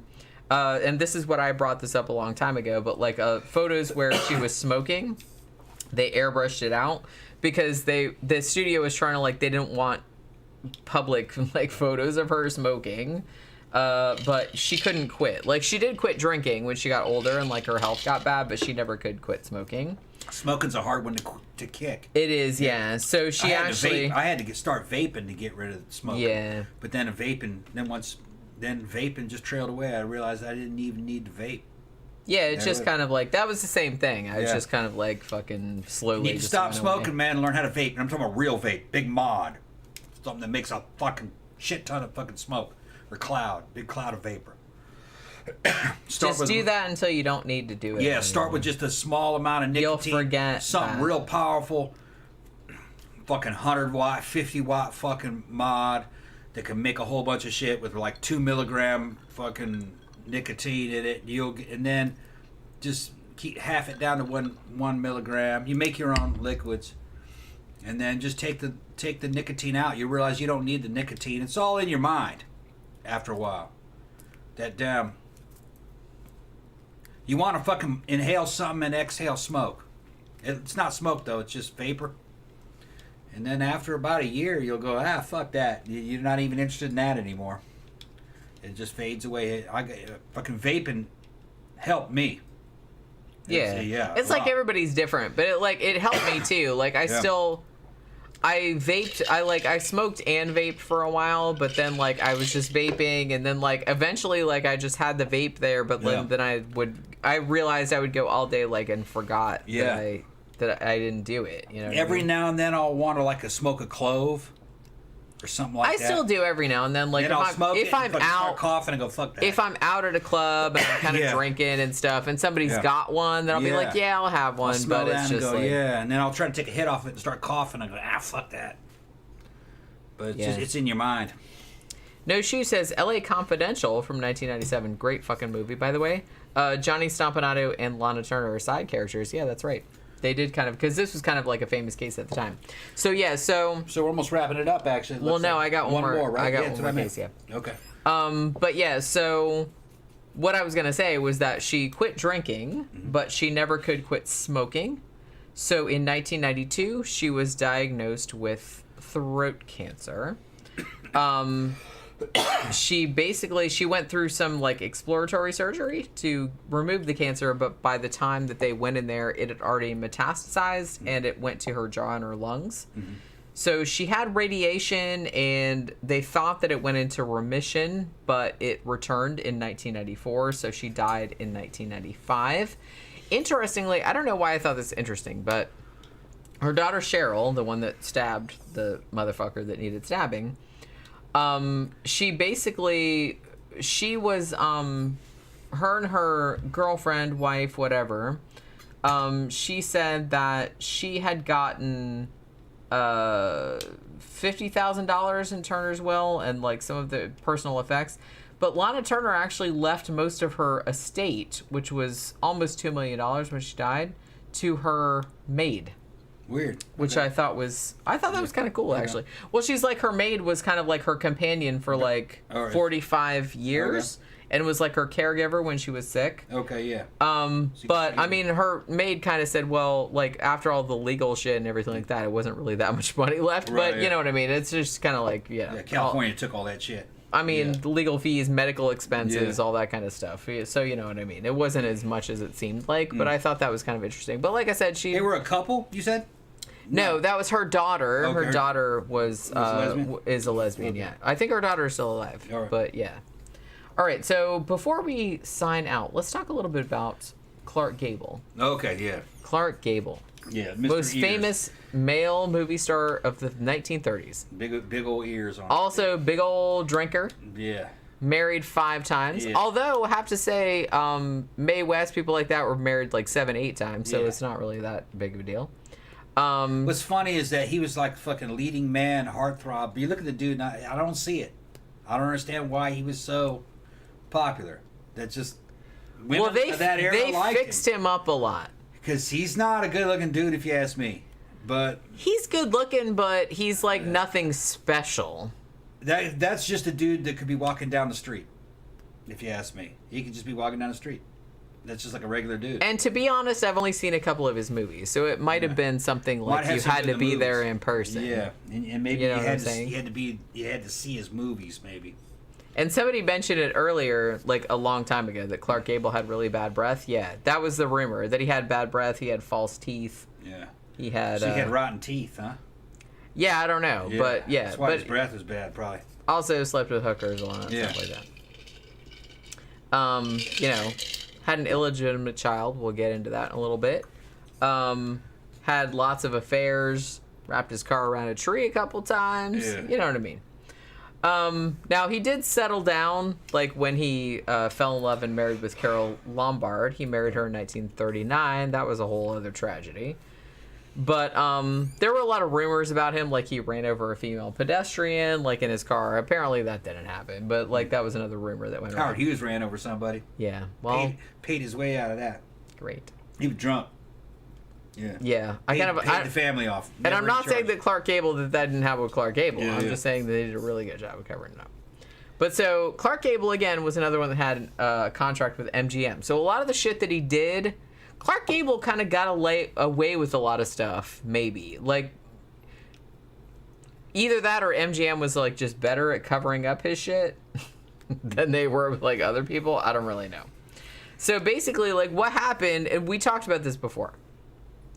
If you did some fucked up shit, if you ran over somebody when you were drunk, for example, you didn't call the cops, you didn't call a lawyer, you called the fixer at MGM or whoever your studio was, and they would come and like sort shit out for you. Yeah, and they were connected with the police too. They could fucking make shit disappear from the police. Yeah, they could like. That's what I mean. That's what I mean. Like the studios were like really, really powerful. Yeah. Like they could basically pay off the police. They could do all kind of stuff. You could get away with all kind of stuff. The police's budget basically indirectly came from Hollywood. All right, if the Hollywood didn't exist, there wouldn't be a police force like that, because fucking the Hollywood was generating the most of the economy. Yeah. So in a weird way, the studios controlled the cops. They did. Yeah. Well, like I said, they could give you like enough money. Like I said, you called like somebody like Howard Strickling or Eddie Mannix, like some of the kind of famous fixers at the time. It's like, hey, if somebody was like having an affair or needed an abortion or somebody ran somebody over or something like that. Yeah, the hooker like, died. That's like overdose or something like that. That's who you would call. You wouldn't call the cops. You wouldn't call your lawyer. You wouldn't call anybody. You would call the fixer from the studio, and they would like sort it out for you. That's kind of like what their job was. Yeah. Like, so, for example, we talked about Jean Harlow earlier. In 1932, Jean Harlow's husband, and I probably could have done like a whole thing about this too. Her husband at the time was a dude named Paul Byrne, who was a staff producer at MGM. He was found shot dead in their house. Did she do it? Nobody knows. It was actually ruled a suicide, but... Could have been anything. It could have been her. She could have done it. Been in a fight. Or he could have done it himself. Nobody really knows. But they kind of covered that up pretty good. Harlow was another Howard Hughes girlfriend. Y'all need we did a Hughes show, but I don't think we covered all the shit. Hughes was fucking... He owned RKO fucking Pictures. And he bought that so he could date starlets. But he was big in the Hollywood scene when he was a certain age, when he was younger. And Harlow was one of the ones that he was dating. Yeah. And he liked bad girls, but he didn't want anybody to know that he was into that. Which is funny. Yeah. He liked them bad. He did. Zach says, I think it's a charisma thing. Like, Jack Nicholson isn't all that good looking, but I think he's sexy as hell for his charisma. Yeah, exactly. Like, I don't know about now, but, like, Jack Nicholson when he was young, well, actually, there was something kind of sexy about him. Up into his 50s, he was still magnetic. Yeah. Up into his 50s. And like I said, it's not necessarily looks. Yeah. You know what I mean? Because Yeah. it's like there's handsomer people if you're talking about like just aesthetics. But it was his image. Yeah. I've talked about that before. Like sometimes you can say like, you know, there's really like good looking people, but they don't really do anything to you. They seem kind of like sterile. You know what I mean? Because they all kind of like look interchangeable. Yeah. But it's like some of the fucking truly beautiful women just kind of look like. That's what I'm saying. That's what I'm saying. It's like it's just kind of like they're beautiful. No one's saying they're not beautiful, but they all kind of look alike. But they all kind of look alike. Yeah. I kind of prefer people, men or women, that kind of have something like distinctive going on. You know I like what I mean? A mixture of everything. Whatever it is. Adriana says, which golden era Hollywood actor do you think is the hottest? Ooh.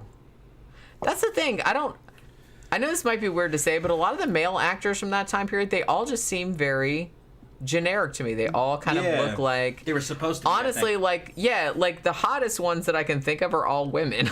Yeah. Is that weird? The dudes were all very conformist, in the box, real generic. I keep trying to say this to people. I don't know. There's a good channel called Serpent ZA on YouTube, and it's a guy from South Africa who moved to China and married a Chinese girl, and who's a doctor, and he lived there for a while. Now he's gone, and he would just go into detail about Chinese society. Really, what he described is kind of the way America was during this period. It was very much kind of like something from the Far East. It was very generic, you know. They were all about the same. And if you weren't the same, you were forced to fucking conform as much as possible, which is kind of like the Chinese philosophy of every bent nail will just be hammered flat. Okay, there's no such thing as a bent nail there. There's one standard of beauty, one way of doing things, one way of dressing, one way of having opinions, one political view, one party, just one. There is no alternative. Okay, America was kind of like that during this period, and it just reflects in the Hollywood product. All the young female starlets were all about the same. All the leading men were about the same. You know, a lot of the fucking roles were the same. Cops were the same. They just didn't deviate from what they considered to be societal norms at the time. Tammy says Vincent Price was super sexy. I agree. Yeah. Like, I kind of feel like, I kind of perceive him as, like, later. But, yeah, if we're going that way, like, honestly, I know it's not, like, golden era of Hollywood, but I liked kind of, like, all the horror stars. Like I said, I think I said on the Boris Karloff and Bela Lugosi show, I always thought Boris Karloff was super hot. So, I don't know what that says about me. I don't know. It's weird. But, honestly, it's, like, I kind of, like, all the kind of, like, big male stars at the time, they all kind of seemed interchangeable. Like, they're good looking, but they don't, like, do anything. Like, Boris Karloff was, like, interesting. Karloff had a fake name. Karloff. Sounds like a damn sorcerer. Well, yeah, that's not his real name. Sounds like I a said. sorcerer William Pratt's from his Russia. real name. You know? It sounds like some kind of Russian sorcerer or some shit. And that's what he was marketed as. He was kind of a horror alternative. He was fucking great in a lot of his movies. But I liked him because it was... And it was... Because he had imperfections. Like, he was kind of weird looking. He had a lisp. Yeah. But he leaned into it. They were just kind of like, that's part of his persona, and I was into that. Like I said, that's always going to be, like, sexier to me than, like, just some generically good-looking guy who just looks like all the other good-looking guys. Another thing is those dudes got away with that, and they were cast that way because they were foreigners. Okay, that's another thing. Yeah, I mean, Boris Karloff was British. He was British. He's not that foreign. He was British and half Indian. And half Indian, too. Okay. That's true. And then Bela Lugosi was from Romania. Was he Romanian or was he... I think it was Romanian. No, not Romania. Where was he from? Yeah, I think he was Romanian, wasn't he? Or something like that. Something like that. I can't remember. So they were foreigners. So because they were foreigners, they were marketed as an alternative. So you could do horror with them and shit. See, that's more my kind. That's more my kind of thing. Yeah, but white Americans were generic. They were all meant to be Anglo-Americans. They all had those lantern jaws and they all looked exactly the same. Yeah. And even they were all very bland. And even if they weren't Anglo, they were forced into an Anglo-American. Hungary he was from. Hungary, that's right. Yeah. What was then Hungary? It's yeah, not Hungary. and well, I know the borders changed a lot. Yeah, that's what I'm saying.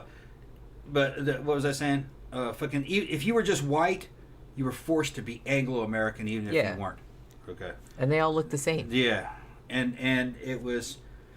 They tried to get rid of any ethnicity. They were trying to get rid, like, they didn't want any Germans. All right, they're German Americans. They really didn't want any Irish Americans. They had those, but they were like clowns, most of them. Yeah. They didn't want really Italians. Now they might do some Spanish stuff, call you like DiCarlo or some shit, but you're probably Mexican. Yeah. You know, so they had. Spanish seemed much more exotic, than Mexican. Yeah. Which is fucked up. But that's how they thought back then. Hollywood was basically the circus. Well, man. Mexico's just right there. Yeah. That's not exotic. Yeah, that's not. Yeah, that's too close. That's too close to L.A. We gotta go to Europe. We gotta do. Yeah, Europe. like back in Europe. But you know, like it's fancy. It's old school. Yeah, Hollywood is basically the carnival. These are carnies, man. They get makeup. Yeah, it's like that's what I mean. It's just kind of like, and they totally did that. Like they invented like backstories for a whole. Like they would give you a whole different name from your different ethnicity and all that kind of stuff. But like I said, I kind of feel like that's why I was kind of like more into like horror shit and like more into it. And I've been into that from like every era, honestly, because in horror, in genre films, you can have a wider range. Like, even, like, in more recent times in the 80s or something like that, you can have someone like Jeffrey Combs. Jeffrey Combs can be a fucking star in horror movies. He wouldn't be a star in, like, mainstream movies because he's not, like, good-looking enough. But the thing about it is that... He's a good-looking dude, though. Well, that's what I'm... that's what I was going to say. It's like, I particularly think Jeffrey Combs was, like, super good-looking, but... Yeah. He's not good looking the same way that like Brad Pitt or somebody like that is good looking, but those kind of people, he would have never been a leading man in the golden era. Which is no. And that's kind of a shame because I don't know, like I like that kind of stuff more. To me, that's like sexier, that's more interesting, that stuff like that. Because somebody like Brad Pitt or somebody like back in the old days like Cary Grant or somebody like that, it's like they all kind of looked the same, and there's always kind of like one look where, you know, we have to have, like, the leading man has to look like this, and it's just kind of like, I don't know, like, they all just look the same. They're just very interchangeable. They're just really interchangeable. Yeah, when you see the movies, they're boring. That's what I mean. There's nothing, like, really compelling about any of them. It's like, that's not sexy. They're just kind of like a blank, they're just kind of like a plank of wood, like, walking around. You can watch fucking King Kong and the fucking Son of Kong, and most of the characters are kind of generic. They're gonna, Son of Kong was better, actually. When it came to casting, you kind of remembered that girl. I remembered that girl. You know, but Fay Wray was just generic. She was cute, but they were all cute. They're easily forgettable. And she didn't say much. That's what I mean. You kind of needed a little bit of a personality. Yeah, and then the leading man didn't really say much. And I don't even remember what he looks like, to be honest. We just watched that movie like a couple of weeks ago. Yeah. They're all interchangeable. Mark says Oliver Reed is a legend. I agree. Yeah. That kind of film, that kind of cinema didn't come till much later, though. That stuff didn't start really coming to the late 50s. You know, with like Psycho and fucking some of the innovative movies. Like I said, I like... have characters, you know. I like interesting people. Like interesting characters. That shit just fell apart. Did you break your shit? Yeah, I broke my shit. He's drunk and he's breaking his stuff. I think the little pin fell out. Tammy said I was like James Cagney for some reason. I get that because James Cagney kind of had a different look. He kind of looked a little bit distinctive. I kind of feel like a lot of the stuff that they were going for back then was just kind of very generic, and it's you can't really tell one from the other. I like distinctive looking. Yeah. Okay, you know what I mean? Can I? Yeah, go ahead and finish it up. Okay. Finish it up because I got to go down there and he's do rushing the chicken. He's rushing me. Yeah. Hugo said I also had a crush on Elsa Lancaster. Yeah, Bride of Frankenstein. Yeah, I kind of did too. I gotta admit that. Elsa Lancaster was a fucking good looking lady. All right, so Clark Gable. He started out kind of poor. He grew up in Ohio, and was on the stage. This is amazing. So he goes to Portland, Oregon, and then he hooks up with a theater manager who's 17 years older than him. So he was like a kind of like looking for like, you know, an older lady that was going to take care of him. That was kind of his thing for like a really long time. He would always kind of like put himself like in this position where it's like, oh, I'm gonna like hook up with these ladies that are way older than me, that are like richer than me, and that will take care of me and like help my career. So that's how he got started, in case you didn't know. So they would pay his bills, they would help him get his jobs, all kind of stuff. And while that was going on, he was being a total man whore. So it's like he'd have this lady who was like his sugar mama, essentially. And then he'd be like, yeah, thanks for that, honey. Like, pay all my bills and stuff like that. I'm going to go, like, hit some 18-year-olds. I'll be right back. It was that kind of situation. That's what he did. Like, his whole fucking life. So, basically, like, the first woman that he hooked up with, like I said, he was 17 years older than him at this point. She actually paid for him to get his teeth fixed. She paid for him to get his hair cut and get it styled and everything like that. Paid for his voice lessons because apparently, like, when he was younger, he had, like, kind of a quote-unquote girly voice. So she paid for, like, voice lessons and stuff like that. So she paid for him to, like, get kind of movie starred out kind of situation. So then he moves out to Hollywood. And then he started being he was an extra like in silent films, and he started touring with like a stage company. And one of these stage companies that he toured with, like, his job was basically to service the main actress. So, like I said, he was, like, pretty young at the time. So he kind of worked his way up in that kind of situation and eventually got a contract with MGM. But the thing about it was that they didn't really, at first, it's funny, like, how big a star he eventually became, because they didn't really know how to sell him at first. They're just kind of like, they cast him as, like, a villain or kind of in minor roles at first, because they didn't really know what to do with him. But even when he was in these kind of, like, shitty, smaller roles, like, he still, like, really made an impression. So the head of MGM at the time, like, or at least the person that was head of PR or head of publicity or whatever, was just kind of like, hey, this kid's maybe got something. Maybe we should work with him a little bit. So they kind of, like, basically, like, we want to turn him into, like, a dude that's kind of, like, really refined, but also kind of, like, rough and ready. You know what I mean? Because they kind of felt like they didn't really have anything like that. So they wanted that juxtaposition. So they're like, okay, we're going to sell that image. And that's what they decided on.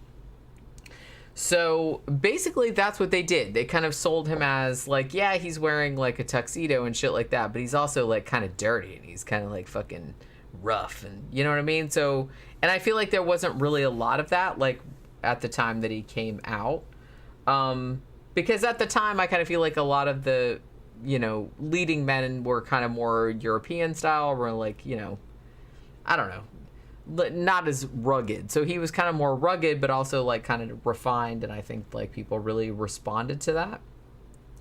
So once his star started rising, I guess they kind of, like, put him with all the main female stars of, you know, that were under contract to MGM at the time. You got Greta Garbo, like Joan Crawford, shit like that. Now, him and Joan Crawford, Clark Gable and Joan Crawford, had a very, very long affair thing going on. On again, off again. Basically lasts through about 30 years. Several marriages. I mean, they cheated on their spouses with each other. Yeah. All kind of shit. They were so into each other that MGM was basically like, can you guys fucking knock it off? You were just, like, really, like, cramping our fucking style. Because Clark Gable was married at the time. I think Joan Crawford was married at the time, too. And they're like, look, your second wife is going to go to the press, and it's going to be, like, all kind of, like, fucking shit. You guys really need to knock it off, because you're just, like, fucking making out on the fucking cameras, and it's, like, not good. So they were going to, like, let them out of their contracts or fire them or whatever. I don't know if they ever would have, if they really would have done it, but they basically, like, threatened to do that because they were just, like, smooching all over each other, like, in public, and everybody, like, knew what was going on, even though they were trying to, like, keep it a secret. Now, so 1934, so there was that whole thing, like, him and Joan Crawford, both of them were married to other people, and they had a very open, secret kind of, like, affair going on. But 1934, Clark Gable starts filming a movie called Call of the Wild with a woman called Loretta Young, who'd actually started out as a child star, but was now kind of the big ingenue or whatever. Now, she had started out in movies when she was 3. She was now 17 and had married a 26-year-old co-star, but her marriage had been annulled, so she was technically single. Now, interestingly, Loretta Young, by all accounts, was a very, a very upright, very Christian, very proper woman, at least in public. Like, she would pull a Chuck Norris on the set. Pull on a Chuck Norris? What's Chuck Norris? Meaning that she would be like, you couldn't swear on the set. Oh, okay. She had a swear jar, and she would carry it around. And she said, if you swear, every time somebody cursed on the set, you have to put a quarter in there. That's ridiculous. Very famously, Spencer Tracy, I love this. Spencer Tracy said to her, like, she asked about doing that one time, and he said, here's a 20, sister, go fuck yourself. Which, when I read that, just, like, made me laugh, like, really hard. I was like, that's... Fuck Spencer Tracy. Spencer Tracy, that's awesome. Here you go. I'm just gonna fucking do all that. Now, the thing about it was that Loretta Young was totally getting around, like all the actresses did back then, but her whole shtick was...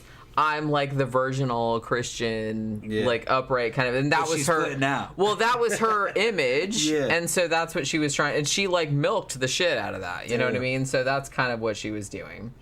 So basically, like her and Clark Gable, apparently had a thing. Now, this whole thing goes on, and then Loretta Young comes back, and she is preggers. Now she gets. She was very, very Catholic. So this was not a thing that you did because obviously, like, you know, he was married to somebody else. I don't think she was married at the time. But it was still, like, really, really not right. What she did, this is crazy.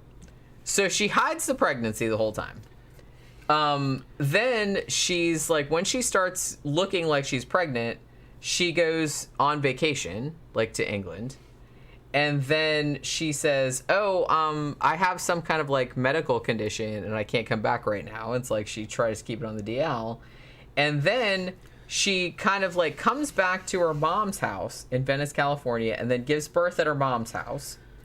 And then she sends the kid to an orphanage, starves herself back down to her pre-baby weight, and then goes back to movies without saying anything. God damn.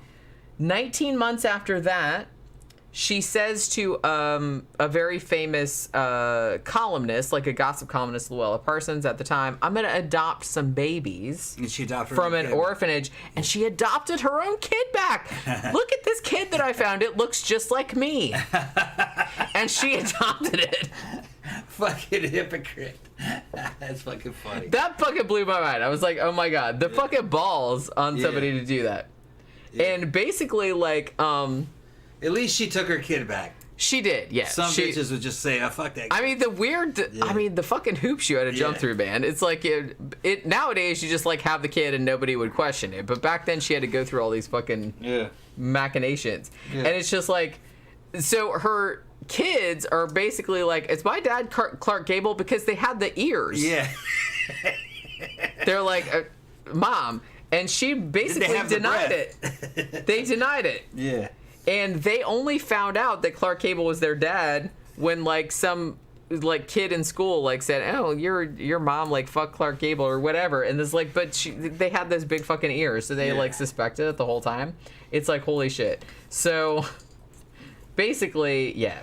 Now, so 1939, Clark Gable divorces his second wife, marries Carol Lombard, and then he did Gone with the Wind, and then became like a massive star.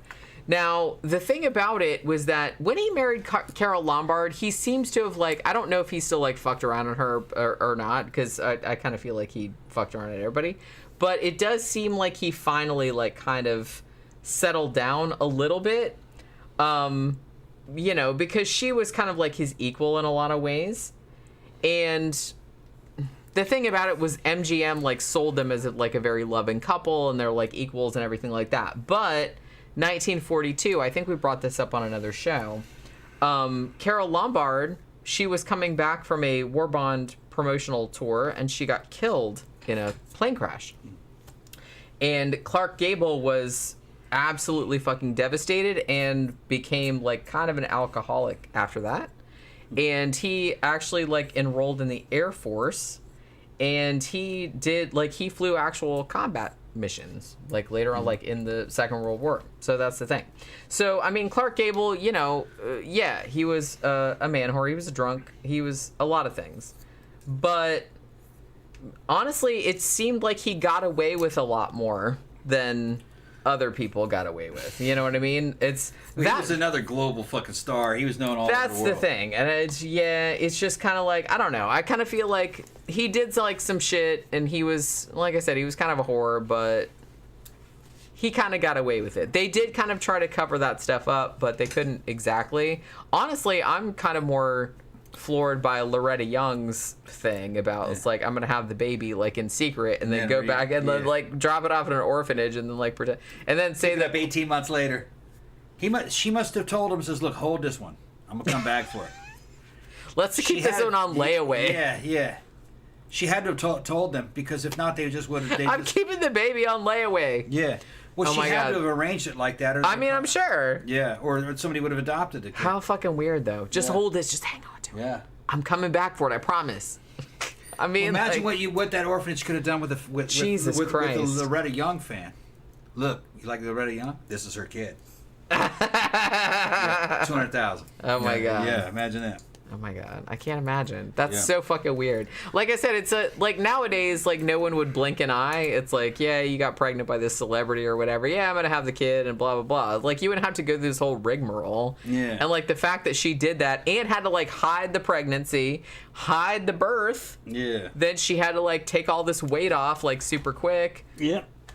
Fuck that shit. Fuck that shit. That's how it was back then. I know. That's why they complained about it. I don't blame them. That's fucked up. They were scared. That's fucked up. I mean, I know they made a lot of money and stuff like that, but it's like studios did a lot of that. That's still fucked up. That's still fucked up. All right, so you seem like you're checking out. Yeah, I gotta go check the chicken. We've been on for 4 fucking hours. Chicken checker. I get it. He's the chicken checker. Chicken. Yeah, I gotta. Okay. I'll be back. Right. I'll see you guys tomorrow, people. Well, no, not tomorrow. Friday. Day after, yeah. Friday. Yeah, so tomorrow we're going to take the day off, but Friday night, obviously, we're going to do our sidetrack show. I think we're going to do like a moonshine theme. Like, it depends on, we're going to go to the liquor store and see what they got available, because we really did like that moonshine that we got like last time, and Tom thought that would be really funny. So, well, I don't know. We'll see. We did pumpkin spice last week, so we'll see how that goes. But thank you, everybody, for dropping by this evening. Thank you for your super chats. We'll be back again on Friday evening doing our sidetrack show, which is even less structured than this one, if you can believe that. So, hopefully, you guys had a good time this evening. We had a good time. And we will see you guys again on Friday night. Good night.